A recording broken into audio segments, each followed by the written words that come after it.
the premier online speed chess tournament. A knockout filled with tension, drama, quick tactics, and shocking moments. Oh my gosh! For the last 7 years and counting, the best blitz and bullet players in the world have flocked to chess.com to prove their worth at this format. Excitement reigns every year, with major upsets and intense battles. This year, 12 invitees and 4 qualifiers face off for the title. Dozens have tried, but only 2 have ever worn this crown. Magnus makes it look easy. Hikaru made over! He wins the Speed Chess Championship his 5th in a row. Who will be this year's Blitz King? It's time to find out. Welcome to the 2023 Speed Chess Championship, presented by Coinbase.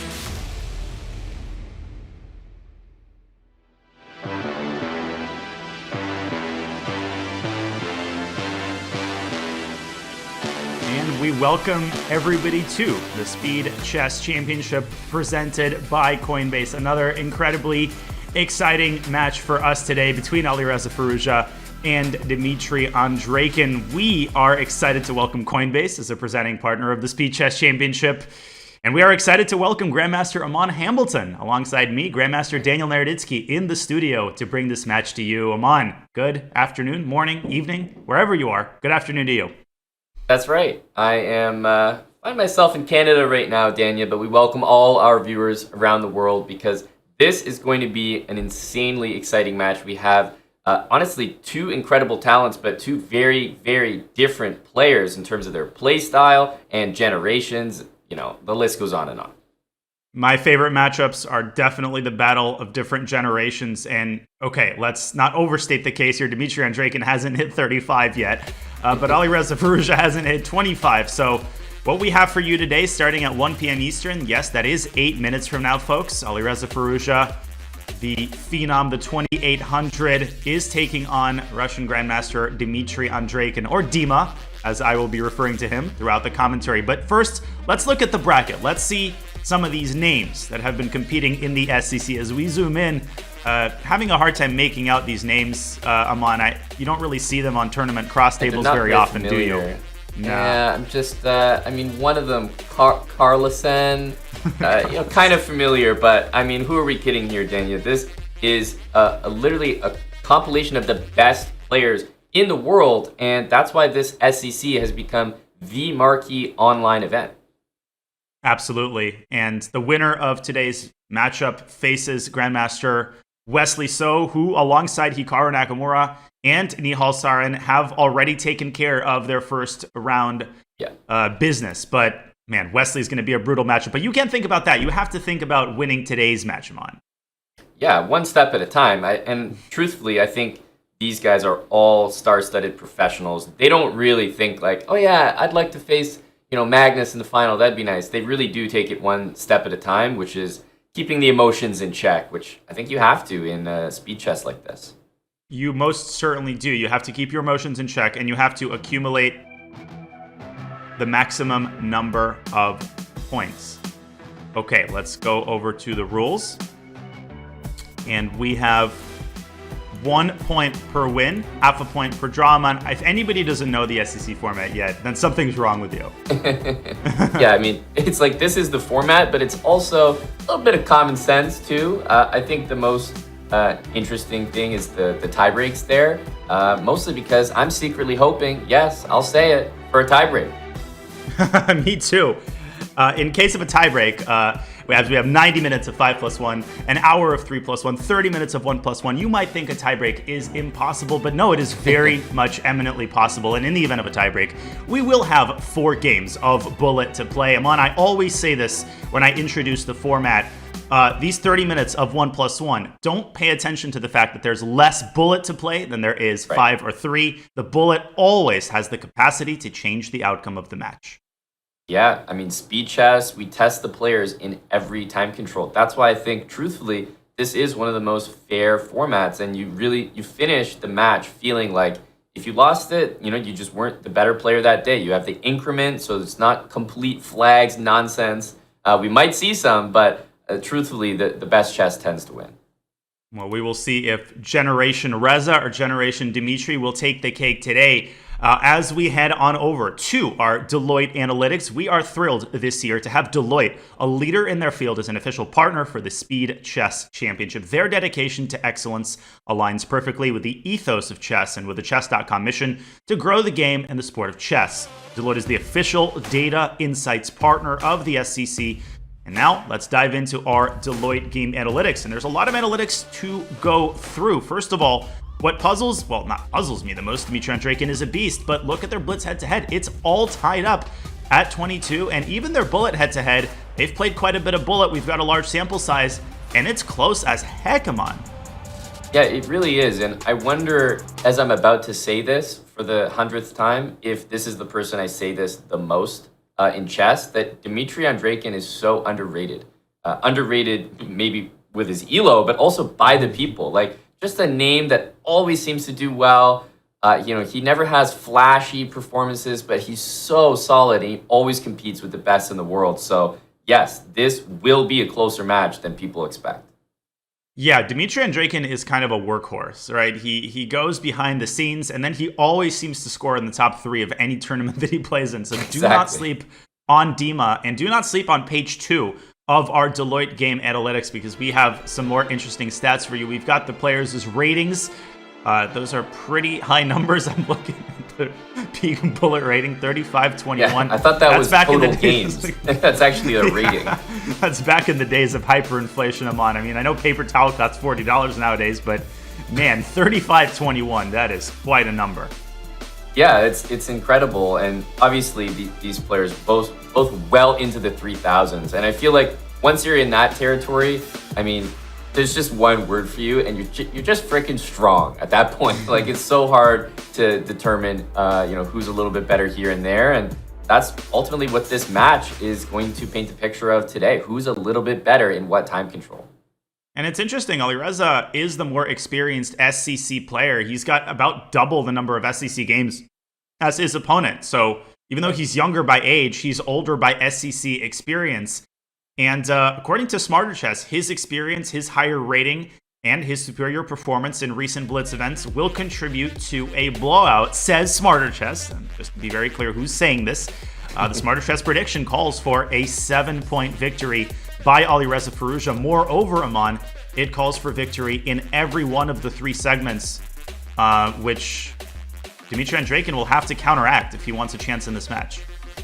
Yeah, he will, but I do feel that if Dmitry wins this match, it's probably not going to be the reverse. It's probably not going to be a blowout for him. I think that when Dima wins these matches, it's usually close matches. He has that grit. He outmuscles the opponent's stamina. So I think it'll be a close one if he wins, but Firouzja, even against the best in the world, he can just go on a tear. Like, he can literally just win 10 games in a row, and you're like, wait, that was a 3,000 that he just played?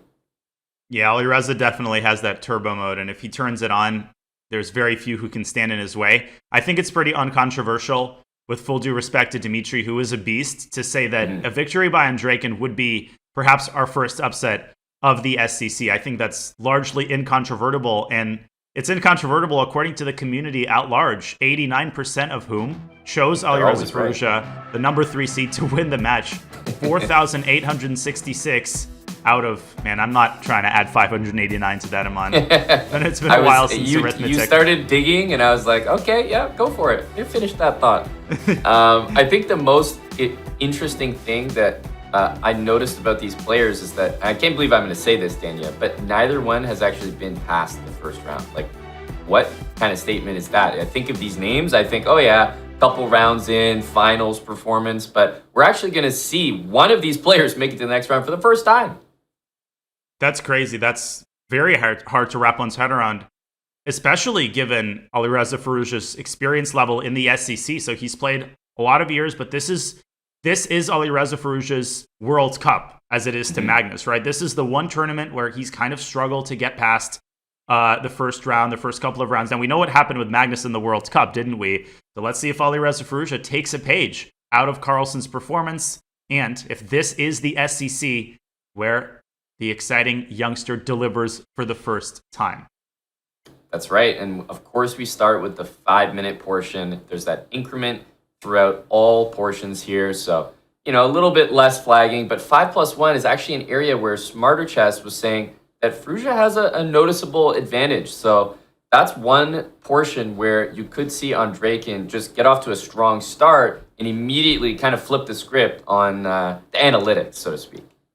And the script that we've seen thus far in our first couple SCC matches, I mean, Aronian Wesley was a crazy first 3 games, and then largely a blowout the rest of the match. You want to avoid, I talk about the 3-point rule. If you fall behind by 3 points or more, that's when you get into that territory, when you start really digging yourself into a hole and feeling like you can't come back. You want to avoid that happening as an underdog. If you're Dmitry Andreikin, the 5-minute portion is critical. The first 45 minutes of the 5-minute portion are extra critical. You want to set the tone. You want to show that you can compete with Alireza in the opening, on the clock. Yeah. And we will see if he has it in him. The games are about to begin.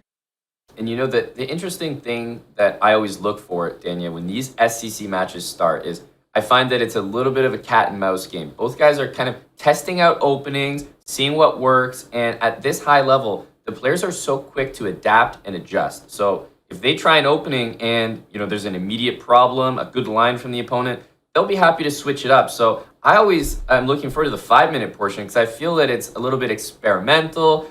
Players aren't sure what they're going to go with the whole match. And so you really see a wide variety of openings, and players, when they find something that works, they're going to stick with it. Yeah, we get a lot of data about the arc of the match from the first couple of games.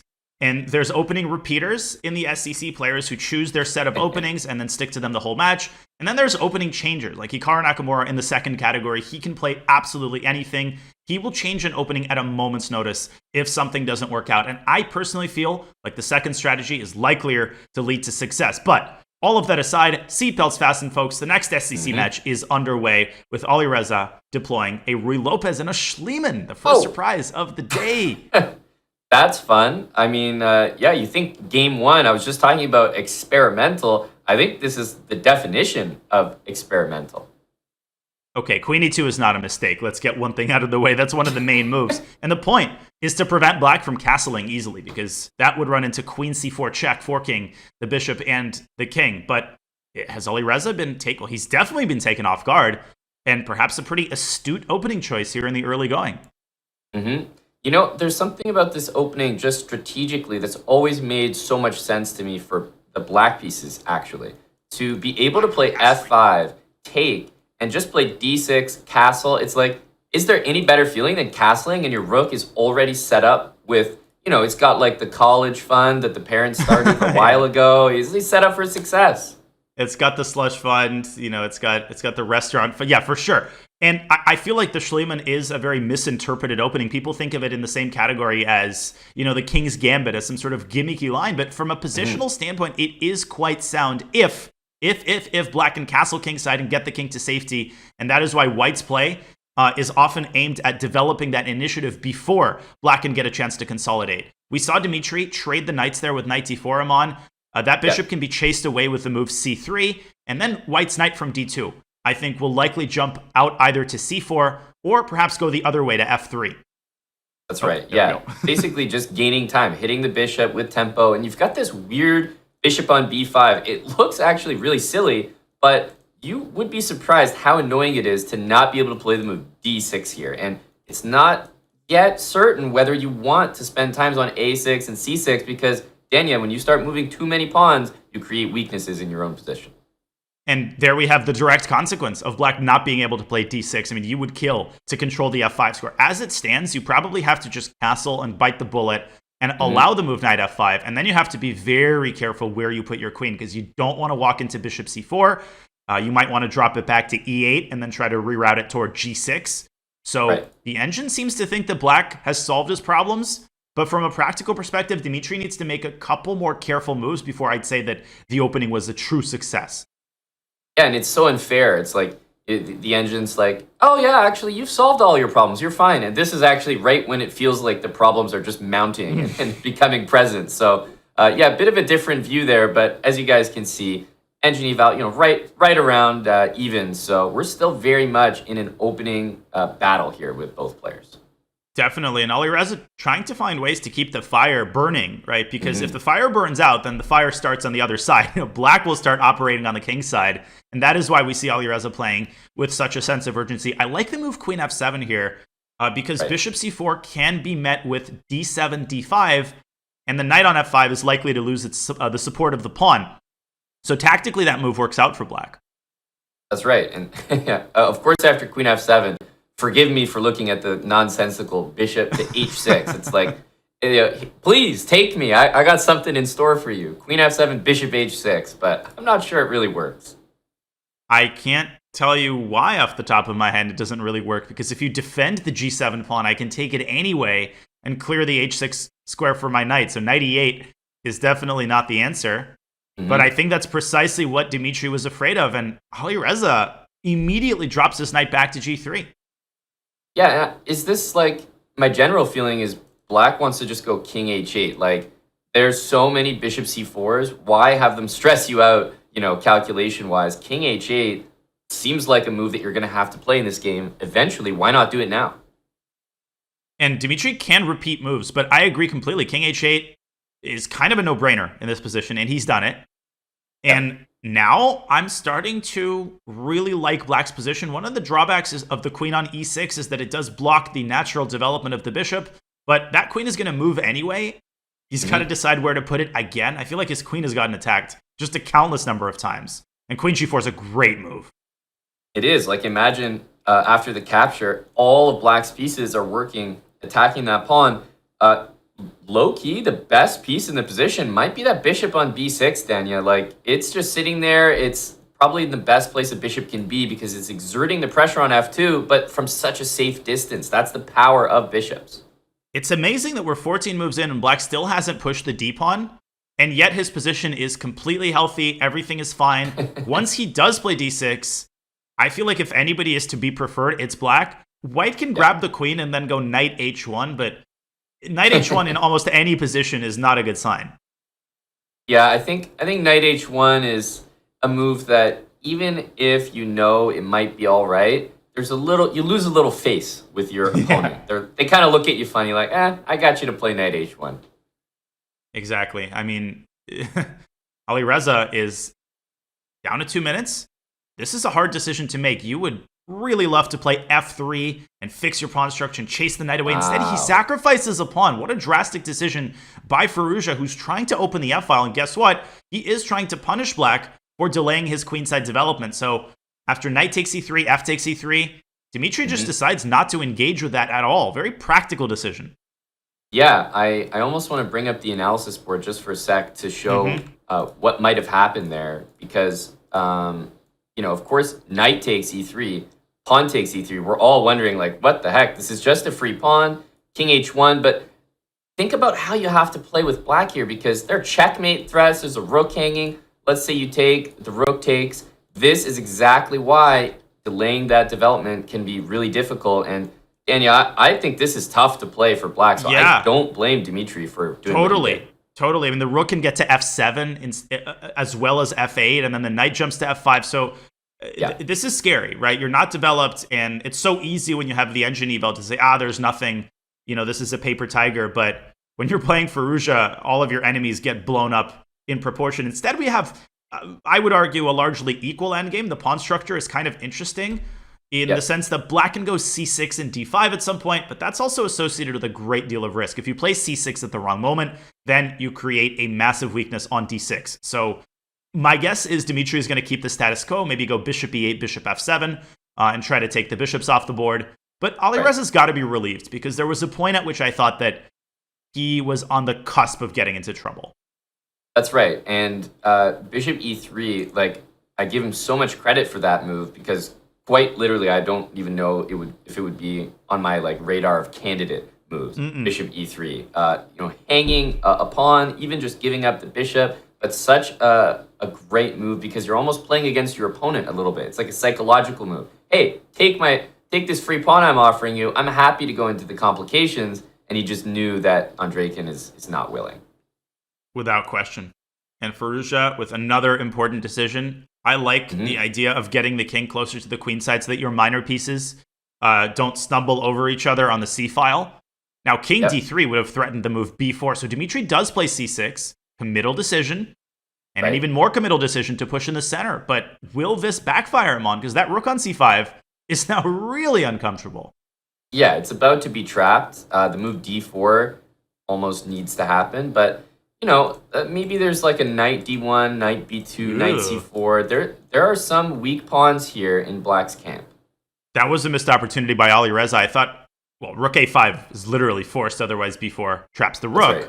That knight on e2 is now kind of neither here nor there. Alireza might have to play f4 to try to justify its placement, and he does, but the e4 pawn is now itself a major weakness, and Dmitry should probably go rook e8 here and aim at that e4 pawn so that he's ready to capture it when the e-file opens up.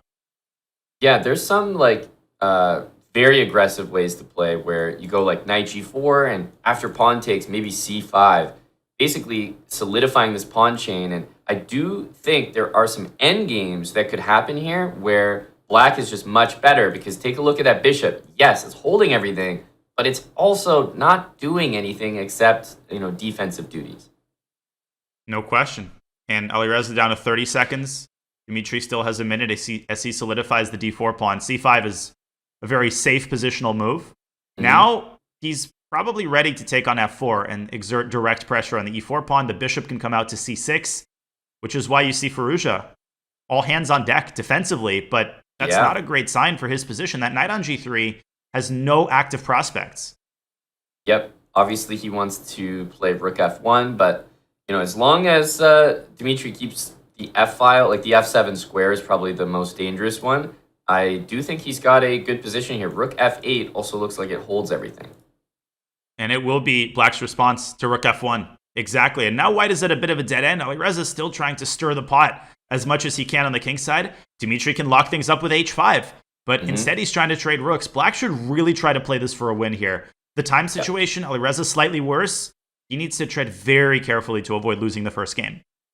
That's right. And this knight, if it makes it to e5, I'm not sure the prospects are going to ever get better than that for the knight. It hits the bishop, covers f7, great blockading square. I like c3 a lot. Open up the position, make it a little easier to play. That 1 second increment obviously coming in so handy right now. But Dmitry, he does get his knight to e5. He can do it now. He's thinking about something. There it is. But what now? How do you actually progress? And maybe he wants to play it solid and play it safe. Yep. That is, if I'm thinking of Dmitry, that's so his play style right there. And at this point, it might be the reason why we don't see this pressed much further. Yeah, and Alireza, great job getting that knight from the king side to the center, and now trading off Black's knight using some tactics. Alireza's making some strides here. He is. Yeah, this is really great for white. I think nothing serious. If the rooks trade off, I still think white's got some decent chances just because of these double pawns. And now the bishop comes out to c4, covering the f7 square. Bishop d7, g5, g5. Yeah. And Alireza has to give up a pawn in order to avoid getting his rook trap, but g5 is unstoppable now. Yeah, and actually he had to make room rook c4 there. Oh, and bishop e6 would have won the game for Black because it would have covered the rook's escape square. Now Alireza has some chances, but he shouldn't be able to survive this, Aman.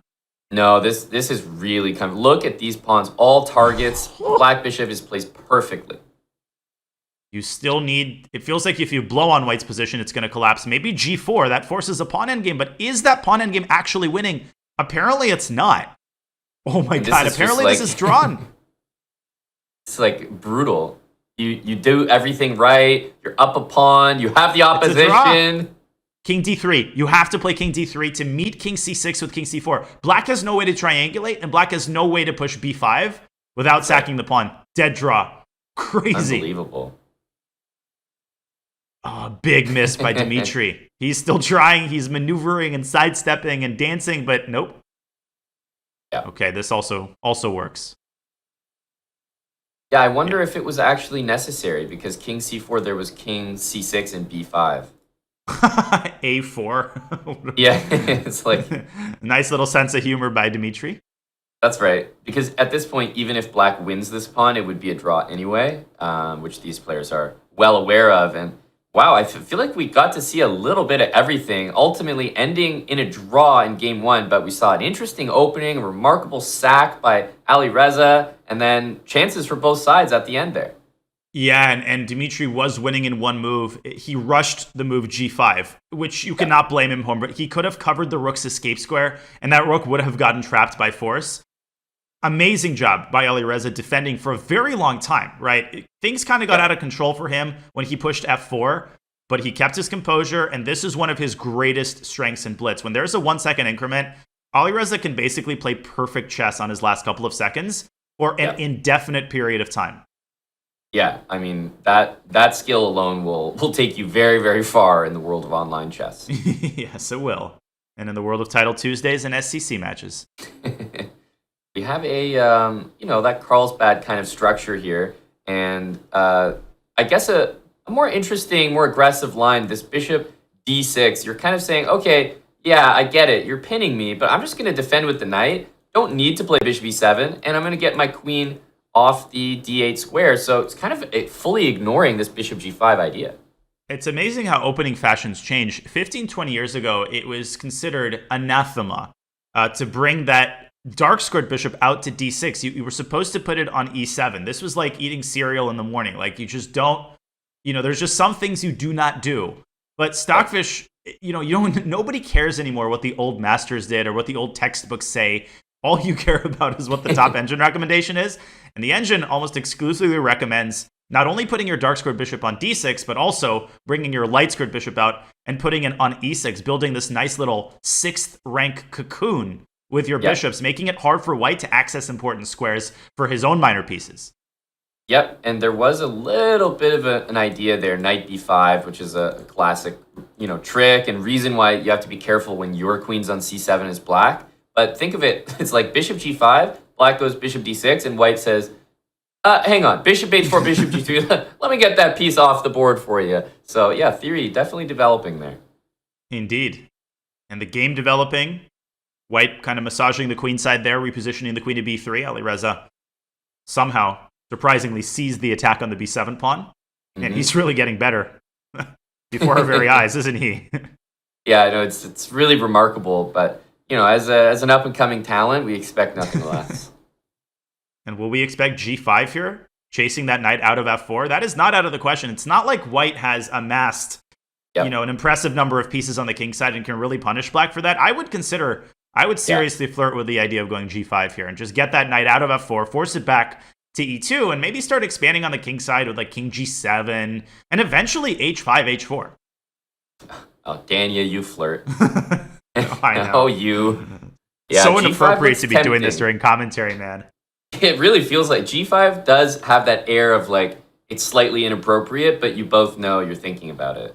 Exactly. Like, it almost feels like a violation of the basic code of ethics to push, a kingside pawn in the Carlsbad and opening as positional as the Queen's Gambit decline. But this is exactly how I think the conception of black's proper play in this line has changed. From you're just supposed to wait it out to you actually can attack on the king side here. And g5 might essentially be forced because white wants to play f3 and e4, but instead Alireza taking the quieter approach, dropping his bishop back to e6 from whence it came. Oh no. Yeah, and don't say it. Say it ain't so. Oh no. Knight e4. Come on, Alireza. Yeah, I think you got to keep playing this, especially the move bishop e6. Kind of tells me that he wanted to keep playing it initially. Another move, by the way, that's just been on my mind is the move a5. It's just a useful move, sometimes queen b4, but just gaining a bit of space on the queen side there as well. He sticks his knight instead on e4. a5 definitely a move that you have in your kind of data bank of useful moves.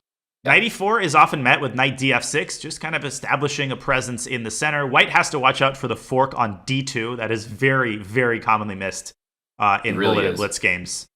Yep. And very commonly missed by me as well. And by me. Don't worry. I'm also in that category.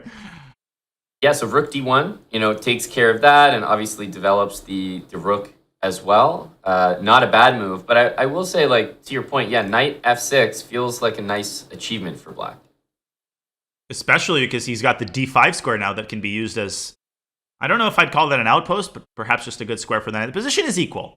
And Alireza has to figure out which knight he's actually capturing, because e takes f3 and f takes g2 will keep the position open and will damage white's kingside slightly. I feel like that's in his style, but he likes the positional bind that he can exert by putting a knight on d5. Yeah, I think that we're definitely equal here, but my feeling is that I prefer black naturally. There's ideas like h4 much later on in the game once you stabilize everything. Knight to d5, but what white wants to do is trade nearly anything. And I say that because, look, he's even offering to have doubled isolated a-pawns just to trade the queens off. And guess what? I fully agree with that decision. It's such a great move. Queen a3 demonstrates such an astute understanding of what's going on. The moment Alireza played h5, I think his blood started to run cold, did Dmitry Andreikin's blood, that is. And he said, I need to get the ladies off the board immediately because it doesn't take long for black to ignite. And this is what I said earlier, with a rook on e6 that can lift over to the kingside, it takes 2 or 3 moves for black to start the kingside pressure. And another positive byproduct of the queen's trade, yes, optically, the queenside pawn structure looks terrible, but look at that b file. White could reposition a rook to b1. The knight from d2 can jump over to c5, and suddenly that pressure on black's queenside pawns can become very nasty. Yeah, it's amazing, but white has such potential here with just, maybe doubling on the b file, or even having like rook c2, rook b1, dual purpose. You can double on either the b or the c file, a5, maybe a6 to loosen up that c pawn. I do think that white has a little more to play for here. Very committal decision by Alireza. He might have to follow that up with b6. And of course, if he plays b6, then Dmitry will probably transition his play to the c file. So a good multi-purpose move here would be to go rook c2. You're preparing to go either rook b1 or rook c1, depending on how black arranges his queenside pawn. That's right. And if you see b6 early, it invites knight c4. Whereas, if white plays knight b3, it invites b6. So both players want to time their moves correctly here. Speaking of inviting b6, this was a wide open invitation. Please play b6. Okay, well, he did. Your wish is my command. It's always a moment. One of the players is correct here. Because when you both want the same thing, one of you is wrong usually. Yeah, and let's see who it is. Well, Dmitry played rook c5 very confidently. Now he starts thinking rook b1 is true. A tempting move, but black can actually move the rook from b8, let's say, to d8, and the b6 pawn is untouchable because of the backward fork on d7. Maybe this is the detail that has caught Dmitry Andreikin off guard and caused him to spend some time here. Mm-hmm. Yep, absolutely. And I tell you, if it was... Whoa. Yeah, what? rook e5. Takes knight d7? I don't know about this. Takes knight d7. White wants to win the e4 pawn, but I think at this point now you're looking at the c pawn as a protected pass pawn in the position, Daniel. That was a very, very bad move by Dmitry. He's handed black a huge asset on the queen side, and with a pair of rooks off the board, Aman, it's just much harder to exert serious pressure on the b6 pawn or on the c6 pawn, which has turned from a strength to a weakness in the span, other way around, from a weakness to a strength in the span of one move. And now knight c5 hits the a4 pawn. That's another weakness that you have to reckon with. Dmitry can end up losing material here. Absolutely. And one thing that's underrated here is the double pawn. It's actually really uncomfortable for white. If a knight ever ends up on g4, you don't have escape squares, and f3 to kick the knight out is often hard to do because of the e3 pawn. So really dislike white's pawn structure on the king side. And even though it looks like it doesn't really matter, I think it does. And Dmitry uses tactics to win the pawn back, but here comes that c-pawn. Choo-choo goes the train, c5. Look at that knight on a4, beautifully defending both of the remaining queenside pawns. They're fully secured. And now black's rook can move to d8. It can occupy an open file. Knight c3. Storm clouds start to just circle around white's entire army here.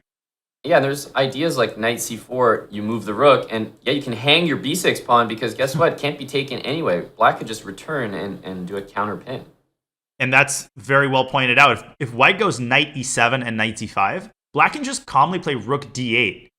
Yeah. And again, using the fact that b6 is untouchable. So that knight, but now rook d8, there's knight takes b6, which is why I would have actually brought the king maybe to the other side. I would have gone king h7. Okay, but he can go rook b8 here. That's not a problem. Yep.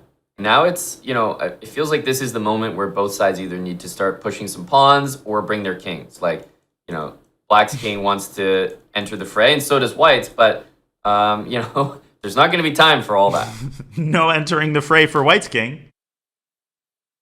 King e8. Yeah, this looks really good for Black. Like, very, very simple, right? Just bring the king up to e6 and oh my gosh, get the knight in the pawn.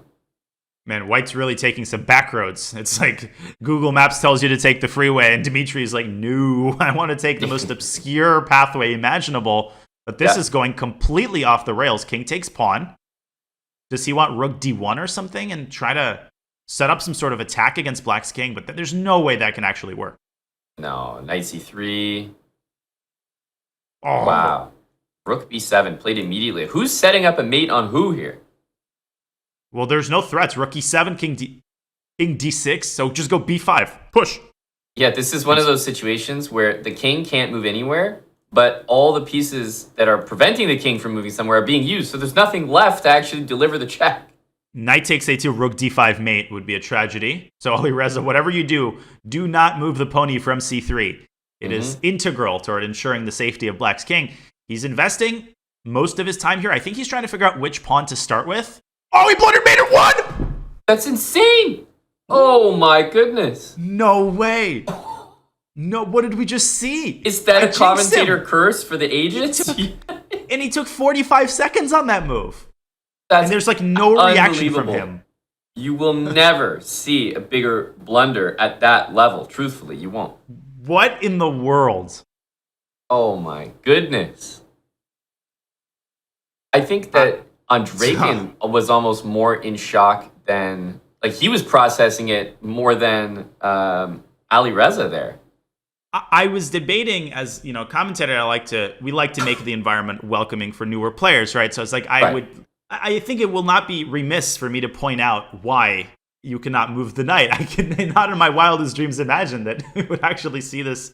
I almost out on stopped the board. you, Dania. I was almost like, okay, come on, have some respect man. for the viewers here. For the viewers, yeah. Apparently, I don't have enough respect for Alireza. Man, oh yeah, my gosh. I mean, it really can happen to anyone, as we just saw there. But I think this is the first moment where we get to see, can Alireza completely shake that off? Because he seemed unfazed as it happened, like in a state of total shock. But we'll know I think very soon, Dania, what he's really feeling. Yeah, I mean, obviously in an SCC match, you can't dwell on these moments. They happen, and this is just the start of the match. So objectively, this is a very, very small deal, actually, but psychologically, it can kind of set the tone, right? These blunders, they stack up, and the points, they rack up. Okay, Black racks up the e6 pawn, equalizing the material. Bar you just dropped there. Well, thank you. Hey, I'm a poet in my spare time, didn't you know? Let's see here. What's going on now? Bishop, I guess f7, but this is always such a weird moment because you want to go to f7, but staying on this diagonal makes more sense for, knight f5, pest control, as they say. Pest control. Bishop d7. Do not go bishop h5. I feel like anything I say the players not to do. Now Dmitry's going to go bishop h5 and blunder knight e6 or what? No, it's not his turn, surely. Bishop d7, calm, cool, collected. Yeah, what does White do here? It's hard for White to find a way to break down that construction, right? The knight on e5, super secure, and the pawn chain on the queen side, b7, c6, d5 I'm on. Queen can come out to b6. Black's position has a lot of potential energy. Like, the pieces are really coming out nicely. And maybe Alireza plays f4 and forcibly chases that knight away. But then Black can grab the bishop pair and maybe later on play f6, f5 to open up the long diagonal for the dark squared bishop. Yeah, I think f5 is a definite achievement because it's almost like Black gets to play it before White gets to occupy it. Good news. But I don't know if White can just jump in there straight away. I was just pointing out queen b6, which hits the knight, hits the b2 pawn, pins the knight, and allows rook a8 to e8. You could therefore try knight f5 so that queen b6 doesn't come with the same effect, but something tells me knight f5 just looks so flimsy. Black can play knight takes d3. Although I guess White recaptures with the queen. Maybe Alireza is calculating something like this right now because he's already invested over a minute on this move. Yeah, knight f5 I don't think is crazy because knight d3, like the knight will take the bishop on g7. It seems reasonable. I would play it in a bullet game, that's for sure. Knight f5 is my instinct here, because if you dilly-dally for another 2-3 moves and black makes all the moves we're talking about, then the pressure in the center can really, really become nasty. That pawn on f3 is the source of a lot of white's problems. And is bishop f5 completely crazy here? I was thinking like bishop f5, queen b6, maybe queen f2. Because really, if I'm being honest, I want these bishops, the light square bishops, off the board, and then me to play either knight f5 or knight e6. Well, and I wouldn't mind a filet mignon, medium well, with the little A1 sauce in that metal tin that they give you at steakhouses. As Yasser likes to say, you know, Tanya, my needs are great.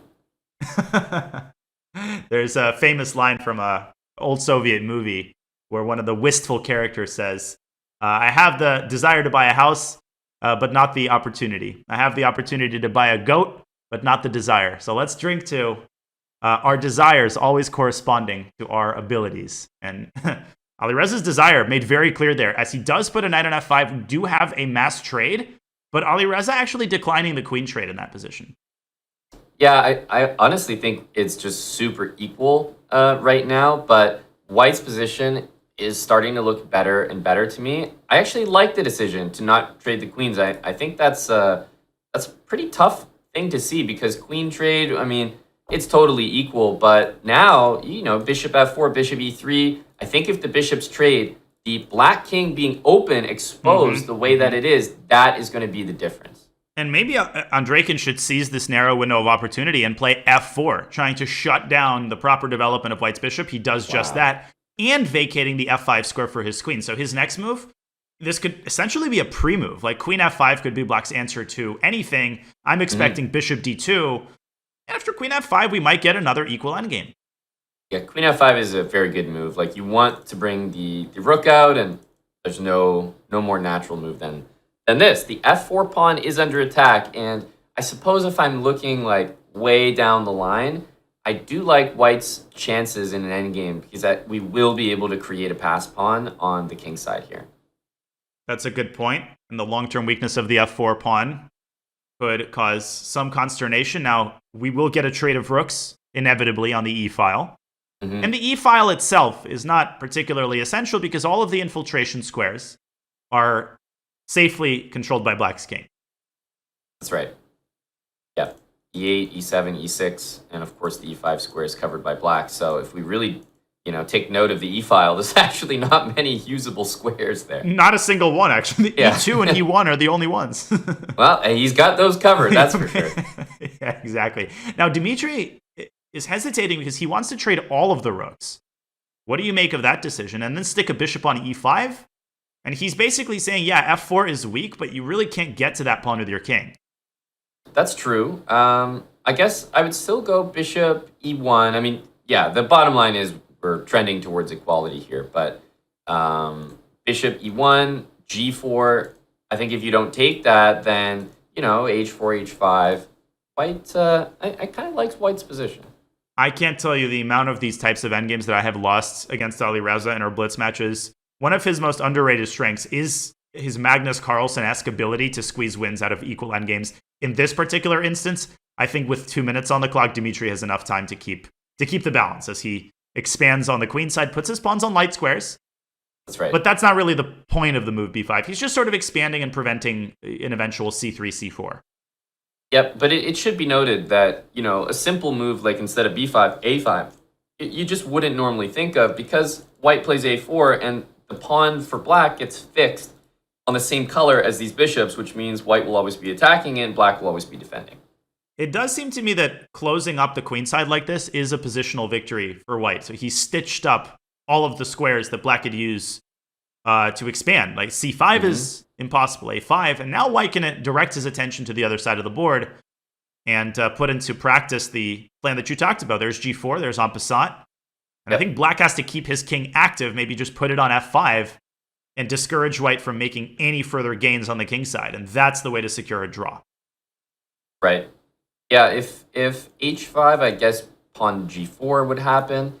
It feels like white has all the chances because black's pawns are immobile. But the counter argument is that all the pawns for black are on light squares. So that c3 pawn will be a clear target that white always has to watch over. Yeah, there's no way forward here, I think. As much of a magician as Alireza is, okay, don't go king d4. That's Although right. now I should be careful what I say. Even a3, black plays a4, and there are issues on the c1 square long term. Definitely, a4 looks like a very good investment for the future. Mm-hmm. You could play a takes b4. I don't think it's essential because the position is so locked up. So like you said, we're trending toward a draw, but there's like a 5% chance that something tactical happens and then the position heats up. But it's very unlikely. That's right, yeah. It really feels natural to me to play a4 as black as opposed to taking, just because if you take, there's not really any weaknesses. White can leave the bishop on d4 and cover the only one, whereas now I feel like c1 is something you have to watch as well as c3. I think it's a classic positional draw. Neither side can make any meaningful progress. If white plays g5, he merely gives up the f5 square and invites trouble to his home. This is exactly it. You've got one threat and you've got another threat on e5, so it's just difficult for either side to do anything, and I think both players are keenly aware of this. Time to sign the peace accords, and Dmitry could stall out, the minute, but at this point, this early in the match, I really don't think that a minute makes, enough of a difference. So he is taking his time, and I think he's taking his time to just gather himself, prepare for the next game, decide what opening he's playing. Those 10-15 seconds can really help you reset. And another great working man's game by Dmitry Andreikin. I mean, Alireza is not showing anything meaningful against the Schliemann. Yeah, and I think I was mentioning that it's sort of an experimental phase. That's something that he's going to need an answer to, because if Andreikin keeps getting games like that, he's going to keep playing that opening. I'm going to predict perhaps a transition to the Italian in the next game by Alireza. Of course, these top players are proud, Aman, so they're always unwilling to admit when they have a certain gap or a hole in their preparation. And I think we have seen SEC matches lost because of a player's inability to just admit to themselves, listen, yes, I forgot to check this line. I don't remember my analysis. Let's switch openings and get something I'm more comfortable with. Instead, they keep repeating the same line over and over again. I think Alireza should seriously contemplate a switch in the next game, but we'll get to that. Right now, we have another bishop e6, bishop d6, Carlsbad. Yeah, and I thought that this initially went fairly well for Alireza the last time that they played it. Not to the point where Andreikin needs to sort of rethink things and change the opening, but I didn't think that Andreikin got that much last time. No, I agree completely. I think it's such a solid setup for black. And we have the same exact structure with that trade on g3. Mm-hmm. Yeah, queen on b8 seems a little silly and distant, but the queen will join d6, and I'm still waiting for the move a5 at some point. Whoa. But let's shake things up with long castle, he says. Smooth transition there, and black needs to transition from positional play in the center to rapid fire pawn storm on the queen side. The big decision for black is whether you go b5 or c5. Alireza, he focuses on opening up as many files as possible, opens that c file. That bishop on e6, really, really good defensive piece because it ensures that the d5 pawn doesn't become too much of a liability. That's right. Yeah, and rook c8. The move c5 you'd almost never think of when the king's on e1, but it's amazing. As soon as long castle goes, it's like a gut reaction. c5, he knows he needs to open up the center, the c file, and if he does nothing, he's just going to get bowled over on the king side. Now, what's making Dmitry's mouth water is the prospect of the h-file opening. And the only way to achieve that is to play g4, g5. To achieve that, you need to counteract the influence of the bishop on e6 and the knight on f6. And the way to do that is probably to play bishop f5. But even if you play bishop f5, g4 can still be met with knight takes g4. So I think logistically, maybe Dmitry underestimated the difficulty of opening up the h-file. And Alireza needs to use these tempi and put them to use by developing the queenside play before white gets a chance to switch to the other side of the board. Yeah, no, that's That's great analysis because it puts it in perspective what each side is trying to do and what they're calculating and evaluating right now. I mean, the other way to get G4 is also F3, but it's just such a convoluted plan. F3 also hangs the G3 pawn, so it really feels like White's got an open file, but his job is much more difficult. Like his attacking job is more difficult as a result. If that pawn was on H3, I might go G4 and immediately G5. Suddenly, we have life. And funnily enough, knight G5 is a possible idea because H takes G5 runs into bishop H7, and White's got essentially a draw in his pocket there. But knight G5 itself does not create any threats. You can follow it up with bishop H7 check, but as long as the knight remains on F6 and guards the H7 square, I don't really see any mating patterns there for White. No, it's sort of like it's as good as it looks and no further. Exactly. So rook C8 or C4? Are those the two moves that Alireza has been investing over 2 minutes now, deciding this is a between? Huge think. This is a massive think right now. Monumental. He's 2 minutes down. Let's hope that he's not planning another, howler of a move. His last big think in this match did yield one of those. Yeah, so something like G7, G5 would fit the bill. Right, pretty much. But yeah, I think C4 is the biggest consideration because then the bishop moves and you immediately play B5. You get a lot of quick tempi, but by closing it up, you're sort of saying, okay, we're both attacking each other. It's a free-for-all, and I'm not sure whether he wants a free-for-all game. This may seem beside the point, but the big benefit of going rook C8 and delaying C4 is that you do get the F8 square potentially for the king. So later on, we'll get to the move in a second. I was going to say later on, Black can escape through F8 should the H file open. What on earth is this? What? I'm so perplexed. It's such a strange idea. It allows knight E5. It blocks in the rook, so there's no knight F8, and the king doesn't have heir. You could give me 10 attempts, and I would not. Queen E8 would not be on my radar. Even if you told me it was a queen move. Would you say, Dania, that sometimes when you start thinking for more than like 2 minutes that you just get in your own head and you feel the need to produce something extraordinary? You're like, okay, Queen E8. Like he probably spent the least amount of time calculating Queen E8, and that's the move we see. And I think that's also the source of, there's a famous quip by this British GM, John Nunn, who, said one of those semi-controversial statements that if you think for longer than 15 minutes, and he was referring to classical chess, then by definition, you're going to make a mistake. And there's a grain of truth to that. Of course, it's one of those general statements that's meant to elicit emotion. As we see knight G5, essentially, I think a draw offer. And with the queen on E8, I do think Alireza actually has to take that knight. But there's really something to that. At some point, the time that you spend starts working against your favor.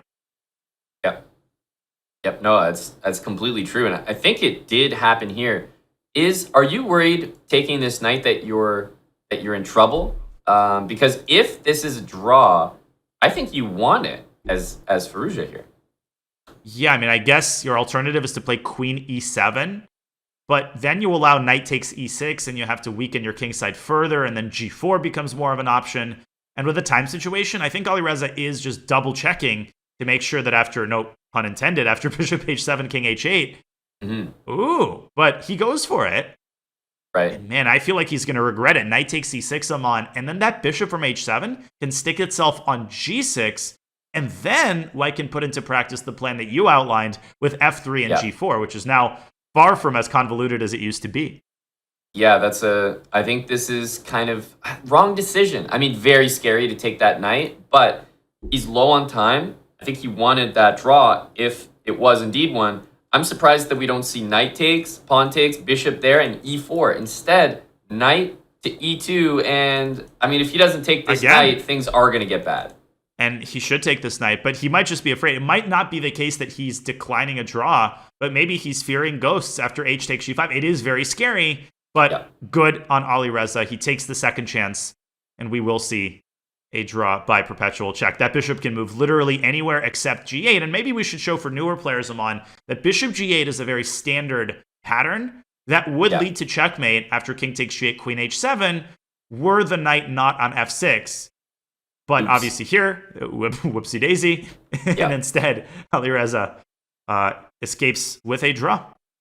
So I believe that we'll just see, and you could literally pick any squares.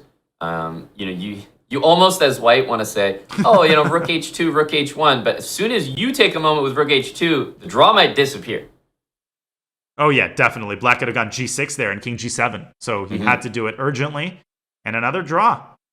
But missed chance there by Andreikin. He could have taken that bishop and he was clearly better.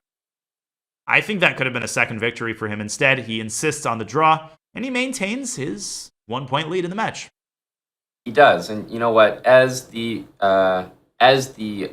all-knowing power here of assigning points, I'm going to assign you half a point, Danya, because you did not get it correct that we would be transitioning to the Italian. However, we do see an opening shift to d4, a big decision from Alireza. He is avoiding that opening, the Schliemann from Andreikin. A much more drastic choice by Alireza. That's right. Not drastic in his actual opening choice. Like, wow, he's chosen a very exotic opening, the Catalan. Yeah, what an unwise, irresponsible decision. But in all seriousness, I like this. I like this a lot more than stubbornly going into the same line over and over again. Selfishly, this also gives us different types of positions to talk about as commentators. So it's fun from that perspective as well.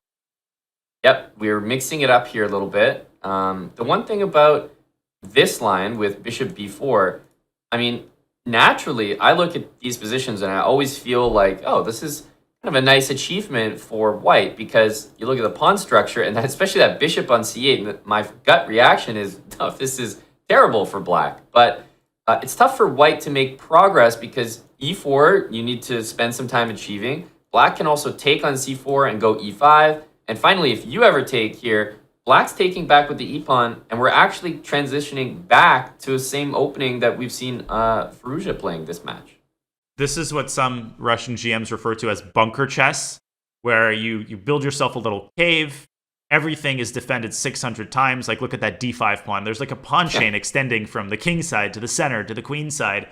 And your plan isn't really to do anything. You would want, in an ideal world, to find suitable living arrangements for that bishop on c8. But the moment you play a move like b6, you're allowing white to play c takes d5, and then you have to recapture with this c-pawn, and then white's knight from a3 will jump into b5. So I will be honest with you, I can't play these types of positions with black.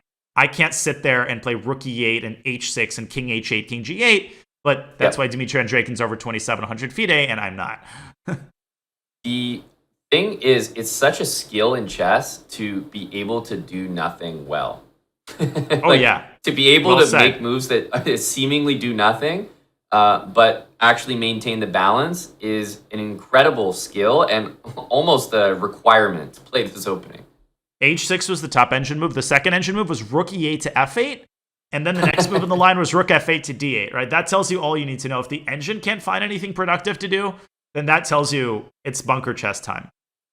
Yeah, no, that's such a great word for what we're watching here, because you want to maybe take, but the knight's on a3 ready to take back. And then from white's perspective, you might want to take, but black's not forced to take with the c-pawn. So there's all these moves that you just don't really want to do because you don't want to help out your opponent, and it leads to like neither side wanting to do anything.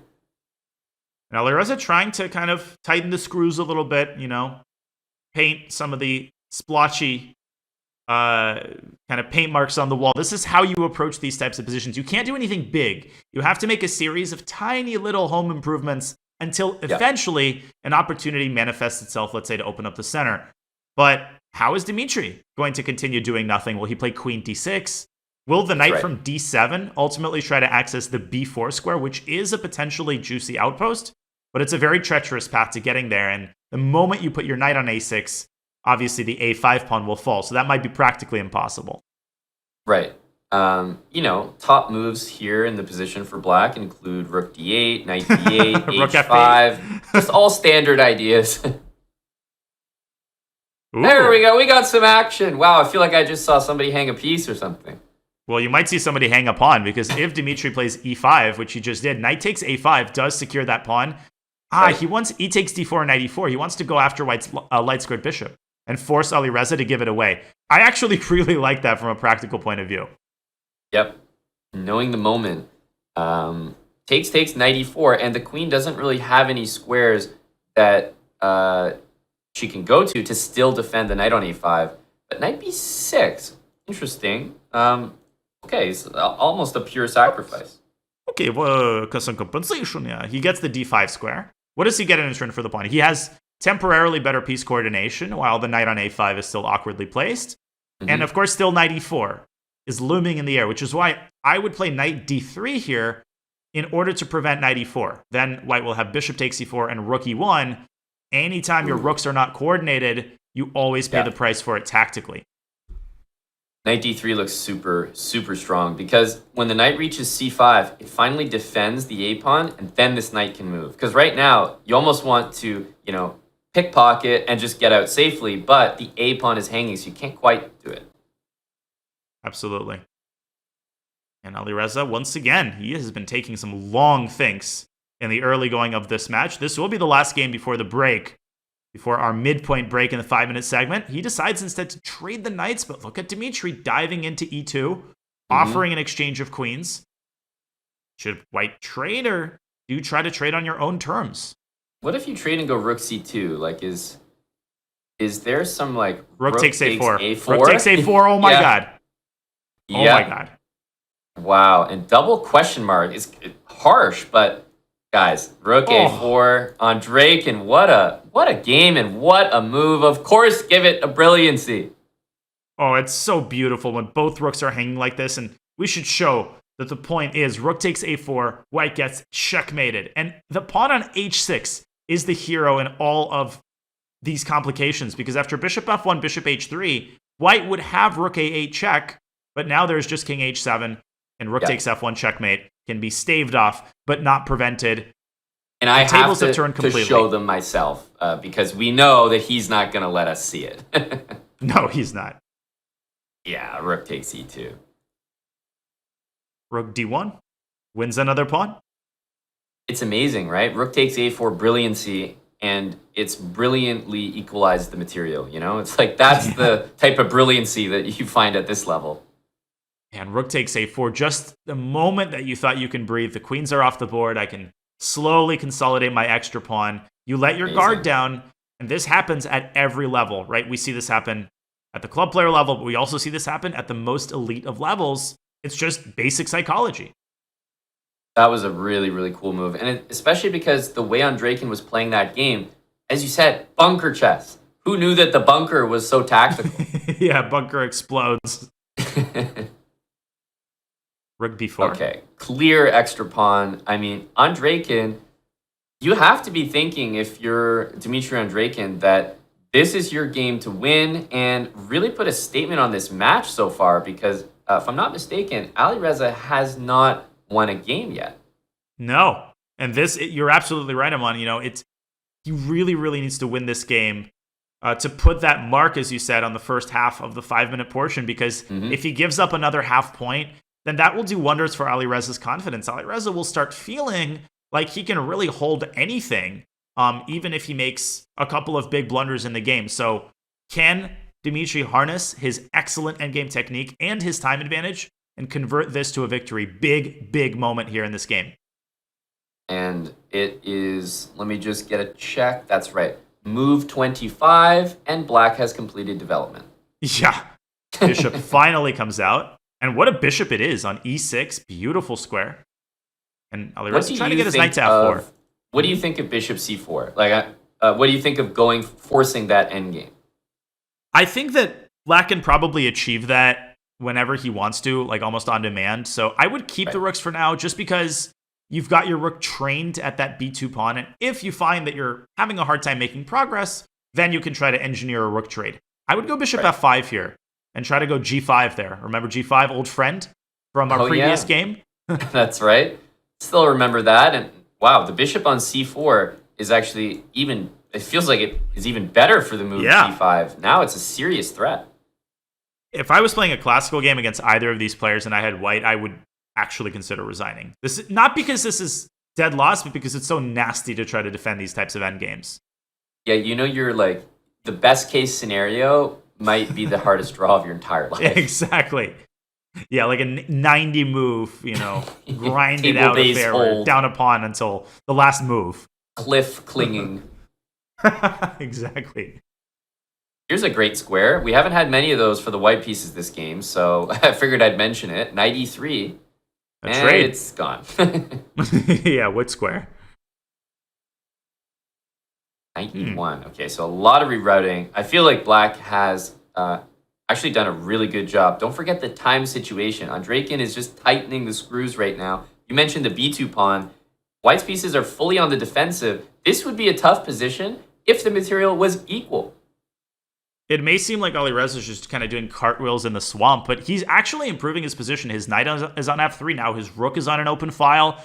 This actually has been a really impressive defensive effort for Reza, and I think Dmitry has to go after that b2 pawn. That knight on d5 looks pretty, but I think it would be much better served on c4 or on a4, but things could get tactical there. I mean, Alireza could jump into e5 with his knight, and he could try to engineer some counterplay against black's king.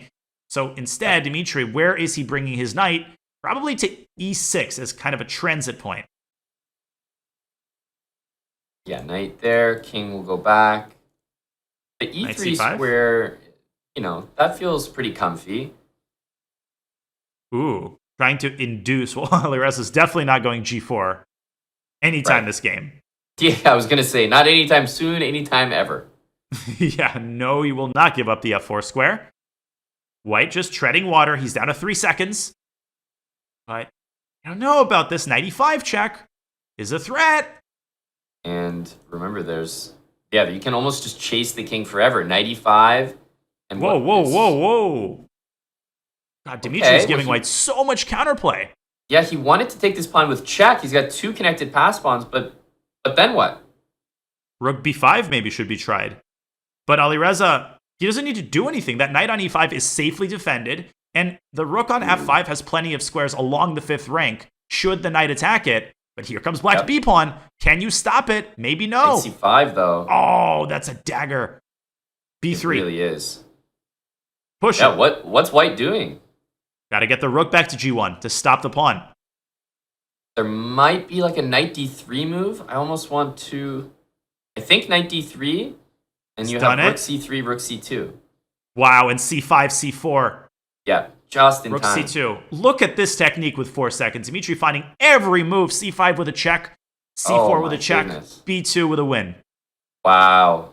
The way he just took that from seemingly nothing, almost looked like he ruined his advantage, but he did. Just started pushing. He did, but Alireza delayed for 1 extra move, and that technique with the last 5 seconds was absolutely exquisite. Those were only moves I'm on. They were. Truthfully, they were, and Alireza, at some point, you can't do a better defensive job than that, right? Like, to make your opponent have 1 path to victory, he was already in a tough spot. I feel like Alireza defended well, but you're just up against a better conversion.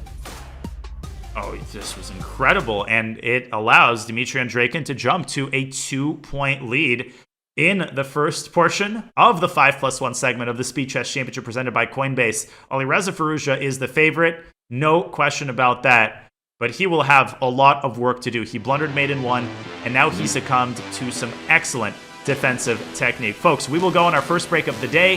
When we come back, we will have the second portion of the 5+1 segment here at the Speed Chess Championship presented by Coinbase.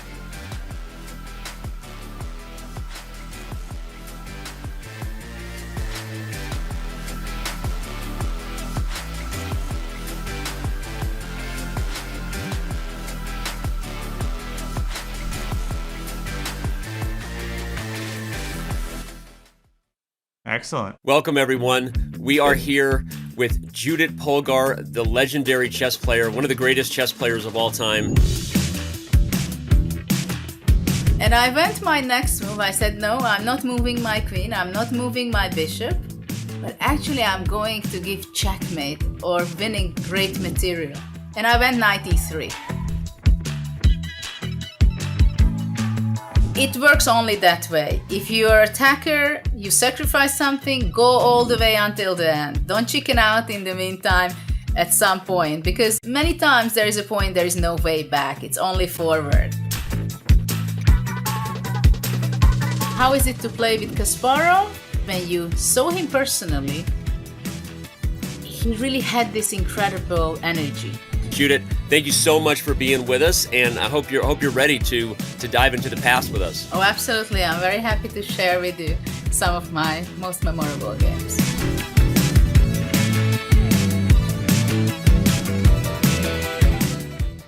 I'm Andrea. And I'm Alex. And we've been playing competitive chess since we were 6 years old. We started by focusing on classical chess, but later we fell in love with playing Blitz and Bullet online. Chess has been around for more than 1,000 years, but that doesn't mean that we can't modernize it. Financial systems have been around for even longer. Sounds like it's time for an update. And Coinbase is doing just that, re-envisioning an entirely new financial system that is decentralized and fully transparent. Also, huge thank you to Coinbase for sponsoring competitive chess and making events like the SCC happen. Go to coinbase.com/update the system to learn more.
Dmitry Andreikin, the veteran Grandmaster, sipping his coffee, and he has earned it because he leads his SCC match against Alireza Firouzja by 2 points.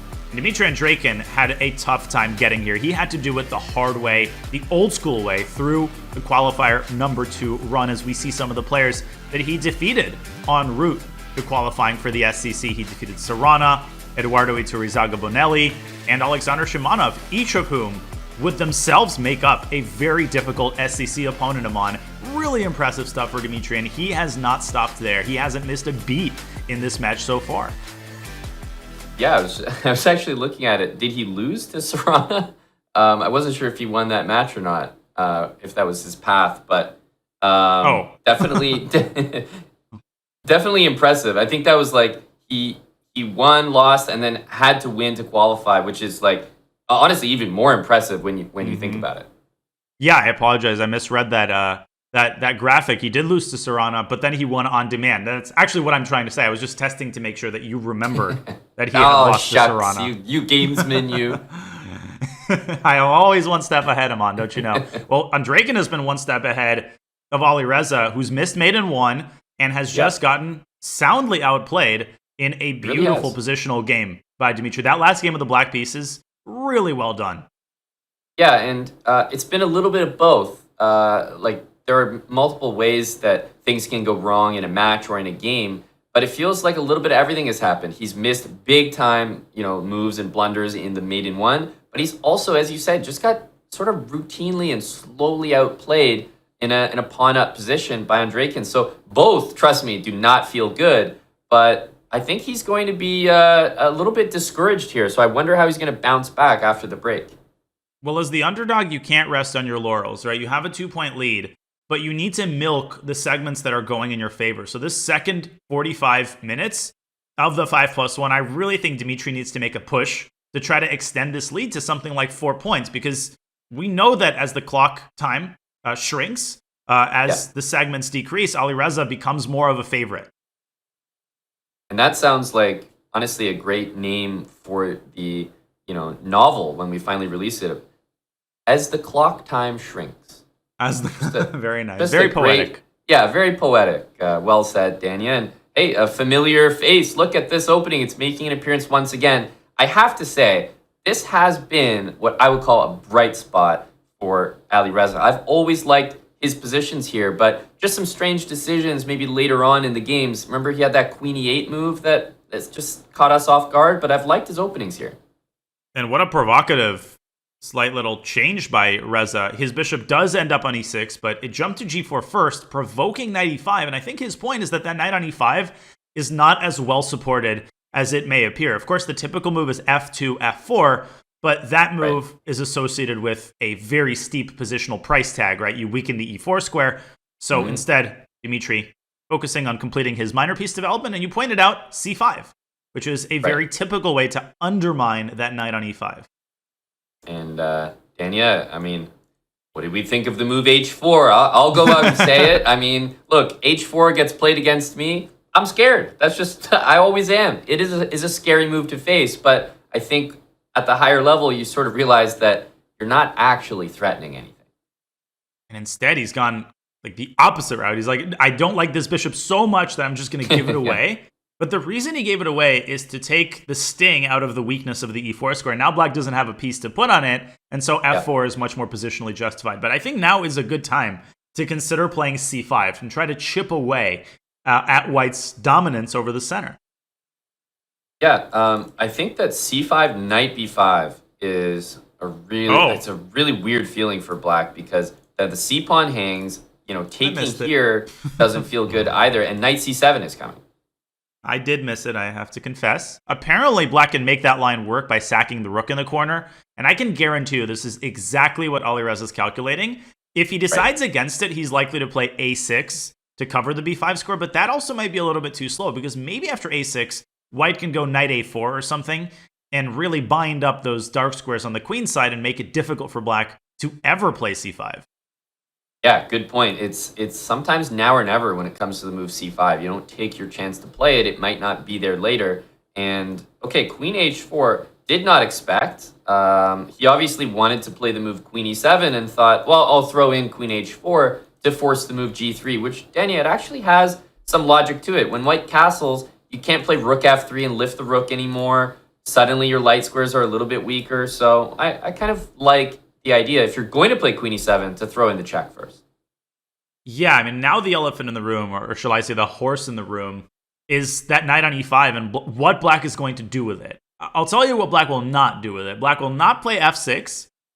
Actually, not even because of knight g6, but because of bishop h7 check and then knight g6, winning the queen. Right. So black can trade it. Black can just play bishop takes e5 and maybe follow that up with f6. Or black can go knight d7 and try to kind of work around that knight. But man, I don't think I would. I think I'd pull the trigger on bishop takes e5. Yeah, it's a tough move to play. I think the main thing is, after d takes e5, to know that your bishop on e6 has options. Bishop h3, and you can consider f6 there to undermine the pawn. So you're not just getting like completely stormed.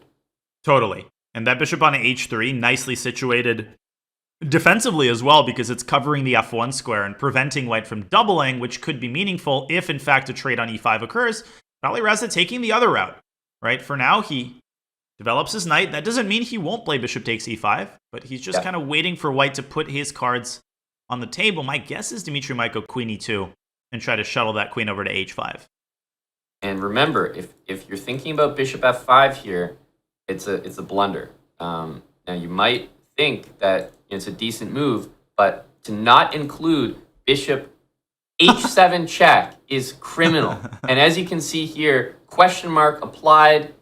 Welcome to my TED Talk on why you should always play bishop h7 check and then do it. It is the grandmasterly approach. And you're absolutely right. To be honest, I thought you would take that in a different direction. When you said bishop f5 is a blunder, I thought you would say it's a positional blunder because you don't want to give up eternally control over all of the light squares. And I would agree with that as well. I think black can now play bishop takes e5 and f6. I've been saying that for the past 5 years. I feel like every time I'm like, black can take on e5 and follow up with f6. But this is especially annoying for white now because that queen on f5 is actually going to end up super misplaced. It's going to end up under the watchful eye of black's rook. Instead, I think Alireza wants to go bishop b4 and ultimately establish a knight on e4, which also looks pretty good, to be honest. Yeah, it really does. I would say that, and this probably includes myself as well, it's really an uncomfortable feeling to have that knight on e5 anchored by the pawns and know deep down that you cannot evict it with f6 for the most part. So I think it's a real skill to be able to handle that knight and work around it. And we're seeing Alireza with numerous ways that he's shown that he knows how to do that. So kind of impressive to watch as he plays queen e6. And I'm wondering if that was necessary.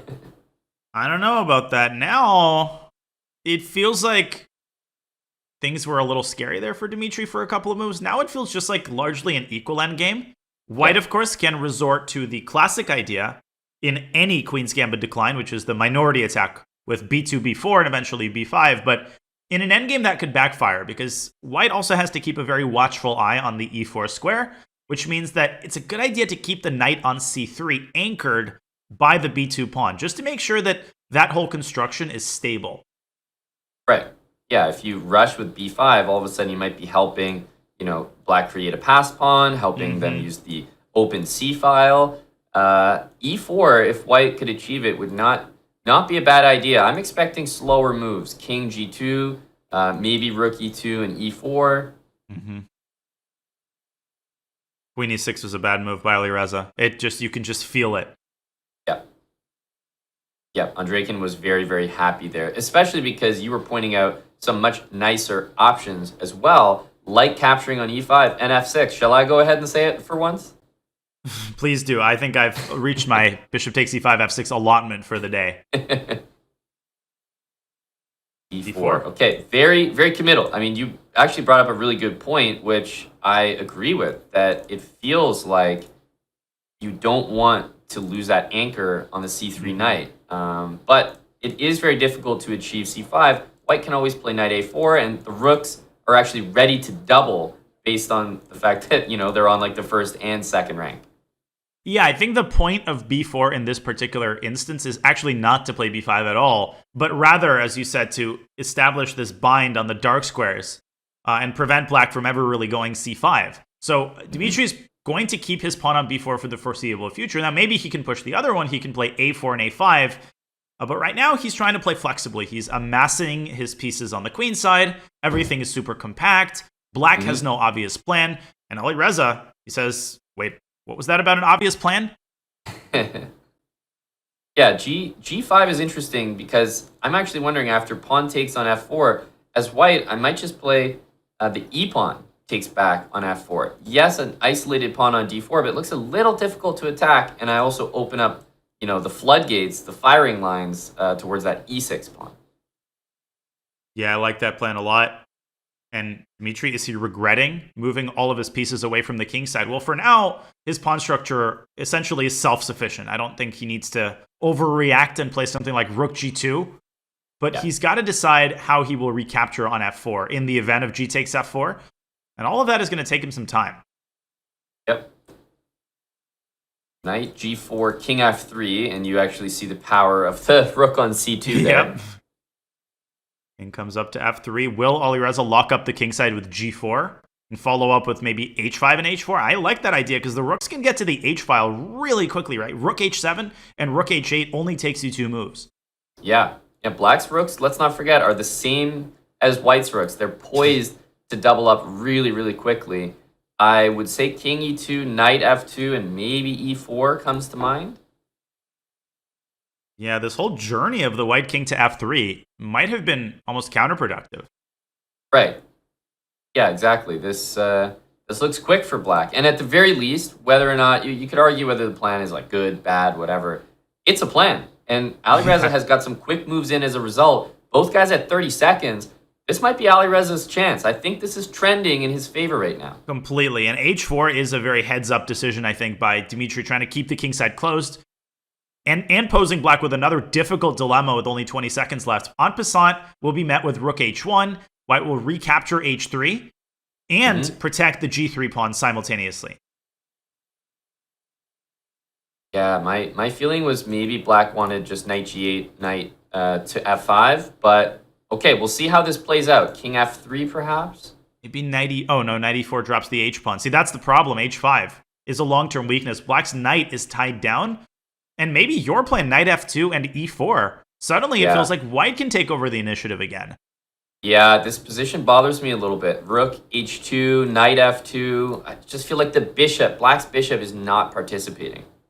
Feels like Dmitry is still in kind of solid bunker mode, but still knight f2 and e4. Very tempting plan. 5 seconds for Alireza. Bunker mode with 5 seconds. We'll see exactly how it works out.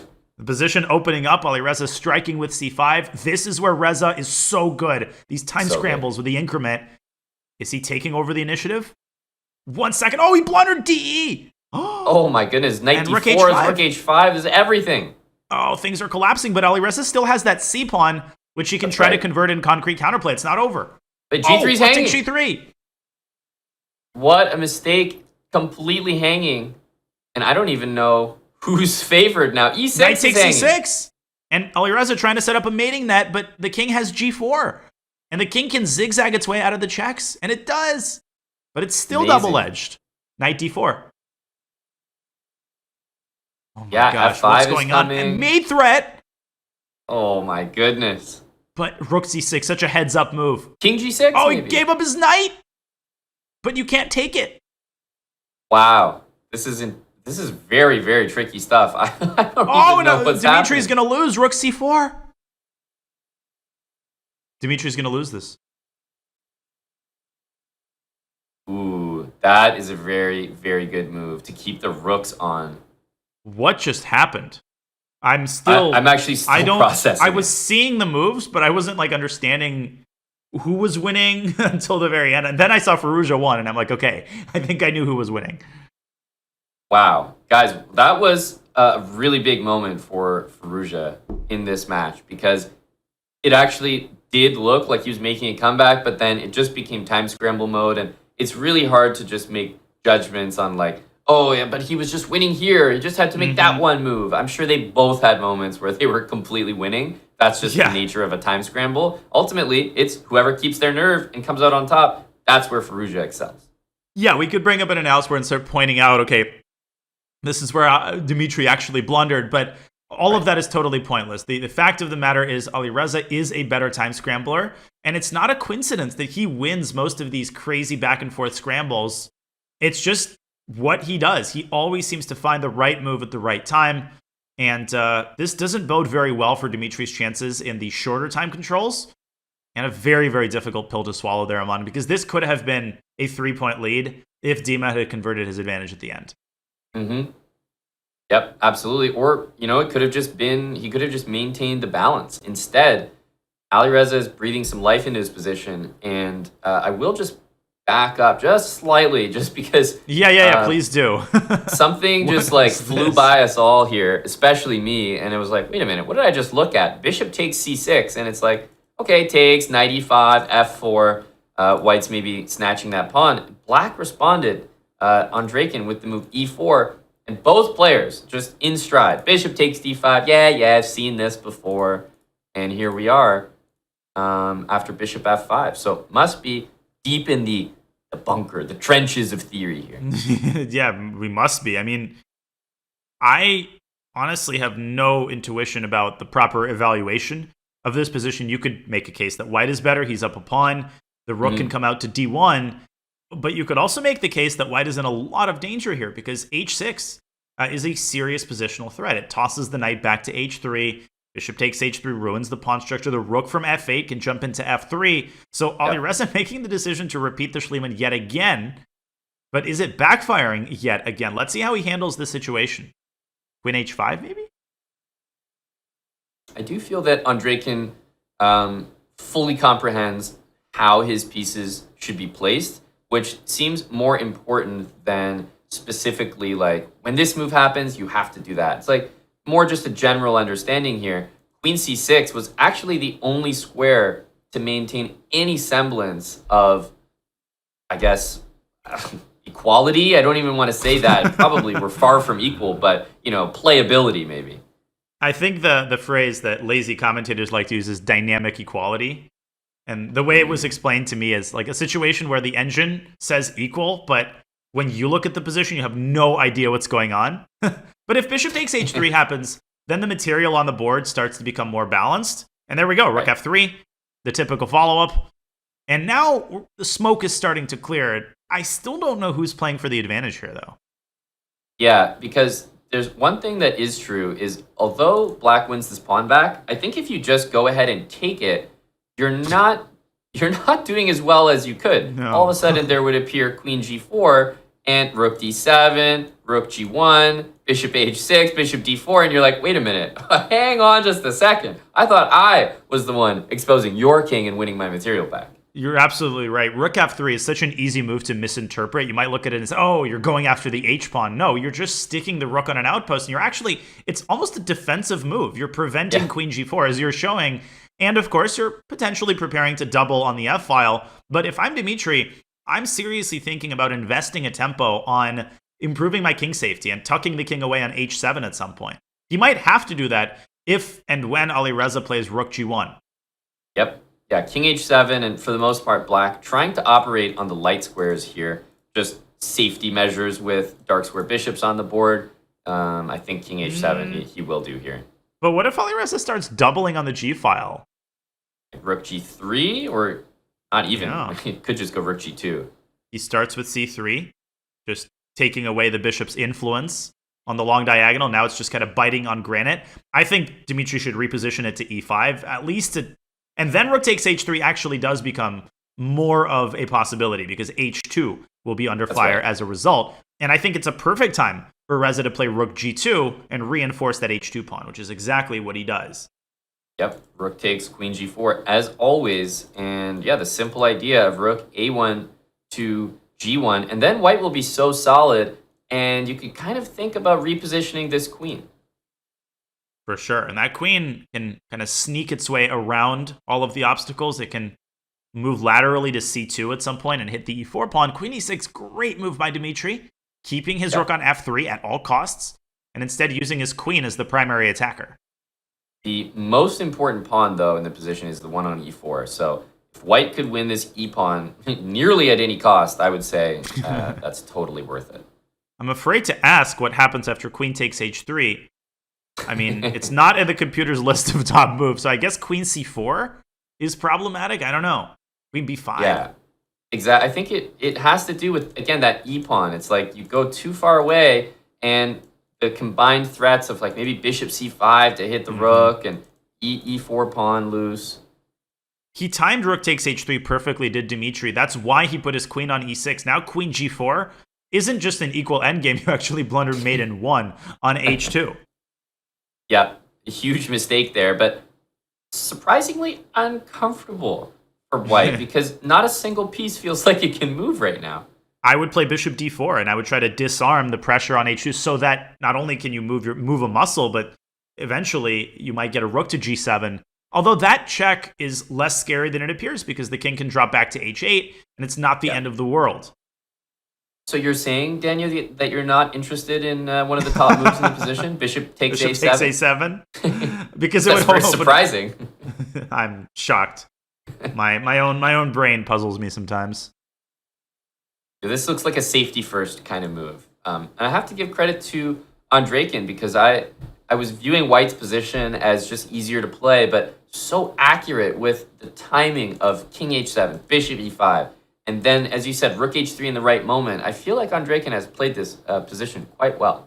Yeah, that last game was a bitter pill to swallow, but he has been playing great so far in this match. Just the quality of moves by Dima has been very consistent and very high. The only potential point of weakness is his time scrambling ability, which is why he has to try to avoid those all-out scrambles, but it's really hard to do because of how good Alireza is at posing constant sets of problems. Apparently, there's a crazy move here that gives White a big advantage. I don't even want to say it. I feel like I'm profaning, my job as a commentator by even speaking this move into existence. It's F4. I mean, F4. And White is winning? Why? It's the most ridiculous thing I've ever heard. Exactly. Okay, D5 makes more sense. Trying to get the G4 square for his queen. Jeez, yeah. How Queen could he miss that? Queen, I don't know. It's ridiculous, honestly. I think he should be kicked out of the match. Well, I'll go ahead and put at least something on the board, just a variation here. So queen takes Please. D5, queen G4, queen F5, and the rather pleasurable queen G7, and Of course, we get to see a checkmate. Queen G8 checkmate deserved attention. But I would definitely play Queen G7 in a bullet game. The rule is you always sack your queen when possible. First, Queen G8 is for those that do not enjoy the beauty of the game, Danya. For sure, and that would be me. Squarely in that category. All good players. Yeah, well, Dmitry doesn't eat of the tree of knowledge. He keeps his control over the G4 square. And it still feels like White is on the uncomfortable side here. Yeah. Yeah, Queen F5 is, it's almost like, nice attempt there, Junior. D5, it's not going to work. It's not going to work. So Alireza switches his attention to the E-pawn, which he wants to capture with the queen trade. I think Dmitry should calmly defend it with rook H4. If he wants a draw, he can probably go rook D3 or even queen... No, queen takes D5 now still doesn't work for exactly the same reason. Yeah, that's right. And so now you have to go to G8. Exactly. Unfortunately, you have to settle for mate in 1 there. Life is tough. I'm enjoying the dynamic equality we have here. Yeah, nothing's changed in the last 15 moves. It's been this very, very tense situation where both sides are trying to keep a lot of squares under their supervision. I think it's time for a queen trade. I think we've had enough of this sharp middle game nonsense. How was my dynamic equality usage? I'm still new to the term. You've got, some room to grow, but it's a pretty good start. I'll work on it. Queen F3. Makes sense. I mean, both sides just have their weaknesses. It looks like the E-pawn and the D-pawn are first to go.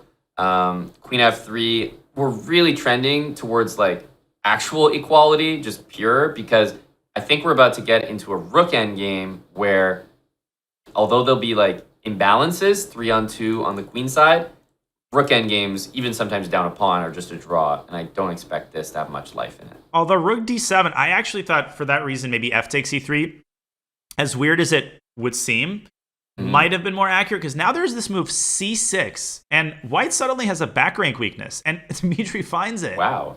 And Alireza will have to part ways with his D-pawn. He'll have to play D6 to at least keep the E4 pawn weak. But practically with 3 seconds, can he hold this together?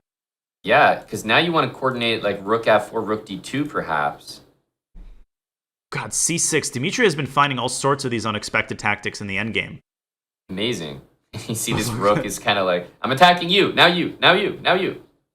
But the C-pawn hasn't taken a turn yet being attacked. I think it will after B5. There we go. It felt left out. Rook takes C6. He's got the perpetual with rook C7 and rook C8. And I think he's going to hold it. Yeah. There we go. Looks like the end here. Amazing. That to just end in a draw. That dynamic equality. It just fizzled out. Ultimately led to static equality, and there was a brief scare there, but Alireza kept his composure after C6. And I don't think that, maybe there was a brief instant where Dmitry had winning chances, but you can't really blame him for giving up the draw there. It was a very well-played game by both sides. That's right. That's right. Going back to this is Alireza. I think that Andreikin, I was going to say, is probably going to switch it up, even though the game ended up being kind of okay for him. I don't think he really enjoyed how it went after f4 there. Alireza just kind of didn't have to play queen e6 previously. Yeah, completely different type of position. Alireza quickly strikes with c5 and knight c6. Yep. This is the classical plan, which leads to a knight trade and a hanging pawn structure. Always fun. I mean, these positions are very, very rich, and there's even sometimes ideas of bishop takes h2. So like maybe taking on c5. Yeah, let's show it. This is a very instructive idea. Because bishop h2, king h2, knight g4, everybody thinks that white wins with king g3, but black has g5. This is the basic calculation, but yeah, as you pointed out, king g3, like, okay, hitting the queen, defending the bishop, but yeah, g5. What a shot. Black unfurls a massive attack against white's king, and that is why Dmitry chooses not to engage with any of this, just shifts his king to h1. Bishop takes h2 now runs into bishop takes f6. That's the idea. King h1, it's such a funny looking move. But it makes me really look at black's position and say, okay, well, if you manage to get this and white couldn't play pawn takes, I feel like you're happy here as black. Would you go c4, or do you think the trade on d4 is more congruent with black's ideas?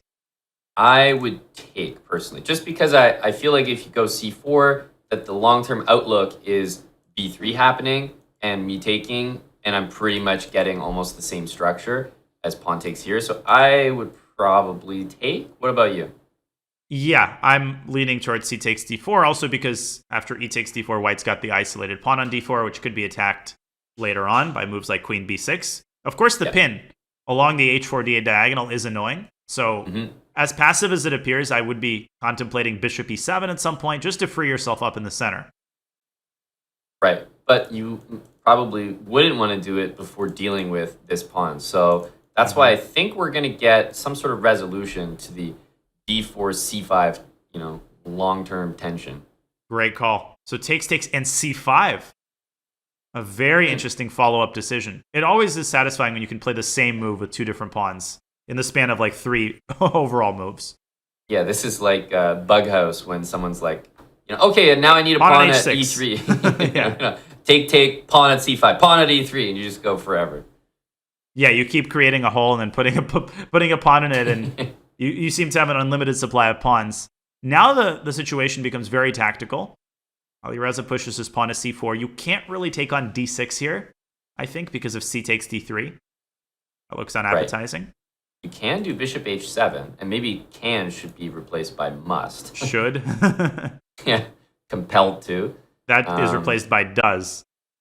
There you go. Yeah, this is all going to be pretty much forced, and the knight, of course, will grab this bishop, and looks good. The bishop on h7 is safe, but nonetheless, a little bit too adventurous for Andreikin's taste. He brings it back to f5.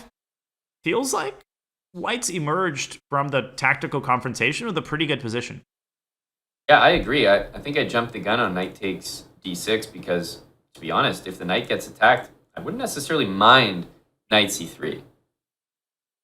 Not at all, exerting long-term pressure on the d5 pawn, especially combined with a potential trade of light squared bishops. That could cause major long-term positional issues for Alireza, who might just have to defend passively here with, some neutral move like rook e8 or maybe rook b8, but your point is well taken. That knight can jump back to c3 at a moment's notice. Yeah, because the main thing is that at some point black is probably going to go queen d7 and try to get white to capture to undouble the pawns, which seemingly he's going to be able to force. But if ever these bishops trade like this without the pawn getting to e6, I think even at the cost of a pawn, white would happily engage.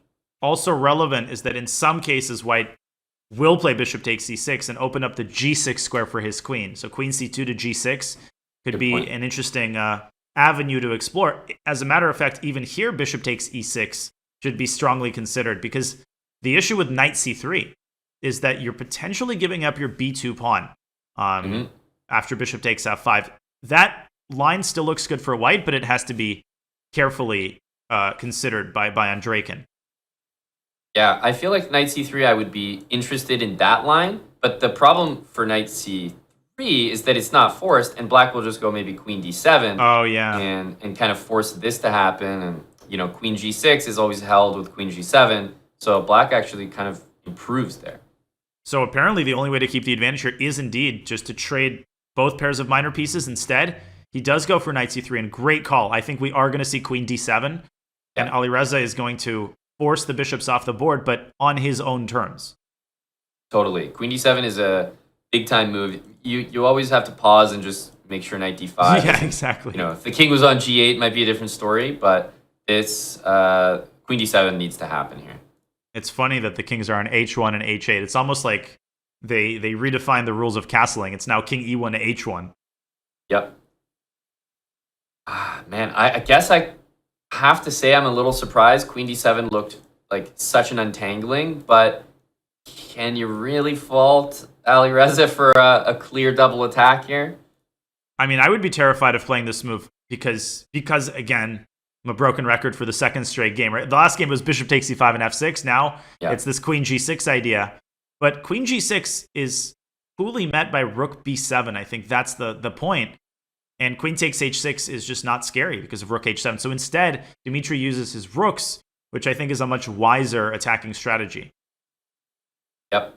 And any kind of queen takes b2, it's black's position that crumbles, even though you get first blood, so to speak. You take first, but white gets rook more takes blood. E6. Exactly.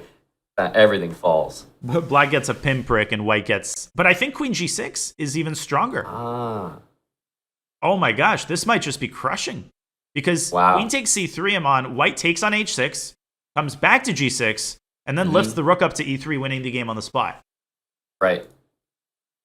And you must be spoiled for choice, because I was only thinking of e6, and I was like, that's good enough. It looks pretty good. But this is even better. Queen g6, what a move. Alireza just completely forgetting. He obviously saw that move. I think he forgot about rook e3. Yep. And rook e3 would win the queen. Is there a move here? He was so reliant on rook b7. So that's why you kind of lose focus for a sec. You're like, oh yeah, I got rook b7, always handling queen h6. But now rook b1. That's the point. This is what he missed. Rook b1. And rook takes e6. Very easy move to make. It's so easy to tunnel vision the king side in the center. Some of the hardest moves involve whole board awareness, but that's why Dmitry is 27-30. Mm-hmm. This is over. Yep. On the spot. Resigns. This is quite literally the end of the game. Queen takes c3, rook takes b7, and you don't even get to play, bishop for rook. No, none of that. You're getting mated. It's literal checkmate or you lose your queen, and amazing whole board awareness by Dmitry. If you just look at his last couple of moves, they make such a big impression because he's playing on all three sides, right? He took on e6 and went rook e1, center. Queen g6, playing on the king side, and then rook b1, using the queen side as well, using the whole board as his canvas and winning a very important game, reinforcing and reestablishing the 2-point lead. Just fantastic chess being played by Andreikin in the 5-minute portion. Long-term predictions coming true. There's the Italian, Danya. It took did a make while. an appearance. Yeah, It took took him a a while while to remind himself that there was a correct decision to make. I don't know why you would ever follow this particular commentator's advice, but, Alireza's mind works in mysterious ways. Selfishly, as a fan and commentator and spokesman for the chat, I will say that right now, Andreikin taking this lead in the 5-minute is going to give us a very exciting match, because you're going to see back against the wall Firouzja is going to have to turn this match around. He can certainly take a big stride right here, though, Danya. This will be the last game before the break, and really tone setting, depending on the result here. Yeah, tone setting is the perfect phrase to use because, man, a world of difference between a victory for Dmitry, it would give him his biggest lead in the match, versus a victory for Alireza, for all of the praise that we have loaded Dmitry's play with. 1-point lead is nothing going into the 3-minute portion. So truly a pivotal game. And will we see g5 and h5 by Dmitry? Is that the reason why he's delaying short castle? Yeah, delaying short castle, but also maybe a tell When I see queen e7, I feel like g5's right around the corner. I cannot imagine him not playing g5. Like, why on earth otherwise would you go to such lengths to avoid castling and put the queen on e7? You're totally right. I think we're seeing g5 on the next move, almost regardless of what white plays. Yep, exactly. The bishop dropping back is just good, like, caretaking. You want to get out of the d4 move, and knight d2. I mean, g5 is screaming. And maybe black can start with bishop g4 or even like bishop d7, but I don't see a reason to delay g5 any further. The hard question is how you follow up the move g5, because g5, bishop g3 is automatic. First of all, you have to calculate h5, which leads to massive complications. White can play h4, white can take g5. If you're not playing h5, then are you playing bishop g4? Are you playing bishop e6? Very, very hard position to make heads or tails of. That's right. These are such rich positions. I mean, rook g8 as the next move. He's basically looking for h5, but in a safe capacity. Now, that pawn can't even be taken. Yeah, h5 is now a serious tactical threat. And maybe it's time for Alireza to counterstrike in the center with d4. Like, you just don't have a lot of time to waste if you're white. There is a more positional treatment where you go bishop b3 and then knight c4. But I just don't know if white's got the time for that. Right. I was thinking, like, in a similar vein, maybe the move a4, because we kind of have this weird a5 move, which may pose a few problems for the pieces here. We've got, like, a queen a4 Oh, yeah. In the woodwork. Yeah, that's a cool idea, actually, with rook takes a5 and queen a4 check. Obviously a byproduct of black leaving his king in the center. And Alireza recognizing that this is a big moment, because d4 is not a move that you play lightly. No, yeah, exactly, not at all. Especially after knight d2, disconnecting the queen from that square. I do think that white needs to do something big, though, which is why he's spending the time. Like, we don't have time for rook e1, like just basic developing moves, unless you have a clear answer to h5, h4.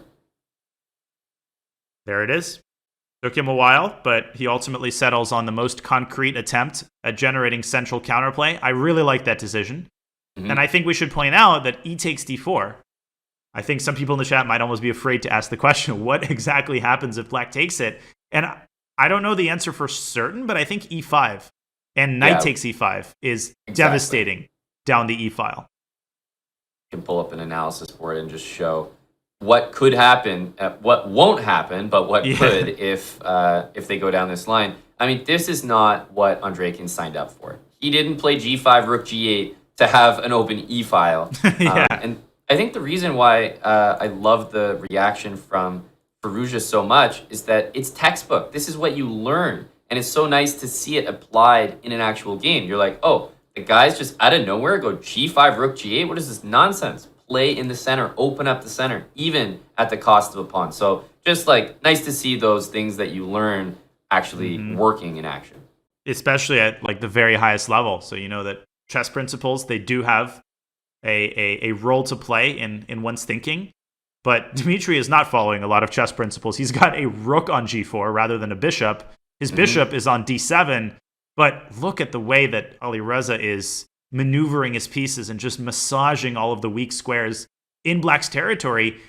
I pointed out this idea in the context of bishop to b3 and knight c4. Instead, he's put the bishop on an even better square, and that knight from c4 threatens to move back to e3 and then forward again to d5. That is the big drawback of putting your queen on e7 and then pushing g5.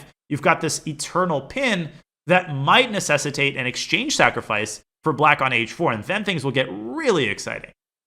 Yeah, and I think this is, an exclamation mark awarded by force, because black didn't really have an answer to knight e3. So I think if it does happen, yeah, you're right, we will see just some really wild variations. But I have to say, those wild variations feel like they're exactly what Andreikin's hoping for. So we may see a more tempered approach from Alireza here.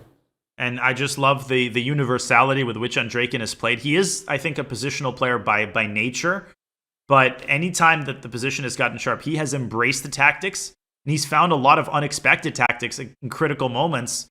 okay, this is a huge moment. Rook takes h4. Can he gather the wits to sack that exchange? He can also play rook d to g8 and sack the exchange that way. That's even crazier.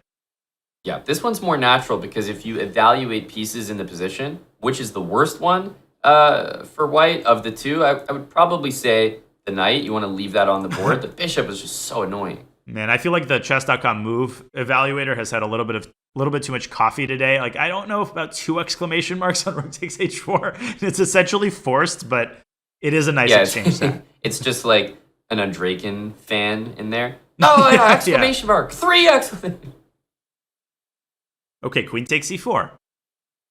Yep. I don't mind seeing a few exclamation marks if these are the moves we're getting, because Andreikin deserves a lot of credit for being willing to play this, and you sort of said it with, the universal style that he has. He doesn't play like this all the time, but he can. Oh, he definitely can. He is. And it's easy to forget that after queen takes e4, black is technically up material. You've got 2 pawns for the exchange, so it's important not to blow this exchange stack out of proportion. It's not like Dmitry has to show something in the next 2 moves or he loses. Right. He's just playing chess, and the knight on f5 has lost the support of the pawn. It's now hanging, and rook e1 runs into queen f4. Such a nice hiding spot for the queen. I think we're going to see just that. Unless Dmitry plays queen g4 and tries to take the queens off. Queen d5 would be a blunder of epic proportions with bishop c6 and knight e7 to follow. Okay. There it is. It's interesting you chose that moment to point out black was up material, because that actually colors the move queen f4. You don't want to trade queens as black because you're actually the one attacking here. There's no need. You're totally the one attacking. After rook g8, you can see the impact the black's queen plays when it sits on the queen side like that. You've got queen takes h4 in some cases when the knight leaves f5. And now you're supposed to play b takes c6 to generate a really nice little Luft square for your king on b7. Absolutely. Yep, this looks really good. And remember, if black gets the moment to play pawn takes c3, that bishop is going to be so powerful. Queen takes g3 ideas later on. Ugh. Okay. B takes c6 it's tricky. You have to spend a moment to justify, because of every fiber of your being wants to play bishop takes. Although the additional benefit of BC is that you're keeping the attack on the f5 knight, so you're forcing white to put his cards on the table. And after knight takes d4, rook g8, you make a very important point that the knight from d4 is paralyzed because of the possibility of queen takes g3, which is just a beautiful illustration of the power of pins. And Alireza just throwing all caution to the wind, going after black's bishop on b6. Yeah, there is a knight literally hanging in the position as well. But I just don't understand how this move works. Black can play pawn takes c3, and after bc, black takes on f5 and just has the c5 escape square for the dark squared bishop, because white won't have b4 anymore. That's correct. Okay, he takes immediately. Queen a4 was possible there. I don't like this approach by Dmitry. This is a lot more convoluted, and again, we're going to enter time scramble mode, and this is where Alireza scores a lot of points. Right. Yeah, that being said, after I was going to say pawn takes, you have the b4 square, but it's possible he just underestimated this. Queen takes c5, though. How many pawns does he have? Why didn't he play pawn takes? That's ridiculous. 4 pawns? I mean, you had an opportunity there, Dmitry. That would have been exceedingly rare. I think Eric Rosen would have been proud of that. Alireza generating counterplay. Queen a6 check is now a huge threat. Yeah, game winning. And queen b5. Oh, he defends the b1 square. Okay, all good. You had me going. You had me going too. 1 second for Alireza. But this is Alireza's territory. Okay, but his pieces are all discombobulated. He's got no entry points. And Dmitry entering through e1. He's going to flag. Oh my goodness, queen f1. How do you even have the mouse dexterity to play that move? How has he not flagged yet? And he's actually trying to hold it, but f2 falls with check. And knight g1 drives the king out. And then knight f3. And queen h2 and knight e5, and he's going to at least win the rook. But wait a second, still Alireza's still alive. I think you can take it, but not for long. Yeah. And queen b2, funny check after. a6, what a devilish little move. But Dmitry wasn't born yesterday. Or was he? Oh. Somebody check his birthday. Queen E8 was made in 2. Queen E8 is made in 2. Queen E8 is made in 2! Who's going for the win here? I was gonna say. Trade and take G3. Insane. Alireza has a million lives, but he's finally running out of ideas. Rook takes G3, and unless black flags... Oh my god! What a move, by the way. Okay, now it should be winning. Black needs to just get a few, like, rook pre-moves, you know, like, okay, he's stacking the time up. Alireza is going to lose unless he forks the rook. I can't believe that he's gotten this far. What a thriller of a final game here in the 5-1 portion. This is insane. And with a bishop, these types of endgames with an extra pawn on A4 can be a draw. Ooh, he's still punching. He's got, one tentacle left. And now he finally resigns. What a final game, Aman. I'm just blown away by that game because Alireza looked dead to rights. He was playing moves for that spanned the length of the chessboard with literally a second on his clock. He's only getting 1 second every move. Both players literally down under a second multiple times. And ultimately, Andreikin puts a stamp on the 5-1 portion, Danya. He has a monstrous lead going into the 3-1. He's got to be satisfied here. Yeah, I don't think anybody expected a 3-point lead. He lost one game, and the game he lost was due to a crazy time scramble. He hasn't been outplayed a single time. And this could not have gone better for Dmitry Andreikin. He's got to be happy, but he can't rest on his laurels because 3+1, that is Alireza's territory, Aman. Yep, and it's like 5+1. Oh, this is Alireza's territory. Oh, 3+1, it's his territory. Okay, Bullet is also his territory. He's got a lot of territories, but Andreikin is coming in with a new idea, a revised world map. Indeed, and we will see how this match progresses. We hope you're loving the 2023 Speed Chess Championship presented to you by Coinbase. Coinbase is a crypto platform revolutionizing financial systems for a modern world. Update your financial system to one that is accessible, decentralized, and transparent. Head on over to coinbase.com/update the system. That's coinbase.com/update the system. Do it now and update your financial system. Well, we will be updating the score as the 3+1 segment gets underway. Alireza has a lot of coming back to do. He faces a 3-point deficit against Dmitry Andreikin, and we will go on a short break. You are watching the Speed Chess Championship presented by Coinbase. We'll have an hour of 3+1 coming your way just after this break.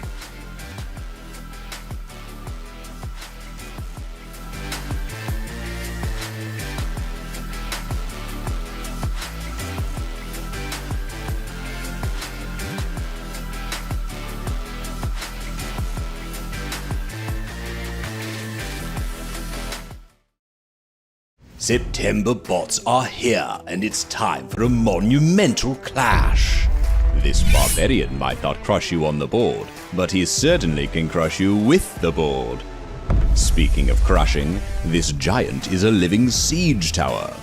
Usually found in groups, goblins are fond of sharp, pointy objects and other people's pieces.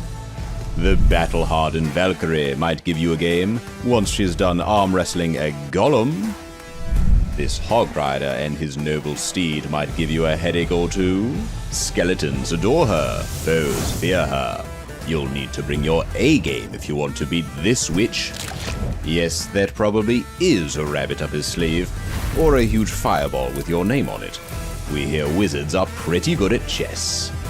Not just a killing machine, Pekka loves tiny butterflies. But you're probably not a butterfly, so watch out. The Archer Queen thinks highly of herself, and for good reason. She's a skilled tactician, deadly opponent, and your worst nightmare. Play them all on chess.com.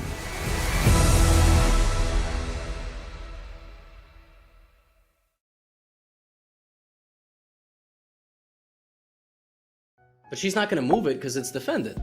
Oh, she did it! You predicted, Levy? I just said don't go there! We need a compilation.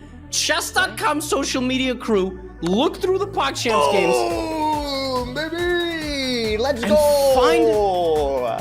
How many times I called the move Let's before it happened? go! Okay, Levy, you asked for it. Here we go. It's almost a Jarvis stalemate. knows what he's doing. He's gonna try to force it. Andrea, there's a stalemate coming. Pawn here, take, king g4. He pushes and it's a stalemate. Oh my goodness. Well, you clearly, I'm sure you taught Frank about stalemate. Oh. No! Okay, just don't push.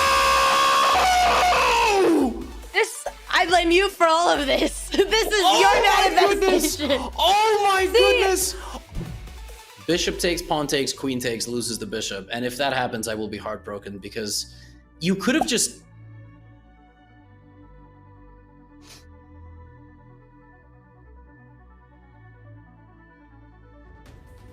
How's your heart, Abby? Is it feeling okay? Your heart? How is it? You can't even script this stuff, my man. Defend the bishop again! I just forgot! Okay. Okay. His position is hard to lose as long as it stays how it is. Yeah, for sure. Unless he starts going totally crazy with something like pawn to g. What is your ability today? You literally said that in real time.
The premier online speed chess tournament.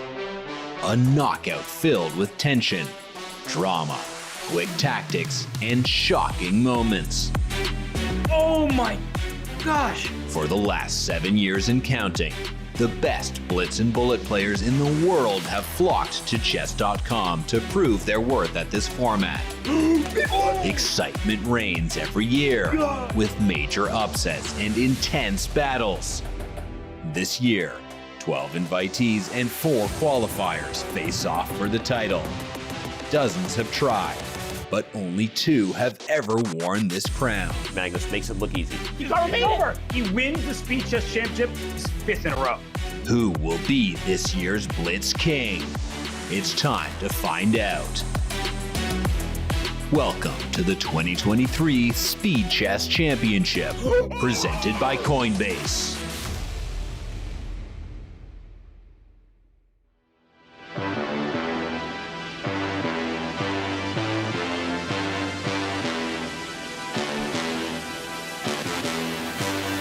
Welcome everybody back to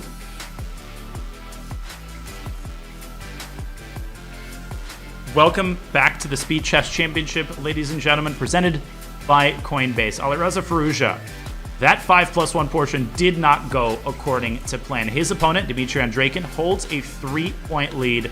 Now, Alireza Firouzja will have to rely on his incredible pedigree to try to counteract and undo that lead in the next portion. Alireza Firouzja needs no introduction. Amon, he is the 2022 Singfield Cup champion. He is the youngest player to surpass a 2800 classical rating. And although he has not played all that much in the last year or so, he still has an incredibly bright future with his first SEC appearance since 2020.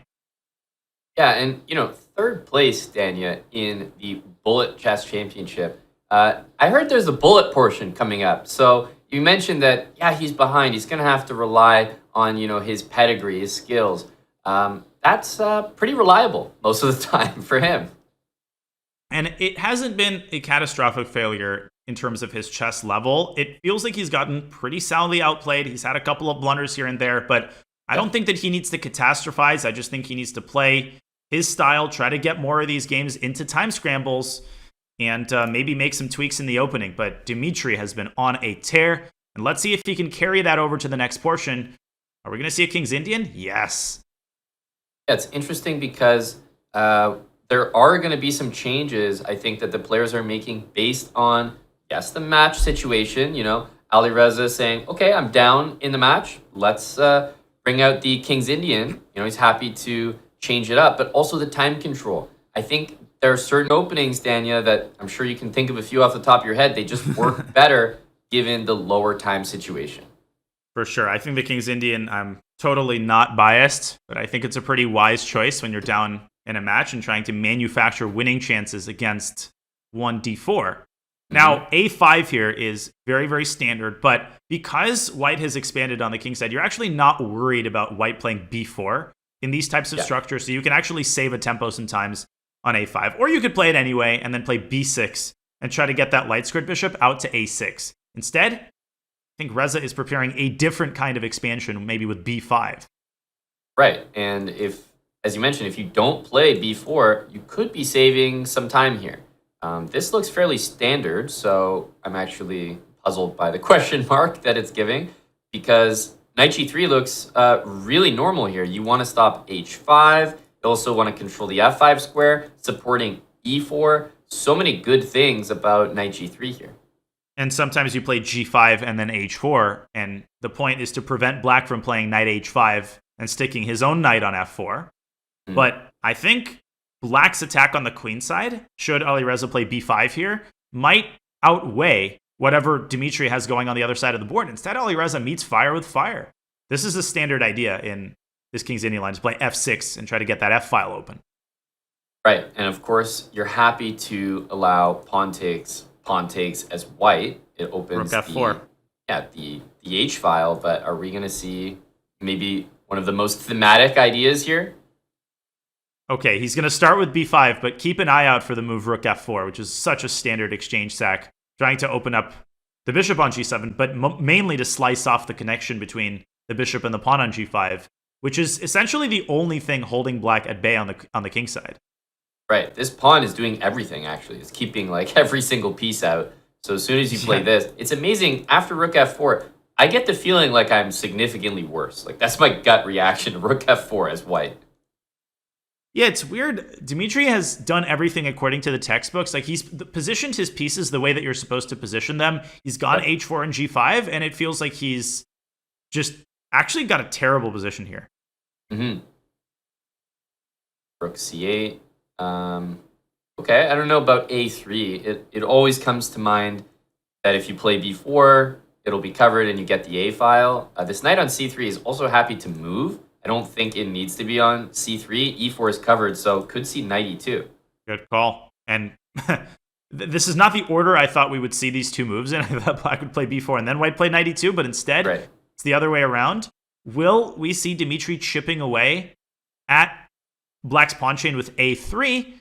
No, we're going to see rook h2, and I think he's ultimately trying to evacuate his king to the king side, to g2. But Alireza is going to prevent that from happening. Yeah, straight away, bishop g4. Not happening on my watch, he says. There was another move, bishop b5, which might have been more menacing, also controlling some squares in here like d3, but this looks very tempting, right? He's completely covering the f3 square. Black is just, it has to be doing well. Black should be better here, but knight g1 is an incredible move that displays such deep understanding of the position. He wants to go king g2, and then suddenly f3 is going to trap the bishop on g4. I think Alireza completely missed this idea. What a move. Knight e2 to g1, and suddenly it appears that Black's advantage is starting to get whittled away by Dmitry's excellent positional play. Wow.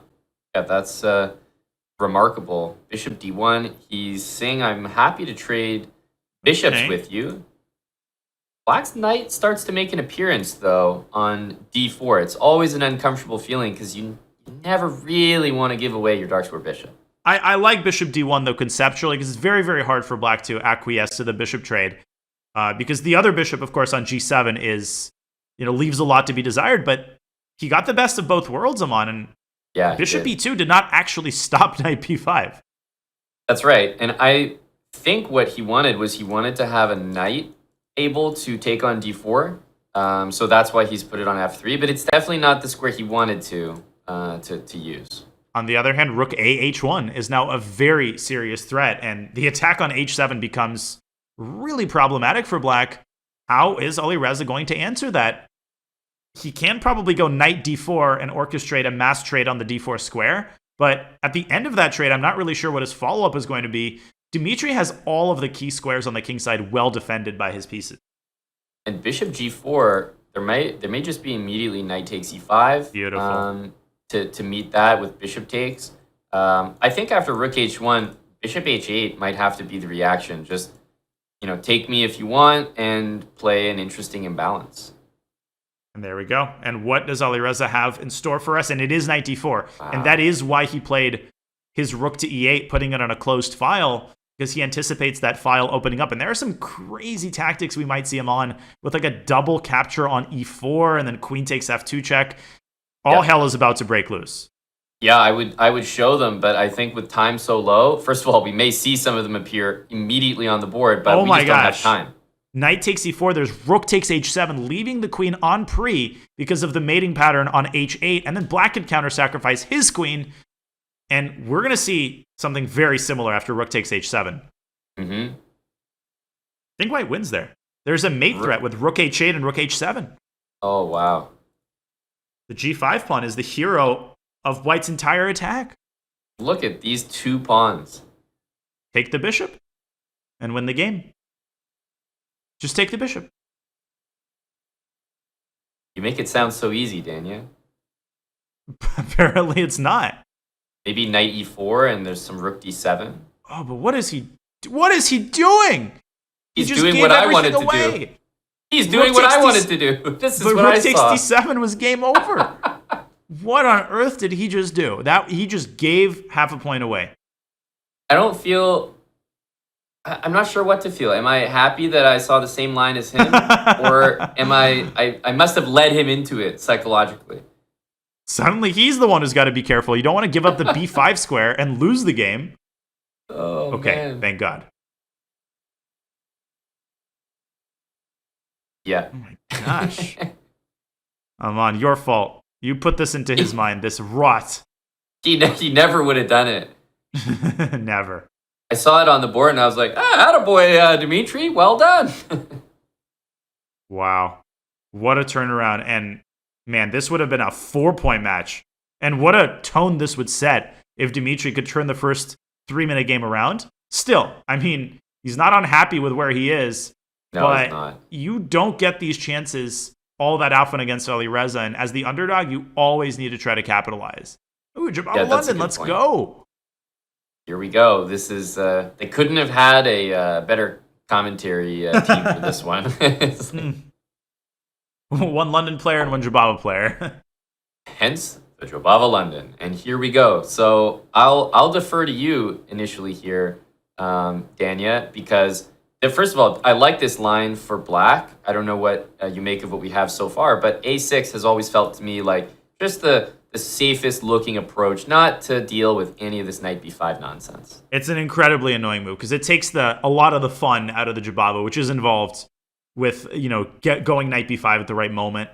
Okay, Alireza is playing this very unconventionally. His previous move, knight e5, is generally not played this early. in this line. Instead, you generally take on c5 and reduce the tension in the center. Right. And now knight a4. Okay, but he's got to be very careful not to bite off more than he can chew. Yes, c3 looks forced. Otherwise, why would you play this move? Yeah. I guess his plan is he wants to take on c5 and say that he gets the dark square bishop. Well, you deferred to me initially. Now that a pawn has reached c3 rather than a knight, I think I defer back to you because this enters more London airspace. No, it's true. I feel like at this point, as black, the most solid thing that I would say is knight d7, bishop e7, castle. And just, yeah, it might be like close to equal. Maybe black's not getting a big advantage, but this looks just wrong for white. Like, give me that knight on d2, please. I don't know why it's on a4. This is, irking every London bone in my body. Oh, totally. And there's no easy way to get that knight anywhere. It's totally stranded on a4. And that increases the appeal, at least for me, of playing the move c4. And just saying, I'm going to shut out your only escape route, which is to take on c5. But it's also a very committal decision, and it could backfire if white chips away at the queen side by pushing his own b-pawn, either 1 or even 2 squares up the board. Right. Okay, he takes. This is what you want as white, I'm pretty sure. Yeah, knight c5. Like, for better or for worse, I think you want to mess the game up like this. He wants DC b4, but I think he overlooked this very powerful shot a3. And we're probably going to see that on the board, unless Alireza plays b4 here, which would be a blunder due to queen a3. But here the move a3 is pivotal. Yeah, that's a really cool move, too. A3, and it's like, whichever pawn you take, I'm responding with b4. I think we should show it. It's such an instructive motif. Yeah, I'm going to go back here because this is just a really nice move that you mentioned, Dania. A3, and I mean, let's take the more dangerous looking pawn, C3. Well, B4, you connect everything, and then you can just develop around this. Sure, you can go win the pawn immediately, but you just need to even just get castled. White is actually much better here because black's bishops are terrible. Okay, instead we went a completely different route. Yeah, B3 would have been the lesser evil. Best move, maybe. But instead, Alireza just Danish gambit style, just sacking all of his queens, all of his pawns in general. And he's gotten essentially a similar structure to what we just explored, except he's lacking all of his queenside pawns. Yeah, except he's lacking, 3 pawns? Yeah. Bishop e5, though, it feels like his bishops afford him serious practical compensation. Right. Oh my god, we could get a double bishop sack and a draw. I think we will. Yeah, I actually really think we will. As white, I would take the opportunity to make that draw. Although Alireza's 3 points down, he might go queen h5 here. True. No, he can't resist. How can you resist such beauty? Yeah, it's just the problem with Alireza's position is he's a bit lower on time. He wanted to collect brilliancy, and he was probably fearing that the worst could happen. It felt like a position that could only go poorly. We almost always associate the double bishop sack with a victory, but the key ingredient of a winning double bishop sack is a rook lift. And the problem here is that both of his rooks are out of commission. They're not fast enough. Yeah. So he has to satisfy himself with a very, very pretty perpetual, but a perpetual nonetheless, and the lead will stay at 3. Mm-hmm. Yeah, and I think for Andreikin, we've actually seen this. I feel like he's been doing this without me fully picking up on what's been right in front of me the whole time, but he has been quietly amassing draw after draw, playing a full game out, equality. He's not over-pressing. Whenever, let's say in that last game, he didn't have to castle. He could have chosen maybe I'm up 3 pawns, let me choose an ambitious approach. Mm-hmm. He castled knowing full well he was allowing that draw, but he's happy to. He's got the advantage, and it feels like he's just playing the match at the moment, not necessarily the game. I think that's very well said, and that's exactly what he's doing. And he's so comfortable in the opening. It seems like whatever Alireza throws at him, he's got the perfect line prepared. Now, obviously, the last King's Indian game did not really go Dmitry's way initially. Here, I think he's skipping the whole g4 related idea and instead working on his minor piece development first. Now, of course, g4 is a very tempting move with that knight on h5, but we should point out that g4 can be met with knight f4. And as a result of that pawn sack, the bishop on g7 often opens up. So Dmitry needs to evaluate that very carefully before he pushes the g-pawn. Right. And the thing with the knight on h5 is that when f5 happens, you can almost take and consider g4 yourself as white, and that blasts everything open. So it's a weird situation for black. You've got the knight on h5, but you can't really play f5, and you can't really play knight f4. So guess what? You need some counterplay. Here it is. So there's b3 and there's even b4, but b4 kind of shakes the hornet's nest a little bit and creates, in my opinion, unnecessary weaknesses on the queen side. I would go b3. Yeah. And maybe black wants to meet that with knight f4 sort of on his own volition, but instead we do see b4. And b5. Oh, wow. Talk about shaking the hornet's nest. b4, b5 feels like at its core so wrong, but yeah. What comes next? g4? Like, is he really going all out now? I don't like b4 and b5. I think the evaluation didn't change, but he's given black this big square on c5. And what you never do in such positions is play bishop takes c5, because that gives black a monopoly on the dark squares. It gives black excellent central control. So I really don't know why Dmitry sought out these adventures. He's probably still better. Black still has a very hard time generating chances on the queen side, but feels like now I could see this turning in black's favor. Totally. But so my thing is that f5, I'm never sold because takes and g4. So what about knight f4? If knight takes, queen f6, and we actually can't really deal with this diagonal. So knight f4 instead of f5 looks like almost the only source of counterplay. Yeah. I mean, you could play bishop d7 and kick the can down the road, but you're not really preparing c6 in most cases because the d6 pawn is such a big liability. I've run into that so many times as a King's Indian player. And instead, Alireza just kind of resigning himself to what exactly? I think he's trying to go knight d7 and knight b6. He's taking his ball and going home. What he's doing here. Because I think g4, knight g3, and how would I meet knight b6? Probably with one of these bishop moves, b3 or d3. Bishop b3 is a really cool move, because in the event of the trade, you get an a2 square for the king. I don't know why Dmitry is contorting himself to avoid giving up his light-squared bishop. I would be happy to give that bishop away. Instead, he's given up knight a4, which threatens a fork on c3, and feels like Alireza's generating some counterplay now. So are we going to get the pivot where sometimes in these positions you want to give up the bishop because you take here, knowing Alireza, as soon as this move happens, he will throw in the move e4 before white gets to stick that knight on e4 blockade. That move is going to be faster than I took the draw for my third GM norm. But it's behind the scenes now. I did take a draw for my GM norm, by the way. Oh man, there we go. You're bringing back the memories there, and the hand was out very quick. Very quick, faster than they could retract the offer. Yeah. So you mentioned, Daniel, we don't want to play bishop takes c5. So obviously he was kind of forced into it with f4, but I think you'd agree it's not as bad here just because the bishop doesn't have any open lines. Yeah, it's not that Dmitry needs a review in basic positional principles. He's basically saying, look, that bishop on g7 has no prospect because the pawn on e4.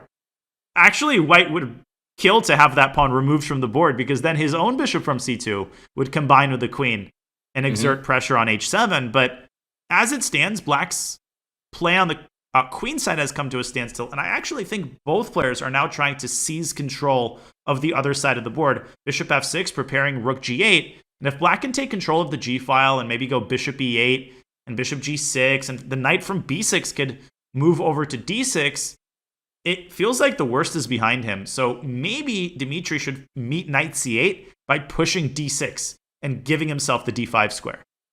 Right. That's a very interesting option. And if it gets taken, in the right moment, as you mentioned, e takes could open up on the h7 square. So dream world is we trade light square bishops for white, but that's a dream that still needs a while to materialize here. Okay, feels like the players are kind of running out of useful moves. Or not. King takes a3. There you go. There's a big threat for you. Why not? And then move back and start pushing your a-pawn up the board. Yep. Black might have to go rook a8, which is a very embarrassing way to meet king b3, but yeah, what else like, do you do? The king makes this, like, you know, measly threat on the a-pawn, and the black army has to rethink its entire operation. Its whole existence. Now, can you repeat moves there with bishop g7 and bishop f6? He takes a different route. He trades all the rooks. And that queen on h6, feeling a little bit uncomfortable. Yeah, uncomfortable in the sense that you can't move, but also bishop g7, queen g5, right? True. Good point. And then you can't play bishop f6. The bishop will be pinned. Back to b3.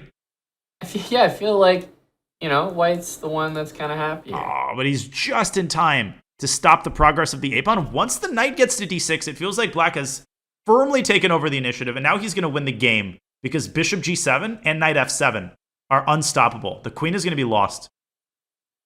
Just like that. Just like that. And it's over. That's amazing. That just happened, like, didn't even notice. It's so crazy how these games, they turn in the span of a second. Wow, this is Dimitri's so strong. And he's taking all of white's pawns. Knight takes d6 and knight e8. Oh, even better. Beautiful. Blockade, and now you're totally fine. And everything is defended. Bishop b4. Look at this. Oh, he's got it all covered. Knight c6, king d6, and perfect timing. You've even got a pawn to boot. And he can play a4 whenever. He doesn't even have to play a4. He can push his other pawn. It's over. I like the way that you narrated that finish. It's like you knew that it was coming and you were just doing the play-by-play because it seemed like, yeah, king takes a3. White's the one who's happy. All of a sudden, knight d6, knight f7, and the queen on h6, the danger was not... He didn't recognize it. It felt like his radar was not going off there. And that's what happens in those positions. You feel like you own the king side. And you feel like only white can play on that side of the board. But Alireza turned it around. He invited that queen to enter the lair. And then he beautifully arranged his minor pieces to trap that queen and ultimately forced Dmitry to give a minor piece away. And once again, Amon, any time scrambles, I think, are favoring Alireza. That has been the main bright spot of his performance that thus far. He needs more of these long, drawn-out games. Absolutely. And speaking of long, drawn-out game, we'll probably get one here because the queens are off the board early. This is an opening which optically looks so wrong, like just wrong for black because of the doubled and isolated pawns.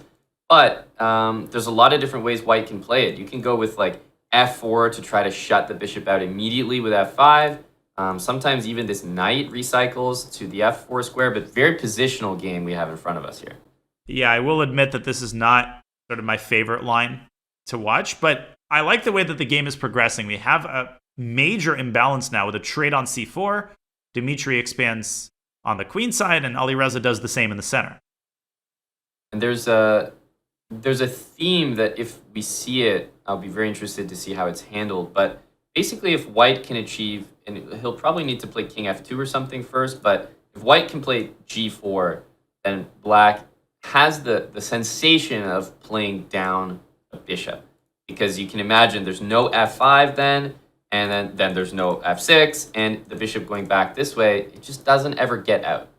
I think you pointed that out at exactly the right moment because it helps us understand the rationale behind Dmitry's last move. But it comes with a big price tag. Now the bishop on g6 is poorly supported, and Alireza could try to get his knight from c3 to e2 to f4 and exert serious pressure on that bishop, push it back to the even more, ungodly square h7. Right. Yeah, it's all about the maneuvers here. And truthfully, the knights are better at maneuvering.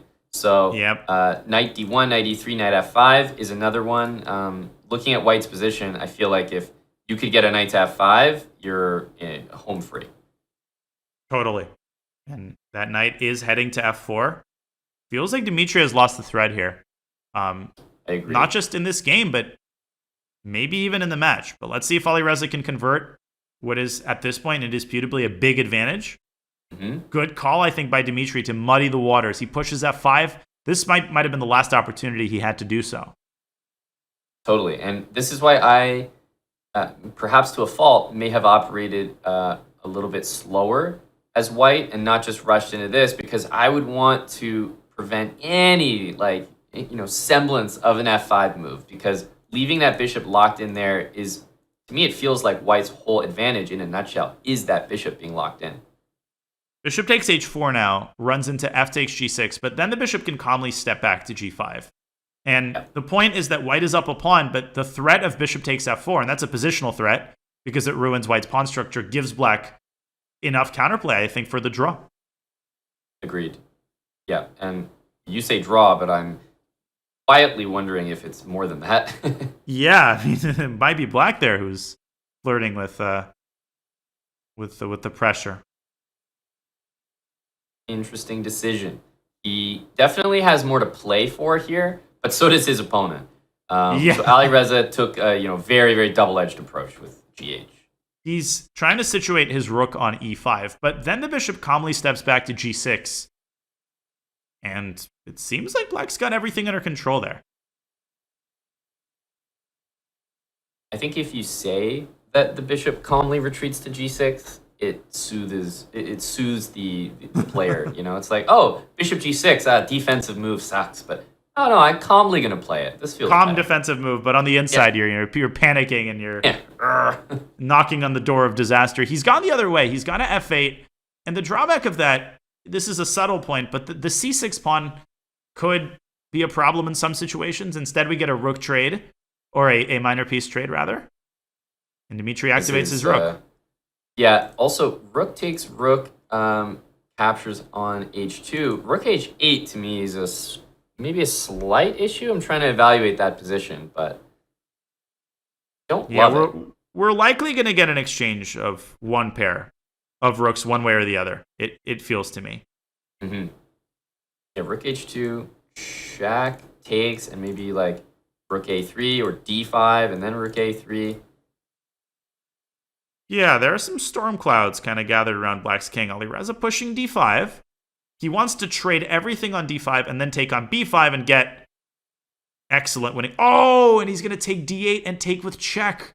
And this might be losing for black.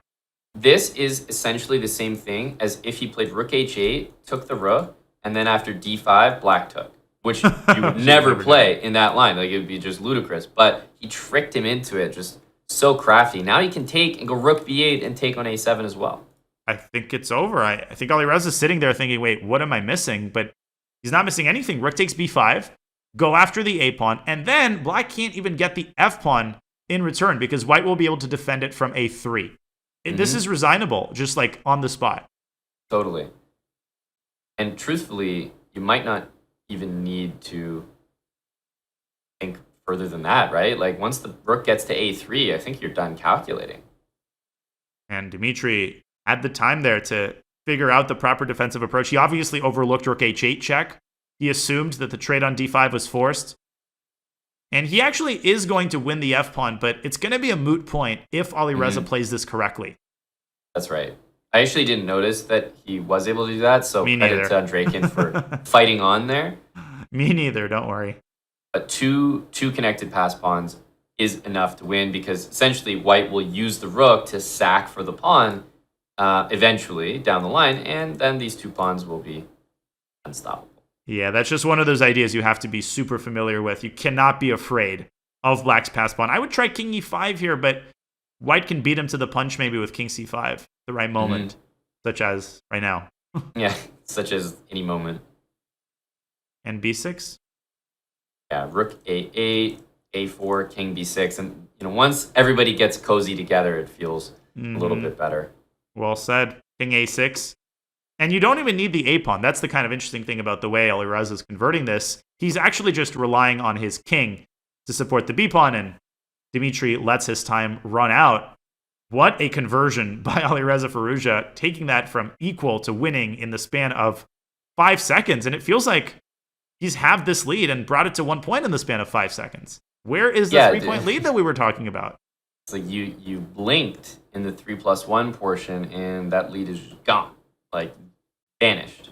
And Andreikin, he feels it too, because remember that strategy that he was using, maybe consciously or subconsciously, but he was basically playing the match, it felt like. Happy to take a draw, not overpressing advantages. Now, that's all well and good, but as soon as it flips on its head and you're the one that needs to stop the bleeding or get some results, that strategy will not work forever.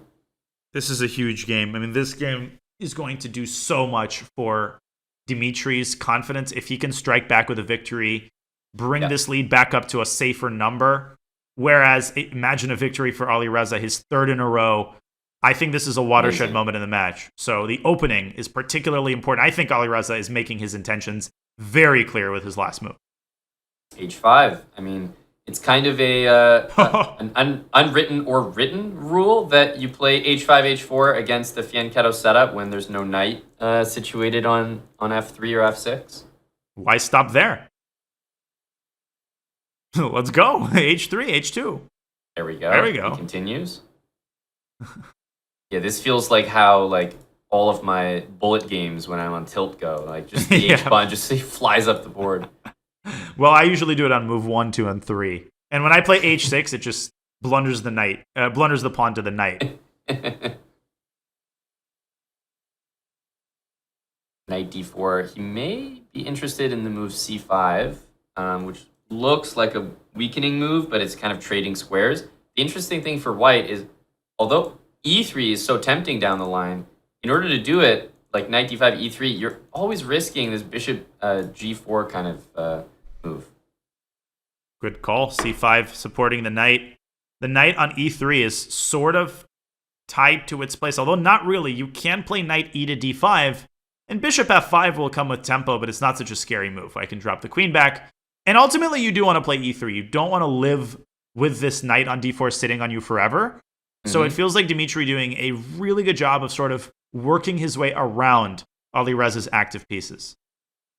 So far. I like the move Queen A5. My outlook on this position is like I'm almost starting to really hate Black's position. So we have to make sure that we're covering this. And that's why I thought Queen A5 was so clever, because believe it or not, that A2 pawn, I mean, it's time to take it in some lines.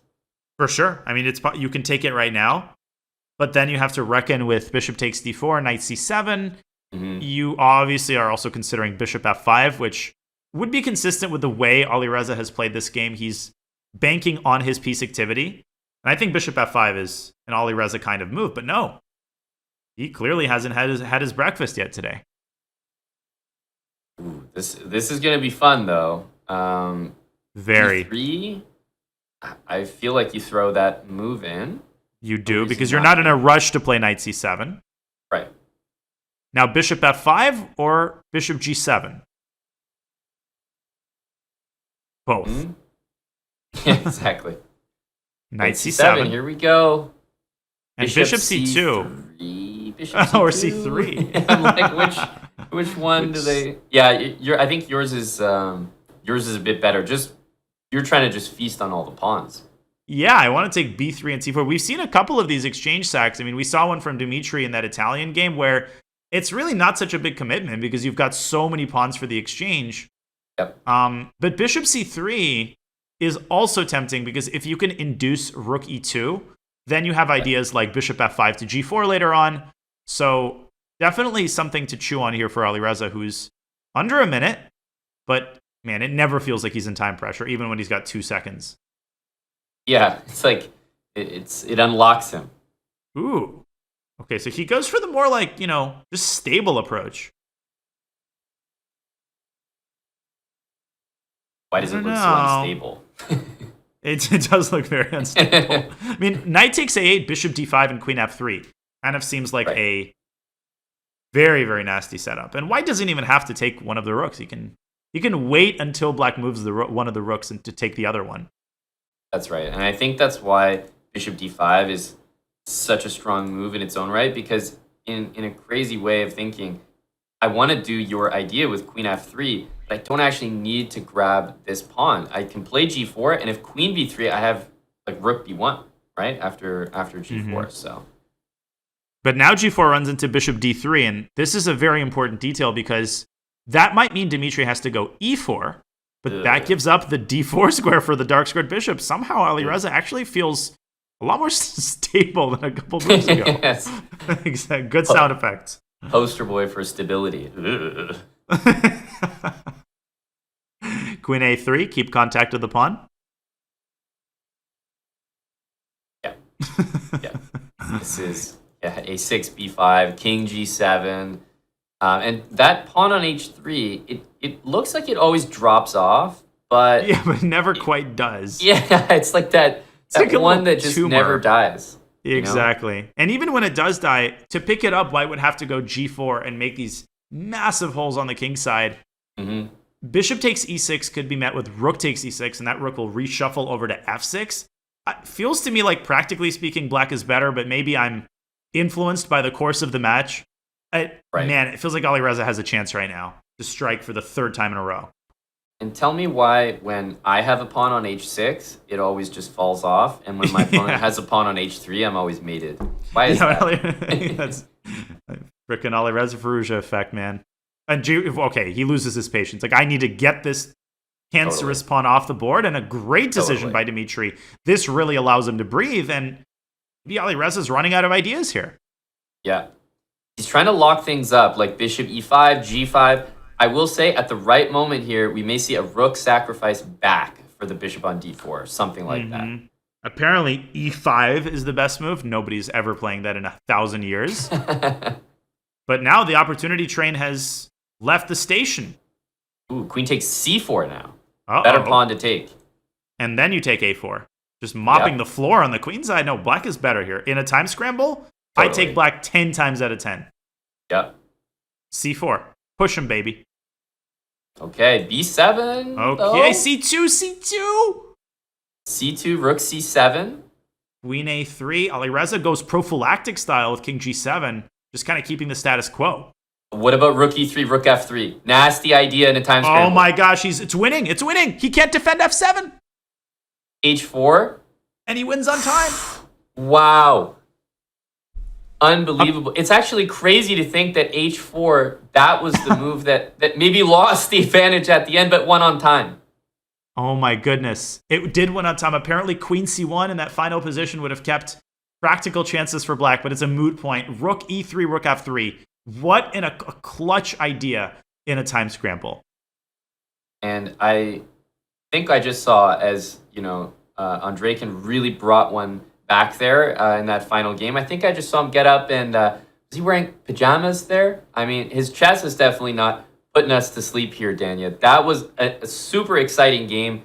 Imbalances from both players. Both guys are really playing to win, it feels like, in these final moments. I can't wait for the bullet because quite literally it's going to decide this match. No, this has been an incredible SEC match. And every time we think that we have a good handle on who's got the momentum and where the match is going, boom, something unexpected happens.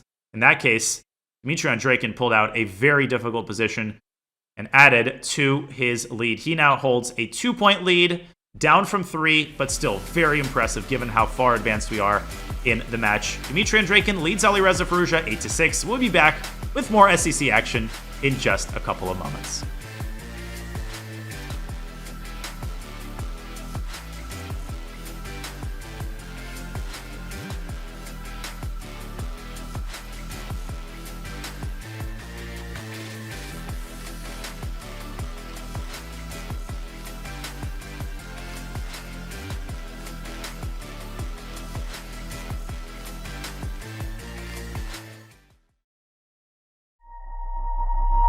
Chess.com's game review recently got a major update. Here are 4 key notes. At the end of each game review, you will now see a summary of the game from your coach, your performance rating for that game, and a quick grade for you and your opponent in the opening, middle game, and end game. We've added a new classification called miss for when a move fails to take advantage of an opportunity, but it is otherwise a sound move. We've also changed the definition of blunder. Now a move will only be considered a blunder if it loses material or allows a checkmate. Coach will now draw arrows and highlight squares when you hover over or click on the highlighted words in the move explanations. This should make move explanations easier to follow.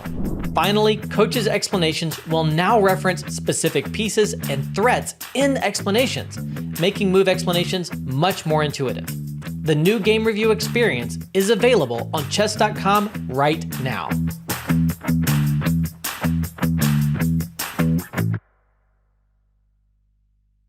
What's the best way to follow any chess event from the Champions Chess Tour to the Candidates, Speed Chess Championship, Title Tuesday, FIDE World Championship, and so much more? Chess.com/events has all of the top chess tournaments played both over the board and online.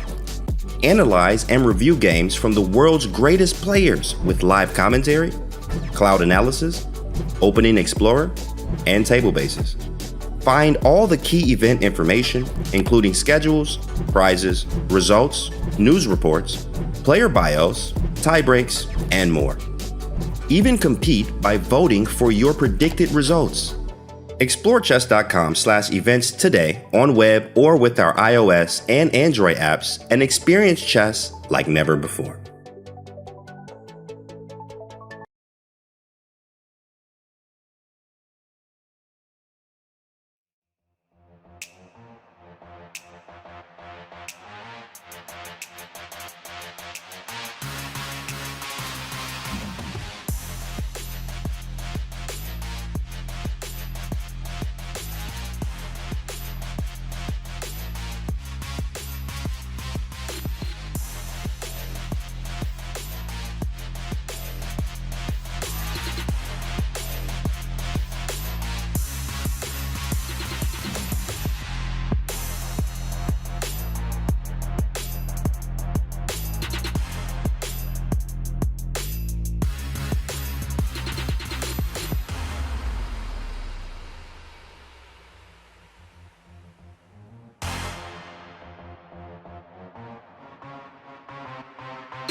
We are back at the Speed Chess Championship presented by Coinbase. Dmitry Andreikin holds a 2-point lead over the third-seeded Alireza Firouzja. He leads 8 points to 6, but we have another 30 minutes or so of 3+1 Blitz left to play.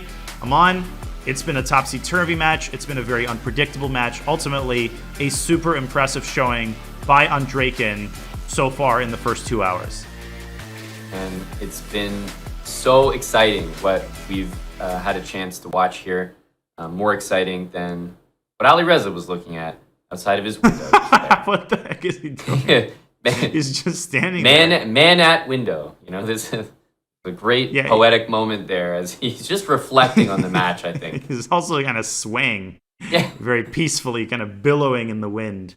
Jeez, that's a movie shot right there. It totally is. Man, that view out of that window must be absolutely breathtaking. I think he heard you. He definitely did. He's like, I'm getting off camera as the commentator. Can't have the satisfaction of pointing anything out. Instead, we're looking at Dmitry Andreikin. He's chewing something. Yeah. Danny, do you think that this is what I'm missing? You know, why I'm not 3,500 bullet? Do I need to be staring out windows before my bullet matches? Apparently so. Well, whatever he was staring at hopefully gives him inspiration, because Alireza just lost a pretty painful game. Winning that game would have allowed him to tie the match. Instead, he's back to a 2-point deficit. But he's got the white pieces. He's been more successful with the white pieces in the 3-minute portion. And let's see if he can keep that positive play going. Yeah, this is definitely, I think, the format where pre-match you would probably say, oh, yeah, Alireza massive favorite, and this is where you expect him to rack up the points, and that could very well be true. But based on how the match has gone, I think that always colors the bullet portion. So we'll have to finish off this 3 minute, Danya, but the bullet is looming, and Andreikin knows that. He's got to make sure he stays in this match. It's interesting how many times they've repeated, the same openings and the same ideas. Of course, the ball is very much in Alireza's court when it comes to this line, because we remember the first time that they played this, and they're almost verbatim repeating the line. I think not quite. I mean, there Alireza was relying on d4. Here he's relying on the more direct queenside pressure with a4 and b4. He stayed away from the move g5 this time, and it feels like right when Alireza tries to get back in this match, winning games in a row, Andreikin is right there just to shut the door, right when you think that Firouzja is going to run away with it. So it's just been such an entertaining match, honestly, by both guys here. So we're really in for a treat as we see knight d8. Such a weird looking move, but he was obviously still thinking g5 and maybe to reroute the knight d6. And makes me eat my words is Alireza. I said he's relying on b4. No, he's got the burger and the mac and cheese and the fries. Order everything, b4 and d4. Yeah. But knight h5 is obviously very, very typical move in any such positions. D takes e5. Knight takes g3. I guess White could gobble up the d6 pawn, but that, I don't know. Why doesn't that work? Takes, knight takes, takes on d6. Whoa, we have to show queen this. takes. And then White has e5, and the reason White has e5 is because sorry. I gotta wrangle control of this position here. Over Alireza. Queen d6. If you play h takes g3, there's queen takes g3. This is what Black was banking on. This is probably why Reza didn't play ed, but you have e5, another intermezzo. Chase the queen away, then take the knight, and you're basically up a pawn for no compensation. You're almost winning here. Right. Big miss. Yeah, what a line there. King h1 played, knight to f4, but this is what Andreikin is looking for from the opening. Not to say like he has a massive advantage or anything, but this is what he's looking for. I feel like White is still much better. Too many weak squares, right? The d5 square can be accessed after bishop takes knight. The f5 square is a weakness. And Black just hasn't really started the engine on the king side in the way that he would want to. Oh, I mean, not in that sense, sorry. An engine like a car engine. Yeah, no, it's a lot of people would definitely. Hey, oh god, chat's never gonna let me forget this. They're gonna have a field day right now. They just got their utensils out, like. Ooh. Yeah, the bib is going on. Fresh comments from Danya. Yeah, they found like a steak lying in the gutter. Gotta pick that up and chew it maximally. The tongue is just flopping across the chin. Well, Alireza's tongue is flopping across his chin, as evidenced by his last move. Dmitry trying to keep the queenside closed. I think a5 is a very good move. You got to keep that a file closed so that you can castle queenside at some point. And will we see bishop takes f4? I think that is the big decision Alireza has to make. Do you try to get a knight to d5? I vote yes. I think that this is a great opportunity to do so. Yeah, and there's even the idea like knight d5. Let's say knight takes. You could even consider pawn takes with an idea like rook e1 and mass captures and sacrifices on e5. Remember, that king is still in the middle. But he's gone the other way. He's gone to f5, and queen h7 is a nice little square for the queen. Instead, he goes back to f8. Knight coming to c4 and hitting the a5 pawn. And it's actually, it's quite annoying. It looks like nothing, but nothing is also happening on the king side. Like h5, we need to get some pawns going. If not, White is going to calmly go knight c4. And, I mean, you're never going to play b6 there, so it's pretty hard to stop. And Alireza just clearing the air on the king side and transitioning over to the queen side. Here comes the other pony. And if Black plays b6, well, I'm not going to comment on that move at all. That's enough right there. Okay, but h5 is... The reason it's not scary is because White can always just play bishop takes f4. So h4 isn't even a threat, and nothing reveals that like Alireza's last move. But Maybe there's knight takes g2. Okay. Yeah, that was actually, I think, a big moment. So you were spot on there. H4, perhaps a little rushed. You could better go knight takes g2 and then h4 to trap the bishop. H3 there by Alireza. Such a small move. What's that quote? One small or giant leap for mankind, one small step. But what that move does is it prevents black from playing h3, and it establishes a defensive post for white's queen on f3, where everything will be covered. Black will have absolutely no chances to create counterplay on the king side. I think Dmitry's busted here. Yeah, it's the kind of busted where it slowly sets in, because you can dream of g-file pressure, but truthfully, the bishop on a7 is dead. You can't even use the g8 square, so it's difficult to make a single threat. And boy, I mean, what's going on the queen side? White's just looting and taking everything he wants and just dropping the knight back calmly to c4. Yep. Yeah, knight c4 looks fantastic here. Okay, Dmitry obviously going to continue to try to muddy the waters. He can now play rook g8. Congrats, you made a mate in one threat. The attack is now over. Jeez, I mean, what did he do to you? That was savage. I'm sorry. That was a little overly a little too much on the Tabasco sauce there. Your point is well taken, though. Yeah, not a single threat. Is white just sits here, defends g2, and says, "Great, you got one target, and it's defended." So, Aman, do you think black has any realistic chances on the king side? I don't think we've made it clear what the prospects are for black on the g file. Well, I'll tell you what he's intending. I got that figured out. Rook g3, I think. Yeah, he's looking for rook g3, but as long as Alireza is just got his wits about him, I mean, there's this no is hope. Oh my god, queen d5. I mean, rook a8. Rook 8, rook d8. He's still kicking. Fighting. With what? And I'm curious. In a symphony, black's pieces have all three removed themselves. But look at that. A b8 queen and rook a7 check. All right, Dmitry. I think this is enough suffering. In a weird way, it really was the most one-sided game that we've actually maybe seen, right? In the whole match. And it feels weird to say that because we saw that opening before, but the way that game went, it felt like Alireza was just calling every bluff. It's like, okay, you want to attack me over there? You're going to gambit this pawn? You're going to gambit two pawns? Sure. And it just never panned out. This was Alireza's best game in the match so far. It was Alireza's cleanest game of the match. You called it. And the way that he picked apart any semblance of attack that Dmitry was hoping to achieve on the king side, and the way that he maneuvered his knights, giving one away and then using the other one to take all of black's pawns on the other side of the board.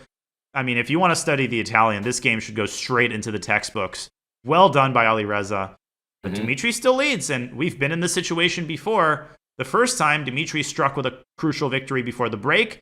Can he pull it off a second time? So, e4, you dream of getting a knight to c3, but it's just not going to happen. So you kind of have to say, okay, you're going to get your pawn back with queen a5 and takes, but white is truthfully far ahead in development, and that's the biggest asset for Andreikin right now. I think knight c3 was very hasty, though. Queen a3 essentially forces either a queen trade or a trade on d5, which rectifies black's pawn structure and allows that knight from b8 to come out to c6. Alireza not taking that opportunity, and now I feel like white is once again sort of stably, slightly better, but it's a nagging advantage.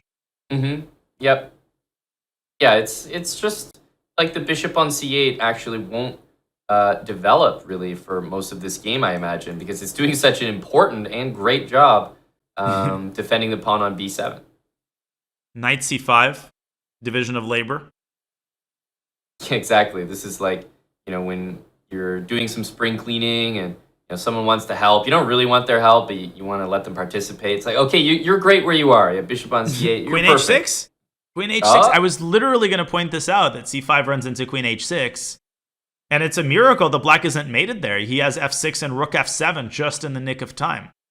I was going to say, yeah, please give it double exclamation marks, because queen d2 looks like you're just getting out of the way of knight a4, but totally planned here. Rook h4, rook here, and you might get sidetracked thinking about knight g5, bishop d5, but as you mentioned, exactly, barely hanging on.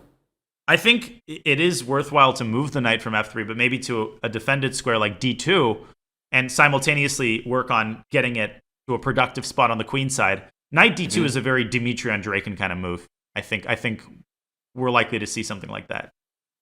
Yeah. Yeah, bishop is going to arrive on e6, maybe just anyway. But if you move the knight, you at least hit the b7 pawn, and bishop d5, pressure on b7. I like this position a lot. Feels like the pieces here are just sidelined. So to take the other perspective, what's annoying about such positions is that you feel like you need to squeeze the maximum. You feel like this is my chance. I've got optimally placed pieces, and it's so easy to burn a ton of time, going down the rabbit hole of various tactics, which I think is kind of what Dmitry is doing here. He's got to keep a close eye on his clock because he's been up on time in most of these middle games, but here he's almost down a minute now. And I'm trying to almost keep the attack alive. Like maybe bishop e4 is a future move to sack on g6. Knight c3, but queen a3, and suddenly black's pieces are kind of suspended in midair, right? Like if you play knight takes a2, you drop the c-pawn with tempo. Queen takes a2 drops the knight. Feels like black is super uncoordinated, discombobulated. I don't know what the best word is. And queen e3 was totally planned. Like he knew knight c3 was coming. He had queen e3 ready. It's always a nice way to calculate. It's just like one step ahead of your opponent so that you're always thinking on their time. Queen e3 was played faster than, college student grabs the last donut in a dorm. Like that move was shot out of a cannonball. Queen a3, rook c4, knight e2. No, not possible. Rook c2 apparently. Yeah, queen c1 is a slightly problematic threat. Better way of doing that tactic. So do not play rook c4. Rook c2. Rook c2 is a very calm move. Yeah. And the second rank defense is really effective. He blundered it. No way. The second insane blunder of the day. Maybe even more insane than the maiden one, honestly. Is Andreikin as bad as me, or am I as good as Andreikin? You're definitely... No, Andreikin is as good as you. Let me spin that a third way. Why have I been so spot on with blunders? the exact thing not to do. It's crazy. And what's happened with both of these big blunders, right? The maiden one is you sow the seeds of the idea. Then I say, just to be clear, this move should not be played. And that's precisely when both players have made the move. That's really too bad. Like, these are the kind of things that, truthfully, almost every single player might think of. It's one thing to think of it, but then realize, oh, wait, queen c1, like I'm just forgetting that move. But Andreikin is seeing it probably, but just not noticing that extra step because I think he saw knight e2, but not the other way around queen c1 first. To me, when these blunders happen in time scrambles, they're totally understandable. Like when you've got 2 seconds, all you're thinking about is not losing on time. Mm-hmm. When the players have over 30 seconds and they blunder something like this, it's pretty shocking. Is it nerves? Is it fatigue? It's hard to say, but it just shows that everybody's human. We're all human. This happens, and it's now happened once for each player, so we're essentially square. Yeah, exactly. Rook d7. And we're square in the match. That's a good way to put it. Perfect segue, as Andreikin has pretty much handed this to his opponent, but he's got nothing to lose now, right? He knows he's messed it up, so with 20 seconds left, test Firouzja's technique. And while you're doing it, calm yourself down for the next game, right? This also serves the purpose of allowing him to breathe and allowing him to gear himself up for the next game, which is going to be even more important than this one, because he's going to be staring down the barrel of a tied match, assuming that Alireza can complete the conversion, which he undoubtedly will. Yeah, rook takes d3 was possible there. Yeah, it's kind of a weird tactic, but I don't know if I fully trust this. Rook b8, I would play immediately. Yeah, it's a little bit dicey, but I think this is...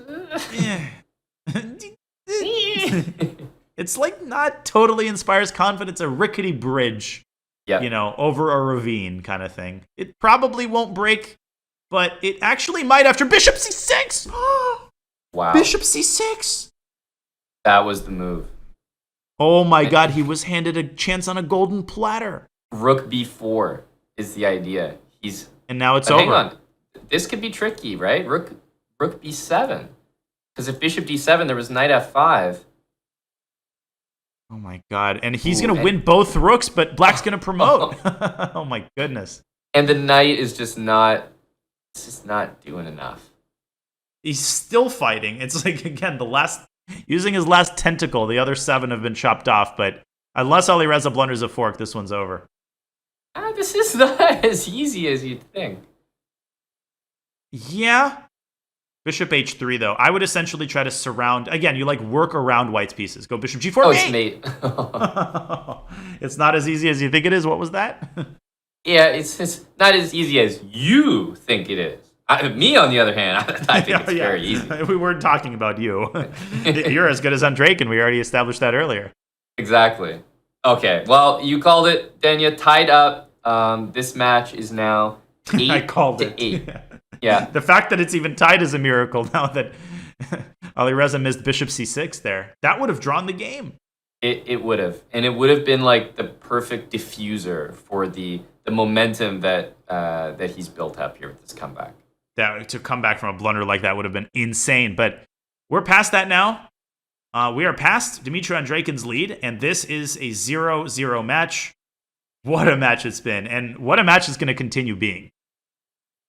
Yeah, and it's interesting that he immediately, quote-unquote, fixed what happened last time. You remember those G5s? Like, he actually got beaten so badly. It was the most one-sided game of the match. Immediately, he's gone to a more standard E4, E5.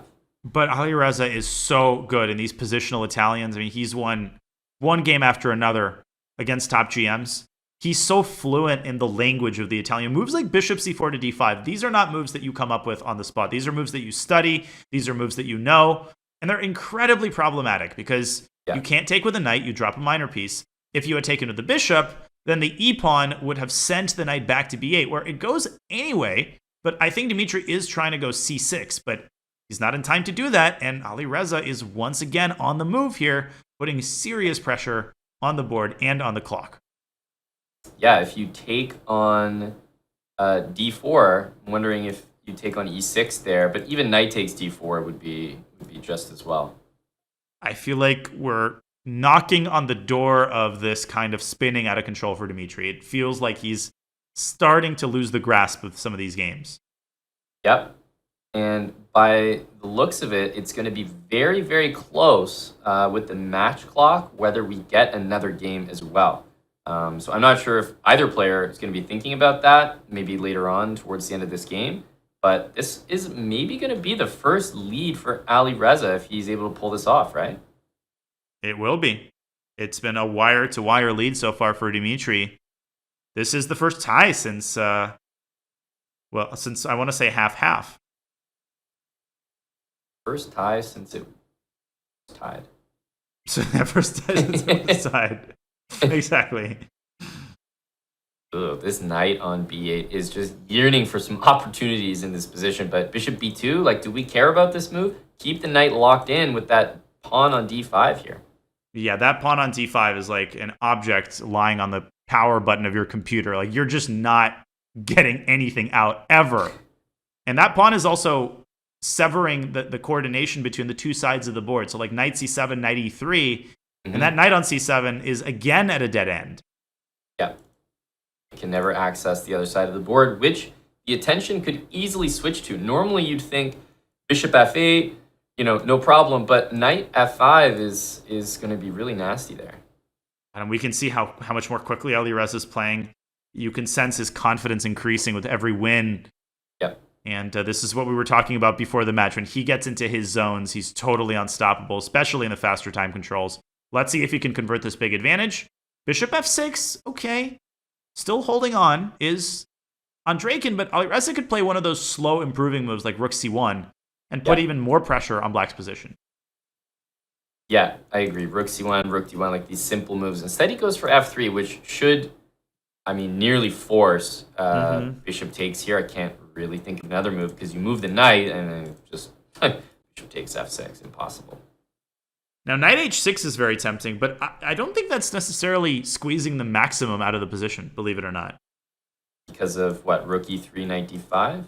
I actually think after knight h6, king h7, black, you basically give black a tempo, but no, Dmitry's on tilt. Dmitry's completely on tilt. He's allowed queen h6. Ugh. Not enough, not even close. Which he missed. He clearly missed queen h6. Because truthfully, if queen d4 had to happen, yeah, it was completely fine for black. For sure. Now I think the wide open king coupled with the extra pawn should give white a technically winning position. Although, obviously black has this d pawn, which is supported by both of his heavy pieces. Alireza doesn't give a darn about it. He's just taking all of black's pawns. Now, I have seen a number of positions where, remarkably, you're like down 3 pawns, like 4 pawns. Like, I'm almost exaggerating at this point, but not really. You push this pawn as far as possible. And then it's like, wait, you tie down an entire rook to its defense. The problem is white's pawns are not self-sufficient. They need the support of at least one piece. I think we're seeing this narrative coming to fruition after queen d3.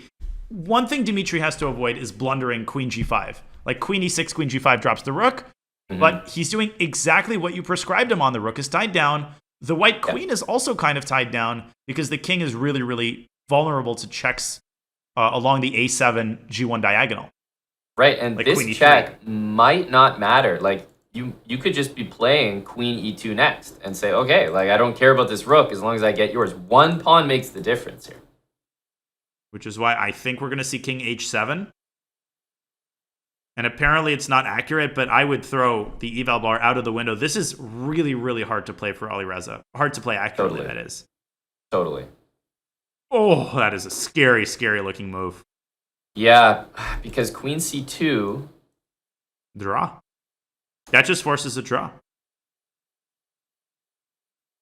Yeah, I think queen h5, queen g5 will be the draw. Obviously, you can never go back and lose your rook with check. And knight takes h6 check. I mean, even though Dmitry's response to that move wasn't accurate, I guess the culprit was queen takes a7. That was the overly greedy move. Alireza underestimating the power of that pawn once it reached d2. And he's now forced to seek out perpetual. Queen g4, if you want to just test the waters here. Because truthfully, queen e4, that's the move that, if you get it, you win the game. Is he going to play f? I do not see him playing f4. That would just be flirting with major disaster. Especially because you're cutting your queen off. It's not like you play f4 and you still have a draw if you want. Like, no. After f4, you're...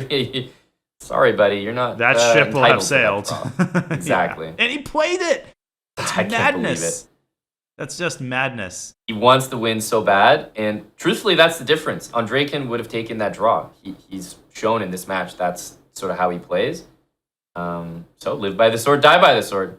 I'm nitpicking, but I don't love queen takes a4. I think this gives white's queen a lot of leverage. And I think Alireza has gotten a second opportunity to repeat moves. There's 10 seconds on the match clock. And now Dmitry goes for it. He's trying to escape via the other side.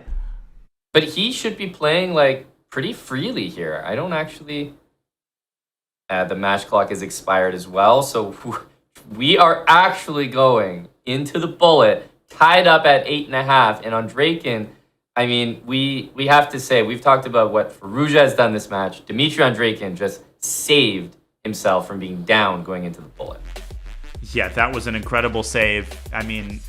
Obviously, he's going to be disappointed. If you had told Firouzja this would be a tied match going to the bullet, I think he'd be okay with that. I think he's a lot more okay with that, given that he's been down as much as 3 points. Could have even been down 4 points at one point in this match. So Alireza's got to be thrilled with the fact that he has a clean slate. He's got 30 minutes of bullet to play. And let's be real, Dmitry Andreikin will have to step it up in a big way. And one of the things that you can use to step your performance up in a big way is AG1, a new partner of the SCC. AG1 is your daily support of key health functions from mental performance to energy and the immune system. It's the one product that does the work of many. To find out more, visit drinkag1.com/chess. That's drinkag1.com/chess, or use !AG1 in the chat. And And let's see, lovely photo of Danny holding He's his... drinking the chess.com flavor, I see. Yeah, of course, the green flavored performance enhancer, AG1. We thank AG1 for being a partner of the SEC. And we thank Alireza and Dmitry for being tied going into the bullet segment. Folks, you're watching the Speed Chess Championship. It's going to be a thrilling final 30 minutes, and we will be back with the final portion of the SEC to determine the winner on the other side of this short break.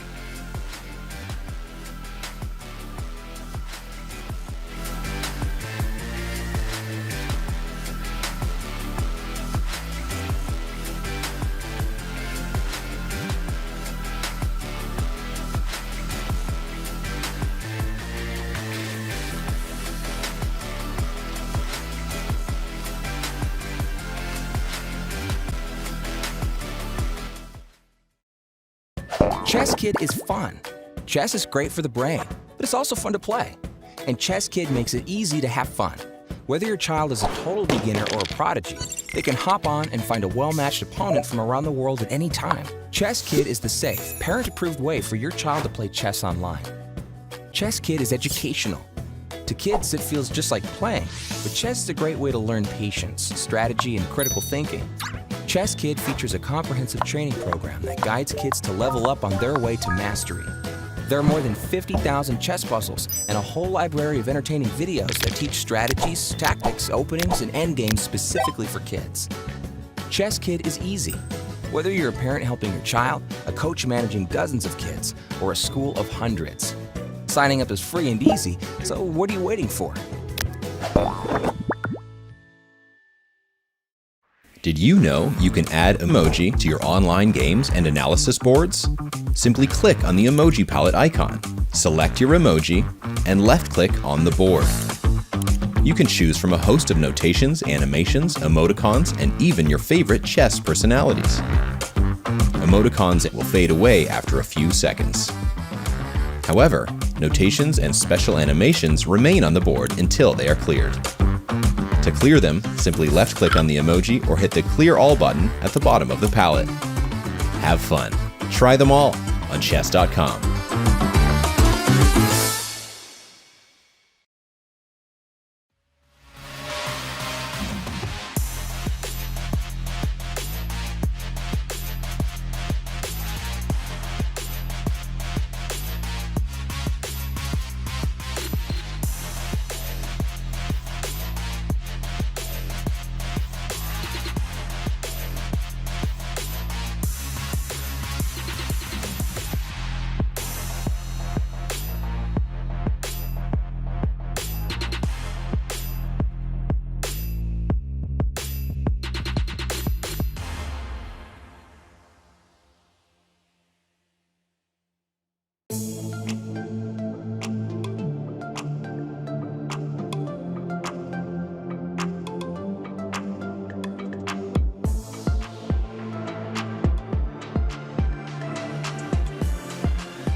So Alireza Firouzja was just on camera. There he is. He escaped. Now he's back, sitting back down.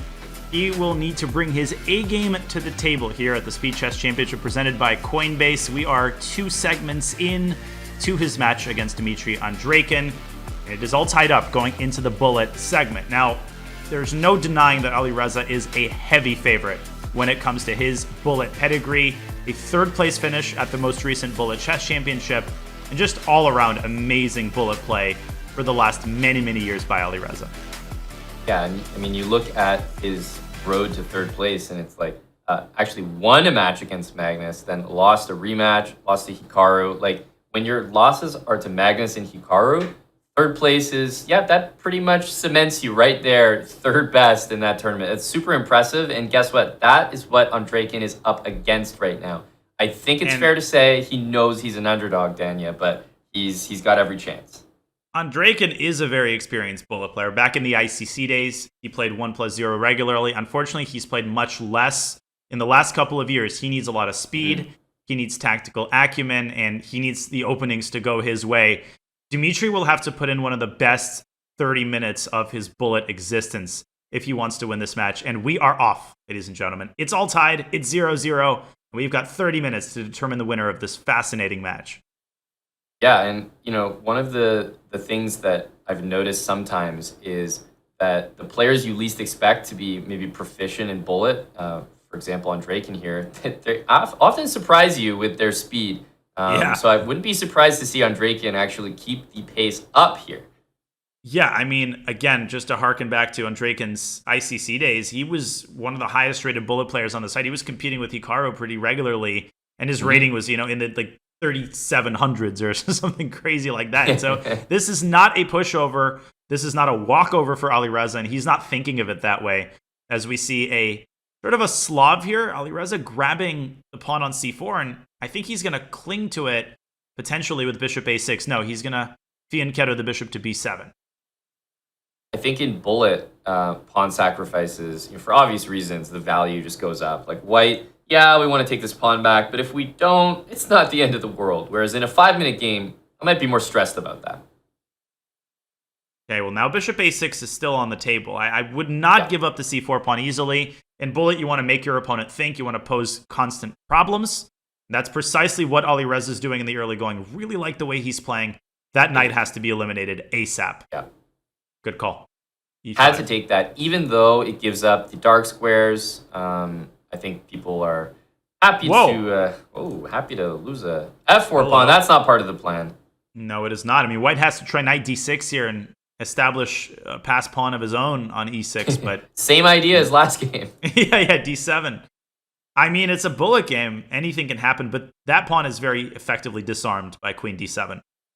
So queen d2 hitting the knight, then I think knight d3. That is a knife.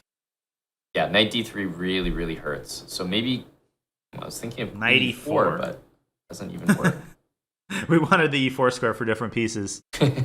Oh, that's a nice idea. Very, very tricky because f7 is going to fall with check. The problem is you don't have queen f8 there, which would have been a back rank mate because of the placement of black's queen. So Alireza can safely take the bishop. Right. This queen f8 is like everybody's favorite puzzle rush tactic. Yeah, in the first, the one featured in the first 25 puzzles consecutively. Rook f. Okay, so the one thing that he's doing here is he's watching over the b5 square. Okay.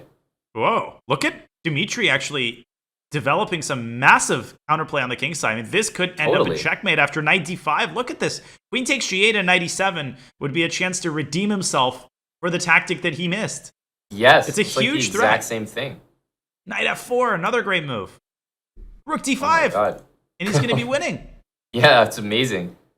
Oh my gosh. g6 and queen takes g8. All sorts of threats here. And a fork on e7. Take g8. Same thing. Same thing, because the rook will be out of squares. Queen g6 wins the queen. Or this. Wow. Nice move. What a finale. Look at this.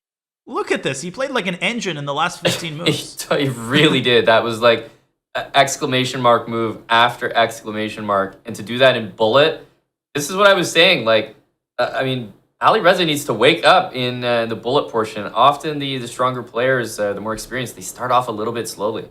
I don't remember who it was. It was maybe Abraham Lincoln who said that the bullet players you least expect sometimes come up with the strongest performances. So I think very wise words, whoever uttered that phrase. Abe, he was a good one. Abe Hamilton, the president. Abraham Hamilton. Not bad. On the fly. And another rook on g4. We've already had a rook on g4 in the game that went very wrong for Dmitry. Now, I like this strategy in bullet, but again, that eternal pin against the knight can be very hard to deal with within the confines of a bullet game. But that's also, precisely why Andreikin felt more comfortable to go back to it. Because you remember, he actually gave it up. He was like, no, like, I lost such a bad game there. I don't want to even play this anymore. But now that it's bullet, he says, okay, that looked a little messy in blitz. Let's see you defend it with less time on the clock. King g2 is an excellent, very heads-up move by Alireza. In bullet, you want to eliminate long-term tactics. Like, you don't want to constantly have to think about preventing the same move over and over again, and that is why you take the sting out of any potential rook takes g3 related ideas. Now Alireza just has the chance to develop a massive queenside attack with queen e2.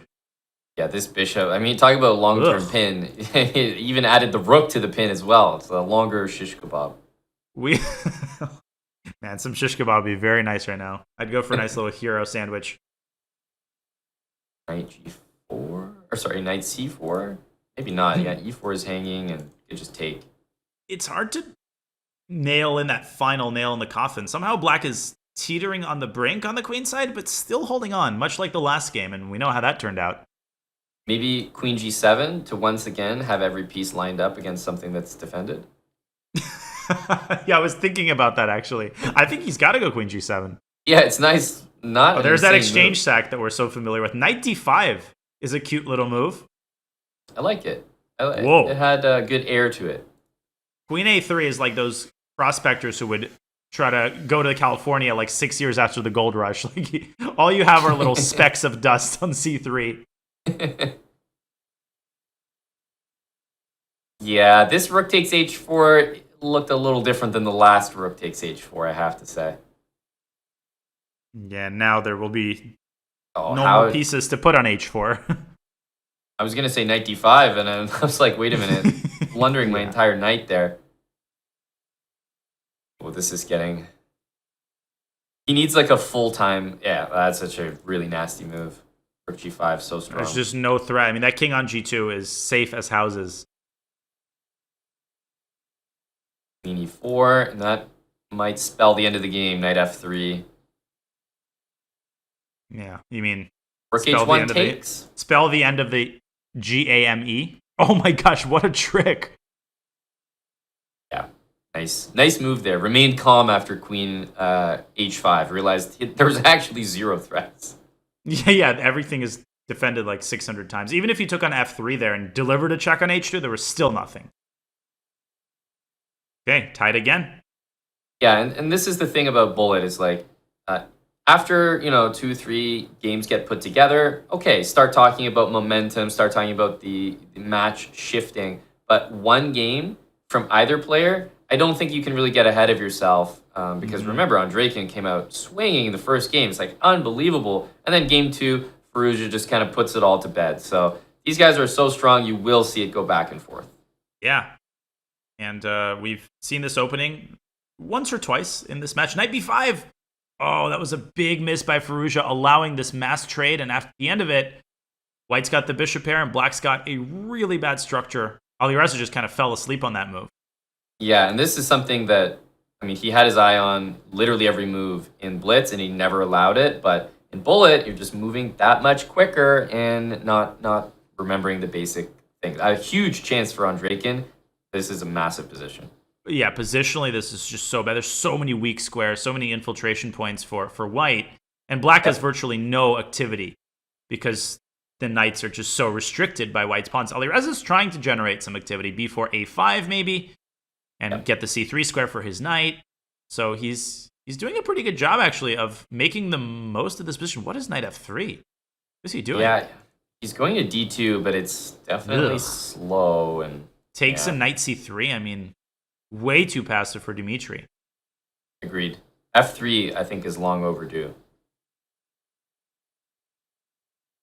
And I think Alireza has essentially equalized. I mean, it's still anybody's game. Great move by Andreikin there, targeting. Yeah. But bishop takes b4 runs into knight a2. So it's That's not even funny. A possibility here. There's no threat. And what a move by Alireza. He realizes it. Amazing.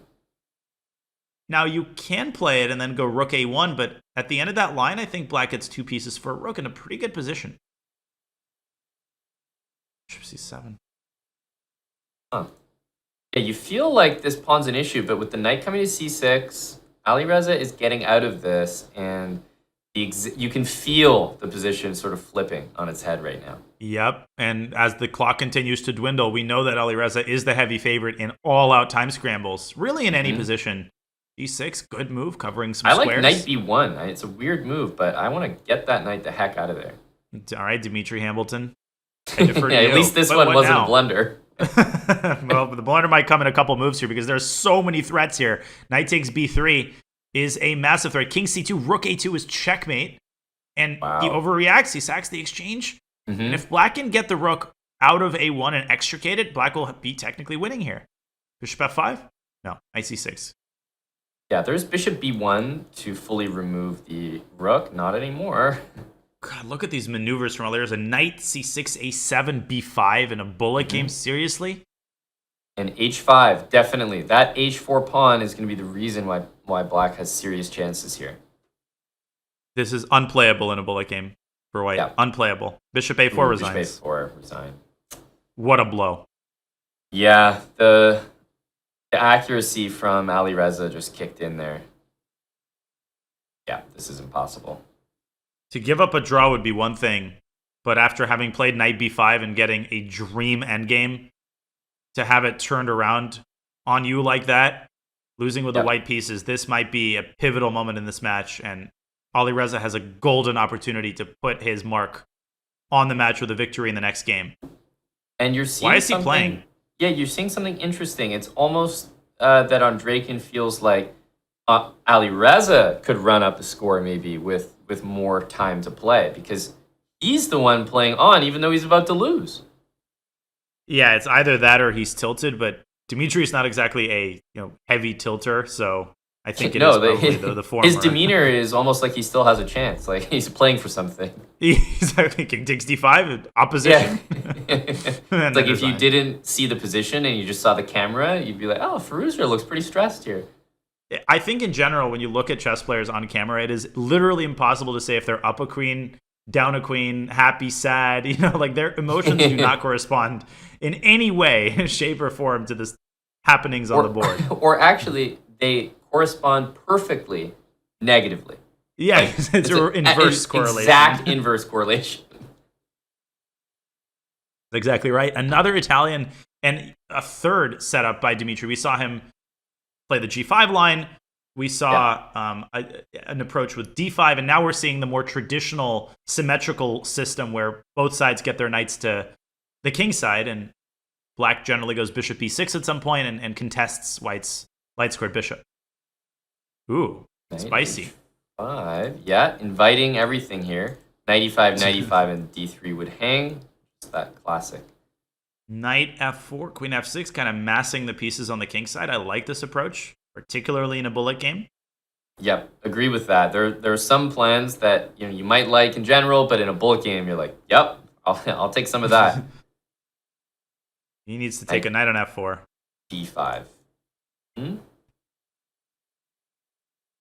Ooh. It looks like a risky move here.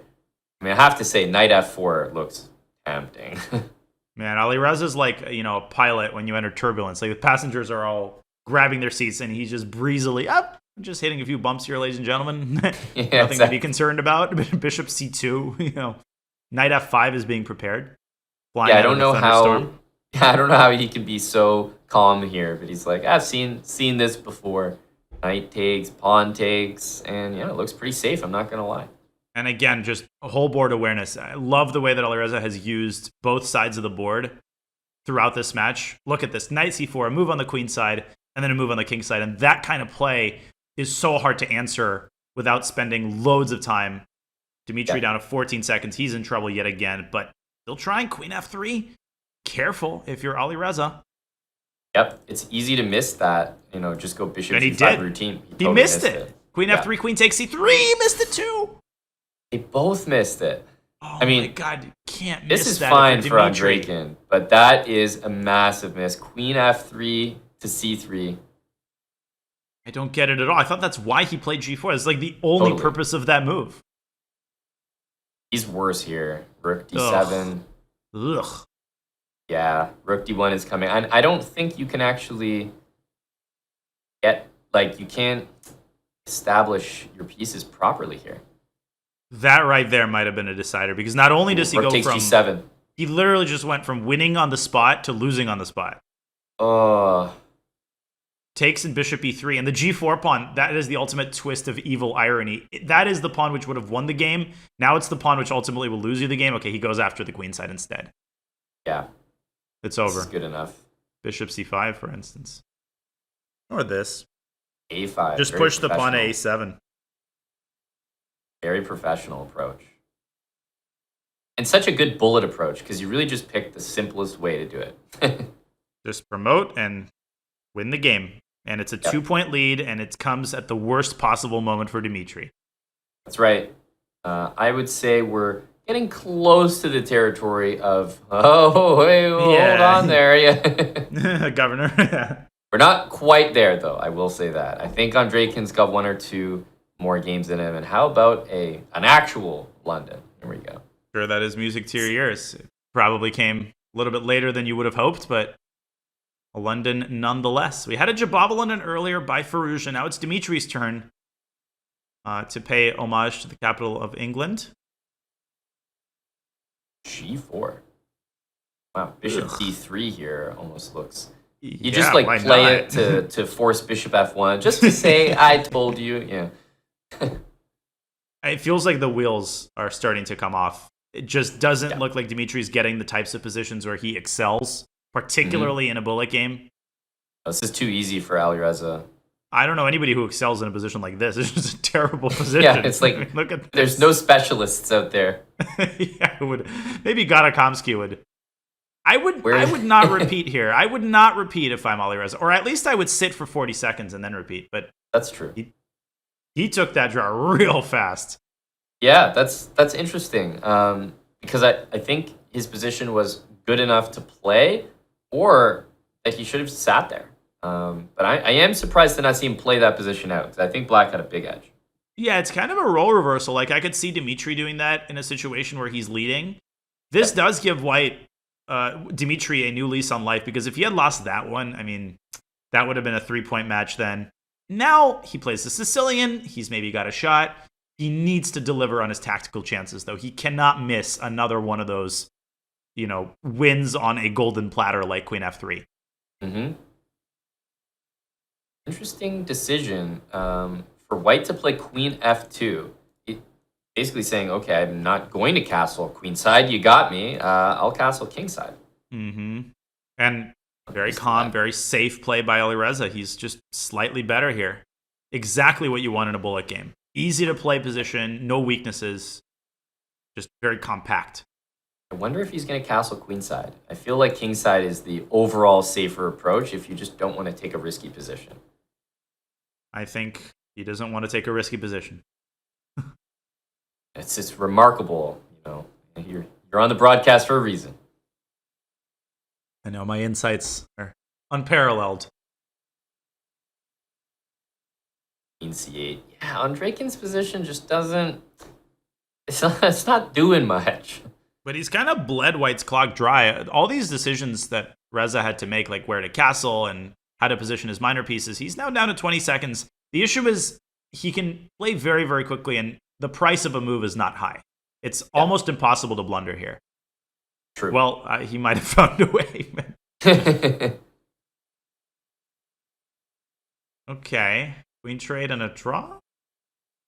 That always benefits Alireza. Although I will say that I think Andreikin's playing for a bit more here. I do like his position. Great structure, and the Sicilian is like you're always happy to get to an endgame as black. And when the pawn on b5 falls, and it just did, the silver lining is that black gets a lot of prospects for his rook. Rook a b8 will win the b4 pawn back. Although you've got to be careful. Knight c3 and knight d5 is a bit of a cold shower. Yeah. And now this is a Alireza has weird established, situation. he's established this protected pawn on b5. Yeah, you can take this, but this does not feel like what you want to have. 11 minutes on the match clock, and this one's going to bleed at least, one would think, another minute off the match clock. Bad news for Dmitry. I don't see him winning this game. No, and it's just uncomfortable at this point. Yeah, he needs to hold a draw at least. Rook b5 and just hang out here as Alireza. This is eating a lot of time off the clock. And I mean, how long was this game? I'm looking at the match clock. It's definitely at least 4 minutes. Yeah, this is exactly what you don't want. One of these like long drawn out games that never seem to end. Dmitry just needs to repeat moves. He's avoiding repetition. Okay. Somehow it's still not 3-time repetition. How is that G3. possible? I would play G3 as white. Like, keep the game going. So it ended up taking another minute off the clock. We're down to exactly 10 minutes. We remind you that if a game starts and there's even 1 second on the match clock, it does count for the overall score. So the problem at this point isn't that Dmitry doesn't have enough time. It's just the way that this bullet segment has been going. Feels like Alireza is completely in control. But that could change in one game. Yeah. So what do we have here? Andreikin with the white pieces. 10 minutes. It's just that the way things have been going, it's not that, they've been draws. Alireza's been saving amazing positions, like unbelievable. It's actually just been, Andreikin hasn't got anything going. Nope. After that first bullet game, that was the lone, bright spot in an otherwise very dreary bullet segment where he's been stumbling over himself. Whoa. That is an angry move. Bishop h6, but does it actually do anything? Grr. It barks very loudly, but does it carry Bishop actual takes, weight? I think bishop f2, yeah. Covering g5, look at that view. This looks like pretty decent theory for black, because I imagine h6, queen g5 will happen defensively, or maybe queen h5. Basically a queen trade, and I kind of like black's structure slightly better. He's also got all of the time that he started with, and Dmitry's down to 16 seconds. Yeah, that's true. It feels like Dmitry's completely on the back foot in all these games. That is correct. Not the right feeling to have when you need the results, when you need the points to come back. Yeah, he's not even, really approaching a win. But again, all it takes, one little blunder. I hate these games that he's getting. It's like 94, knight takes, rook takes, Maybe it'll be a draw, but it'll be some long draw where he's really got to earn it. H5. Alireza just pushing pawns on both sides. H5, B5. Like, rook H8. Uh-oh. I think Dmitry's got to fight for a draw here. And he has to make it, because a loss basically ends the match at this point. That's right. That's right. Rook B3, just trampolining the rook from one side to the other. Beautiful command of maneuvering by Alireza, but okay, Dmitry's holding on here. He is. Rook F3 is also kind of a nice move. If he wants, he can connect the pawns again. And again, we're going to get one of these long endgames that are going to milk another minute off the clock. That's exactly what we're going to get. And so, I think that sets us up for basically a must-win game next, provided that he can, of course, draw this. Yeah, which you never know. It's a bullet game. And to be fair, Alireza could lose this as well. Probably just as easily as Andreikin could. But yes, when I see b3 from Alireza, that tells me that he almost wants to keep the game going a little bit. He wants to get his king to f5, and Dmitry has to make sure that he can meet king f5 with a check on e5 or c5, and that's what he's doing. Just keep the rook in the vicinity of the third rank. But yeah, this is taking forever.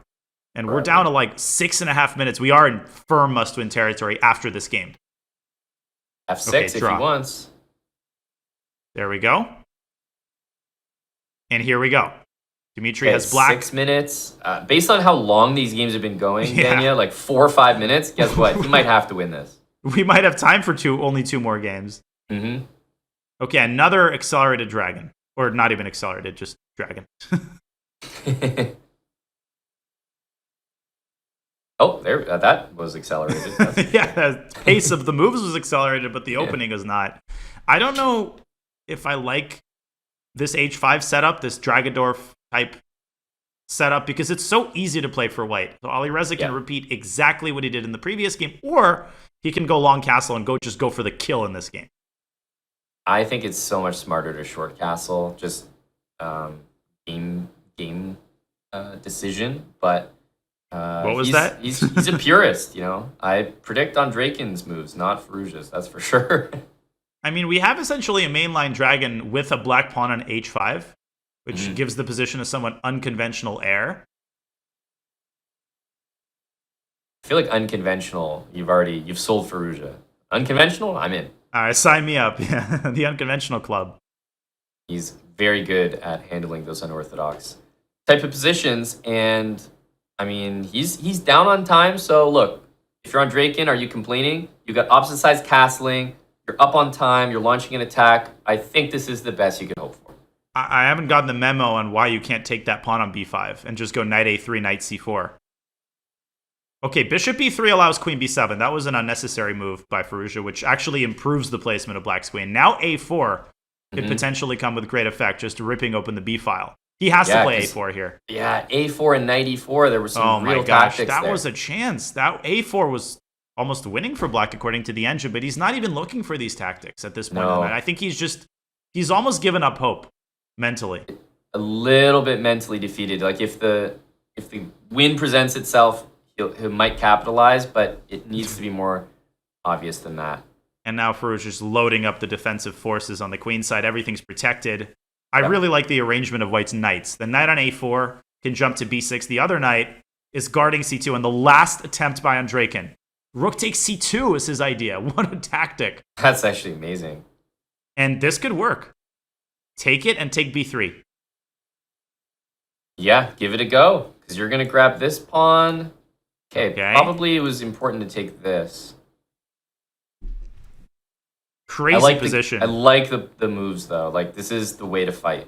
So black has what? About to have 3 pawns for the piece, but the bigger problem is that white's knights are now stranded on the queen side. Where they really need to be is the other side of the board, and that's what he's trying to do. Knight f4. What about e5? I was wondering about e5. Rook takes h4. Bishop g2. Bishop g2. Black is winning. h3. Just send the h-pawn. It's time to go. It's time to go. It's time to win. Rook g4 or rook f3. Both moves are winning. Bishop takes e4 and rook g1, maybe. Yeah, I don't know like rook d3, but it should do the trick here. Yeah. So he just wanted to cover g3 with the rook, I guess. Like, oh, and he's taking everything. Not mate. Rook a4. Very, very good. Beautiful. Wow. What an on-demand win. That last trick with rook takes c2.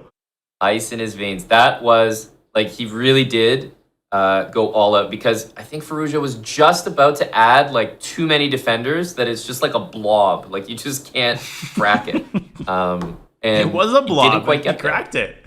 No, that was really, really impressive. So, guess what, Danya? Unless we get a really weird quick draw, this is what it's all come down to. This is what the SCC is all about. Must-win situations and crazy narratives. Can he win 2 games in a row on demand in Alireza's preferred time control? And he will have to somehow unbalance this position to actually get a chance. Exactly. Yeah, it couldn't be like more boring. Nope. I don't like this.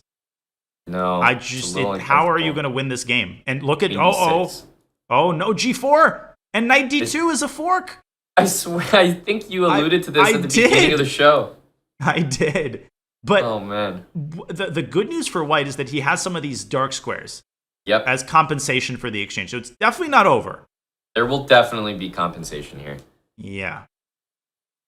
Queen b6, knight d7. Oh my god. And then queen b5 check, I guess, but there's a check, but that's what you want as white. The pieces are all over the dark squares there. Yeah, queen e7, knight d7. Okay, now knight takes c6 and knight e7. Firouzja's going to give up his queen for that knight and try to force a perpetual check, maybe? Or maybe he's just going opposite bishops and saying, hey, this is the reality. Beat me. But now the match clock becomes a very serious consideration. Dmitry has to keep an eye on it. There's a minute left, and what Alireza wants to do is milk this down to 0 and then force some sort of perpetual check. Such a decision here. I think king f7 is like, okay, big moment. Gotta go. 45 seconds left. Dmitry has to play fast, not because of his time situation, but because of the match clock. He might run out of time. This is so unpleasant. Rook f7. Now Alireza is just better. I think. But he might have had to do it because what do you do about this? At least he's going out on his shield here. 25 seconds on the match clock. And the problem now is Alireza basically has a draw on demand that he can make whenever that match clock will show 0. I think Dmitry realizes it. He has to go for the win now. F3, probably only try. Only move. Gotta take some light squares. He needs a miracle. The match clock is down to 0. This is going to be the last game. Can he get a miracle? He needs victory? A win. Draw is not good enough. He's just giving up the rest of his pawns, trying to reach some sort of imbalance. Queen takes e6. e6. Oh! Hang on. Got that D Real pawn. chance now. He's got a D pawn. But, bishop e7 and d6 is coming. Oh my Wait a second. God. Real chances here. 3 seconds. Alireza checking white's king this way and that way. Can it escape the checks? I think so. Yes, it can. a4, d6, a3, d7, a2. Oh my God. Bishop takes f6 check, but that's only a draw. I don't think he's got anything here. Oh. No. The bishop is covering the rook. This is dead. That's it. It's a draw. You can play king d1 though, you know. You can get yourself mated if you wish. Yeah. That's the match. I mean, yeah, here you go, king d1. This was not good. Why did Alireza do that? He found the one way to keep this game going. Rook b2, queen c3. Oh, this is incredible. Oh, it's losing. Queen d4. He's winning. Oh, he missed it. He had queen d4, queen queen d4. b6. It's winning. Queen d4 1,000 times. Queen d4, queen takes d3. A1 knight. A1 He knight. gets to promote to a knight. It's still a draw. Oh my God. What the hell's this game? It's still a draw. God. But now he's going to flag. He's going to flag. No, he holds it. Oh my God. He's going to hold it. This is just nonsense. This is not ending. Dmitry was actually winning. There was a win on the board. Oh my God. Now we cannot show it now. We're in the thick of it, but no, but it's a draw. Oh my God. I cannot believe this. He's still trying, but black just has too many squares, and it's a draw. And Alireza it will be a wins. draw. And oh my goodness, what a sigh of relief for Alireza. He made that as difficult as possible. He found the one square that you can go to with your king to get yourself in Zugzwang. And the big moment where Dmitry was winning, queen d4. But here's the thing, king b1, now queen b4. That's the intermezzo that he missed. So the idea is queen e4, you promote to a knight, and you just always have this drawing mechanism. So and this just wins. Queen b4 was like such an important victory. Oh my would have God. been such an important victory. I'm still in shock as Alireza wins that match. There's a beautiful line, rook b2, queen takes c4 check, and then you staircase down to c1. That's actually the only way to win that resulting position. Oh my God. So let's pull up a board here. We have to show you guys because this was just absolute madness at the end. So queen b6 was played, and I think potentially there was like already a moment to maybe make it happen, which is why it's showing a miss there. But this is the general idea. Instead of queen b4, queen d4 check, king to b1, and instead Dania, of queen takes bishop. It's actually queen b4 check. And now to take the bishop. And if the king had moved, or the rook rather had gone to b2, and queen takes, king a1, and Daniel, this staircase thing is it doesn't end. Yeah, there's just it's like the gift that keeps on giving, this position, queen d3, queen c3. And the threat of king c1 forces black to move the king, and then queen c1 is checkmate. That is just illegally beautiful pattern. Yeah, and to think that this happened after, remember earlier when the rook was on c2 and the bishop was covering it and the pawn was on h7? It's like, how the heck did this even happen?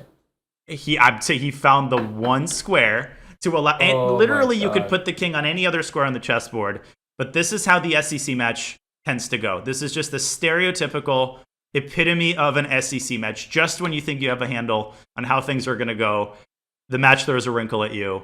Let's look at our overall bracket. We can congratulate Alireza Firouzja on only a 1-point victory, and he will face Wesley So in the quarterfinals. He will have to step up his game if he is to defeat the stalwart, one of the most consistent, stable, annoying players in the SEC. Wesley convincingly defeated Levon Aronian. That is going to be an incredible match. This was an incredible match, Aman. It really was incredible. Like, we were going over the tiebreak rules at the beginning, and I'm so glad we did, because it so very nearly happened in a match that a lot of people could have expected as a blowout. Andreikin once again proves that he is no pushover, and quite literally could have pulled it to, at the very minimum, a tied match and a tie break. Firouzja, such a deserved winner, but we just got a treat today, Daniel. This was such an entertaining match. We saw some insane blunders from, the best players in the world. Checkmate in one, queens hanging, loose tactics everywhere, but ultimately Firouzja did get it done in his time control, the bullet portion. And one of those watershed moments is going to be our Coinbase savvy move of the day. Let's go take a look at the savvy moves presented by Coinbase. This was a key moment in the match where Dmitry Andreikin had a very good handle on things. He was leading for the entire first half of the match. And then, out of a clear blue sky, he's outplaying Alireza Firouzja. And in one of the most important moments in the match, things turn around in the span of 3 seconds. In this position, Reza plays the move queen a3. Looks like a pretty inconspicuous, normal move. Dmitry continues with his plan and plays rook h4 to c4. Now, he sees one threat, which is that knight takes e2 check doesn't any longer work because of queen takes e2 and the rooks defend each other, but he misses our Coinbase savvy move of the day, Aman. I'll let you do the honors. Absolutely. Double exclamation mark. And, shall we say, perhaps not match deciding, but definitely tipped the scales, because from this moment, queen takes c1. What a move. You're losing the entire queen, or so it would seem, but knight takes e2, wins the queen back, and you got a rook, and you only had to give up a knight for it. This led to a win for Alireza, and Dania, such an important moment in the match. It felt like Firouzja never looked back from here. It really did. I mean, the adventures did not stop there. Dmitry even had a draw at one point, believe it or not, but ultimately Alireza converted his advantage and equalized the score in the match and went on to a scintillating victory. We'd like to thank Coinbase for being the presenting sponsor of the Speed Chess Championship. And we would like to ask you not to go anywhere, because we will be having an interview with Alireza Firouzja, the deserving winner. We will go set Alireza up and we will ask him all about his thoughts on this match and his next SEC matches. We'll be back with Alireza in just a couple seconds.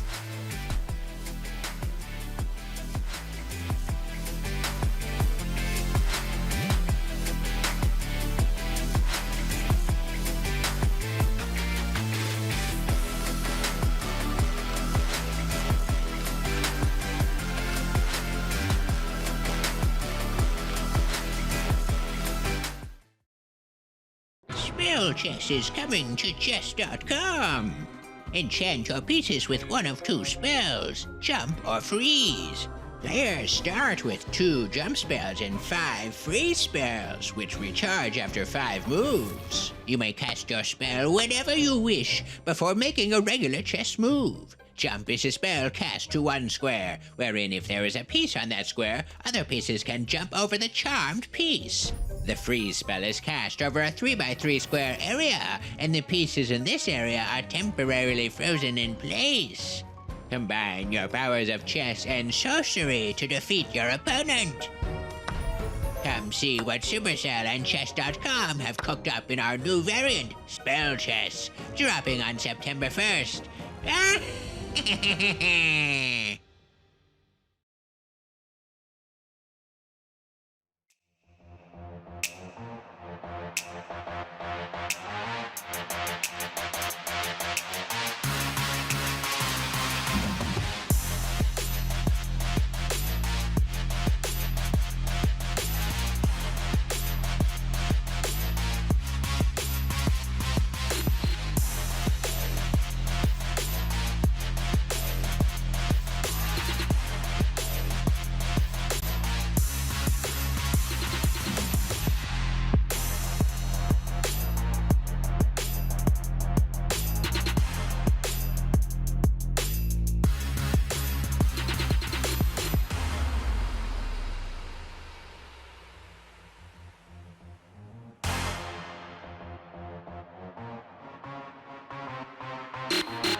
Welcome back to the Speed Chess Championship presented by Coinbase. Alireza Firouzja has defeated Dmitry Andreikin in a really interesting topsy-turvy match that came down to the last game.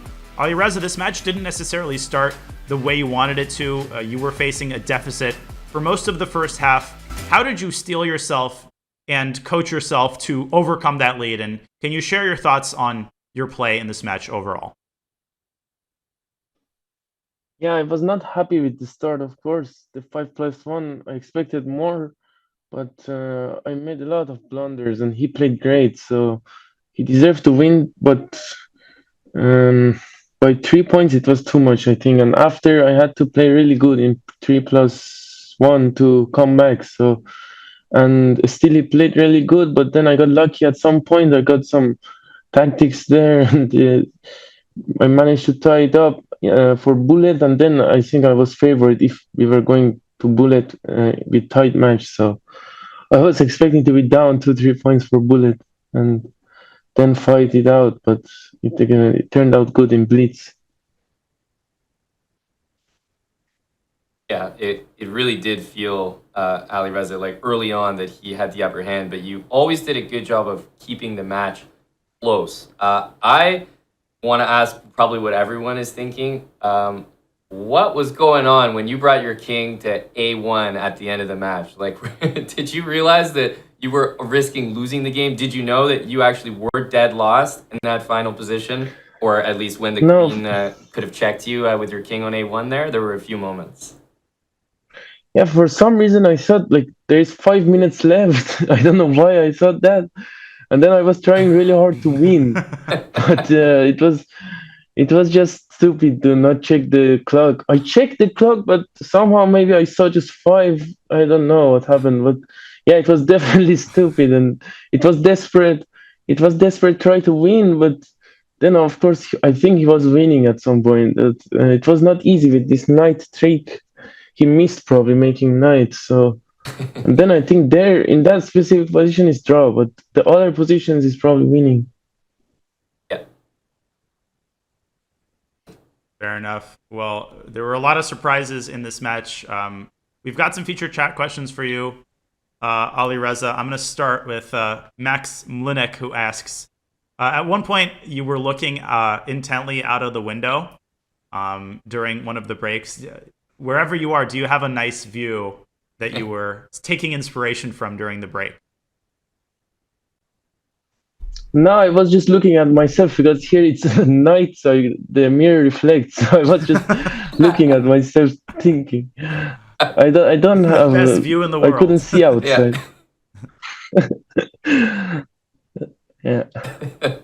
That's the answer that we were definitely not expecting, but glad we got. And so I'm sure Max will be satisfied with that. There's another featured chat question from Deborah Denti, which is, Alireza, I mean, obviously we're excited watching you in this tournament. Can't wait to watch you more. But what's your next over-the-board tournament that maybe you can tell us about? I will play in Isle of Man Grand Swiss, which is on 25th, 24th of October. That's my next tournament. I gotcha. Well, your next SCC match, Alireza, final question for you will be against Wesley So. You are no stranger to facing Wesley across many formats. Can you share your brief thoughts on your next SCC challenge in the quarterfinals? Yeah, I think it will be a really different match. The Andreikin's style is really sharp and attacking, and Wesley's, of course, different. So I expect to be a close match, at least I hope, and then I will try my best to play better than today, and we'll see what happens. Well, Alireza, we will watch that match very intently. This was a real blast to commentate and to watch. Congratulations on defeating Dmitry Andreikin. Best of luck in Isle of Man, but obviously before that in your quarterfinal match against Wesley So. Thank you. Congrats, Alireza. Thanks, guys. Thank you. Well, another riveting SCC match is in the books. We've got 3 out of 4 quarterfinalists already determined. Hikaru Nakamura and now Alireza Firouzja faces Wesley So. Yeah, some incredible matches coming up. Caruana Abdusatorov and, of course, Vasyl Agrava against Gukesh to determine Nihal's opponent. Yeah, and so far, as you know, the fans can see from looking at that bracket, the favorites have won all their matches. So we're waiting to find out if there's going to be any names that we might not have expected to make it to the next round. But I mean, I think the matches just get more and more mouthwatering as the rounds progress in this competition, Daniel. Yeah, and one thing that I've learned over the years commentating the SEC is you can really never predict the outcome of a match. We thought that this match, Smarter Chess thought this match would be a blowout. I mean, Alireza was actually losing for most of the match, and then the way that he came back, there were like two stages, right? First, he tied the match, and then in the bullet, he got that lead. The lead was whittled down to 1. Dmitry Andreikin could have won that final game to force overtime, and ultimately it ended with a night under promotion. What a conclusion to the match. Amazing. And Aman, I'll pass the mic to you one last time for your final thoughts before we wrap up. Well, to be quite frank, Dania, I think ending that with a night promotion and Alireza thinking that there was 5 minutes on the clock and that he was playing for the win, but actually he was playing to potentially lose himself the entire match. I mean, it just doesn't get more perfect than that. That summarizes this match. Such an entertaining one. It came down to literally the last game, the last moment, the last seconds of the last game. So I don't think the fans could have asked for anything more than that. And Alireza, as always, just such a great interview, such a funny guy. Yeah. And Andreikin, I mean, what can we say? He always delivers a class match. He's a class act. And he absolutely, as Alireza alluded to himself, at some point could have, maybe should have, and certainly at least deserved to win this match. So a great match by both players, and happy to have the call with you, Daniel. Likewise, Aman. Alireza's a funny guy, but so are you. This was a great pleasure to commentate. We wanted to remind you that if you're asking for another entertaining SEC match in like 2 days from now, maybe, just to give you 1 day of recovery, well, you're going to get one. Sunday, 9 a.m. Eastern, 6 in the morning Pacific time, and 3 p.m. Central European Standard Time. We will have Ding Liren taking on the Indian phenom Arjun Erigaisi. Absolutely unmissable weekend SEC action. And it's pretty early in the morning, so if you're in the US, you can watch it from your bed, put it on the television, and enjoy yourself. I'll be bringing you that call alongside Simon Williams. Aman, it was a great pleasure to bring the SEC commentary with you today. We'd like to thank our amazing production team working behind the scenes. And on that note, the Speed Chess Championship presented by Coinbase concludes for the day. We will see you for the next match on Sunday. Goodbye.